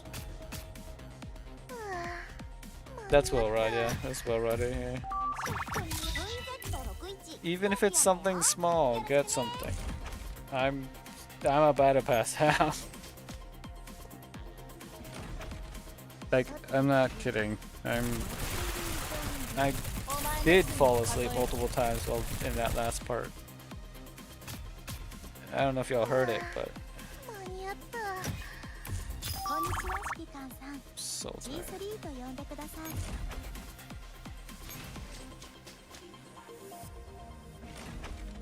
さてと、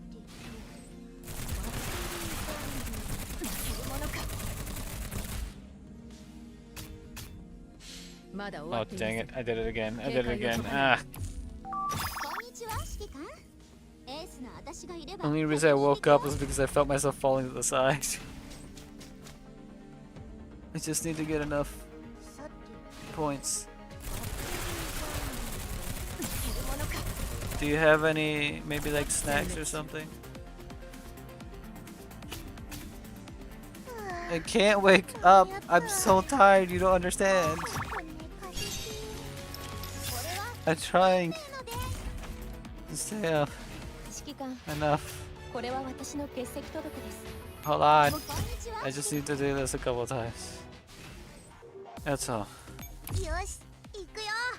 今の私は Before I 最 forget. 強だ。 And I just let it go like さて what this time and one more time and I'm done. I'm done. 正義の裁きを受けてみろ I thought drinking water would help. It doesn't keep me 間 awake. に合った。こんな感じ。これは運命の出。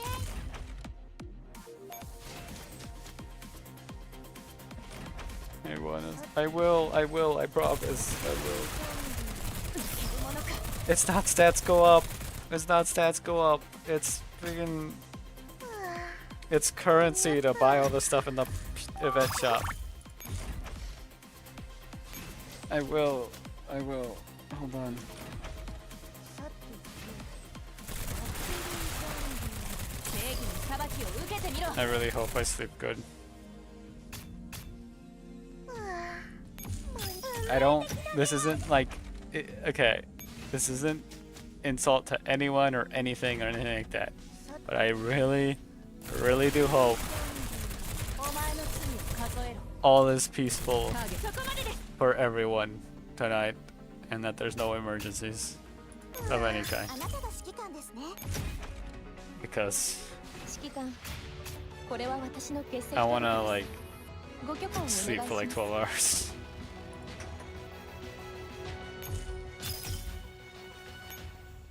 Last run.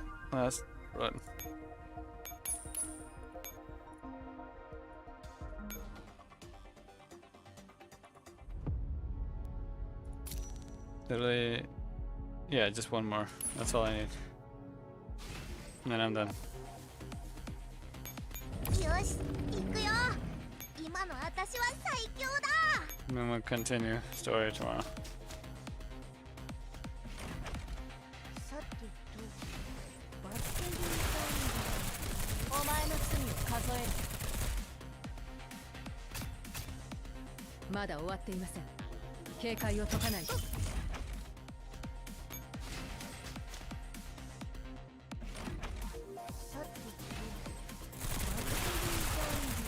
正義の裁きを受けてみろ I need my Tito's that kill them faster so I can sleep.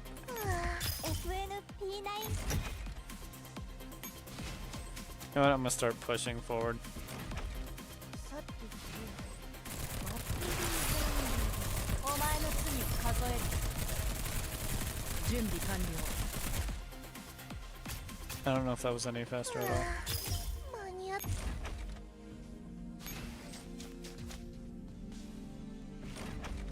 さてと、お前の罪を数える哀れむ心なんてもう捨てました。 FNP9。 Almost 指揮官 there. これは私の欠席届ですご許可をお願いします There, done. 我が輩が凱旋したのであります。温かいお茶もらえますか？ガスピターニャ。指揮官様、今日はいいお天気ですわよ。まさにショッピング日和。 I don't know how in 8 years I still haven't gotten her other costume. The one related to the affection 今日の levels. 作戦指示まだいただいてません。私はいつでも行けますよ。 Alright. I desperately need to sleep.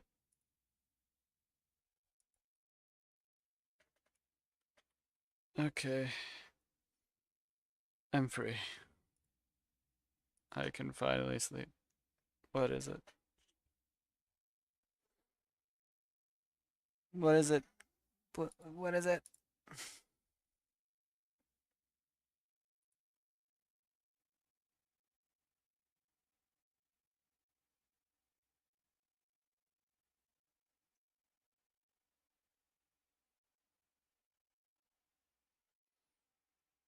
Oh.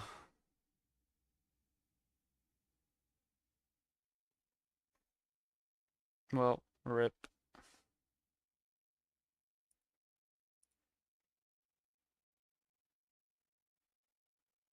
Alright. Anyway, thank you for stopping by. I'll see y'all when I see y'all. Good night. See y'all. Peace.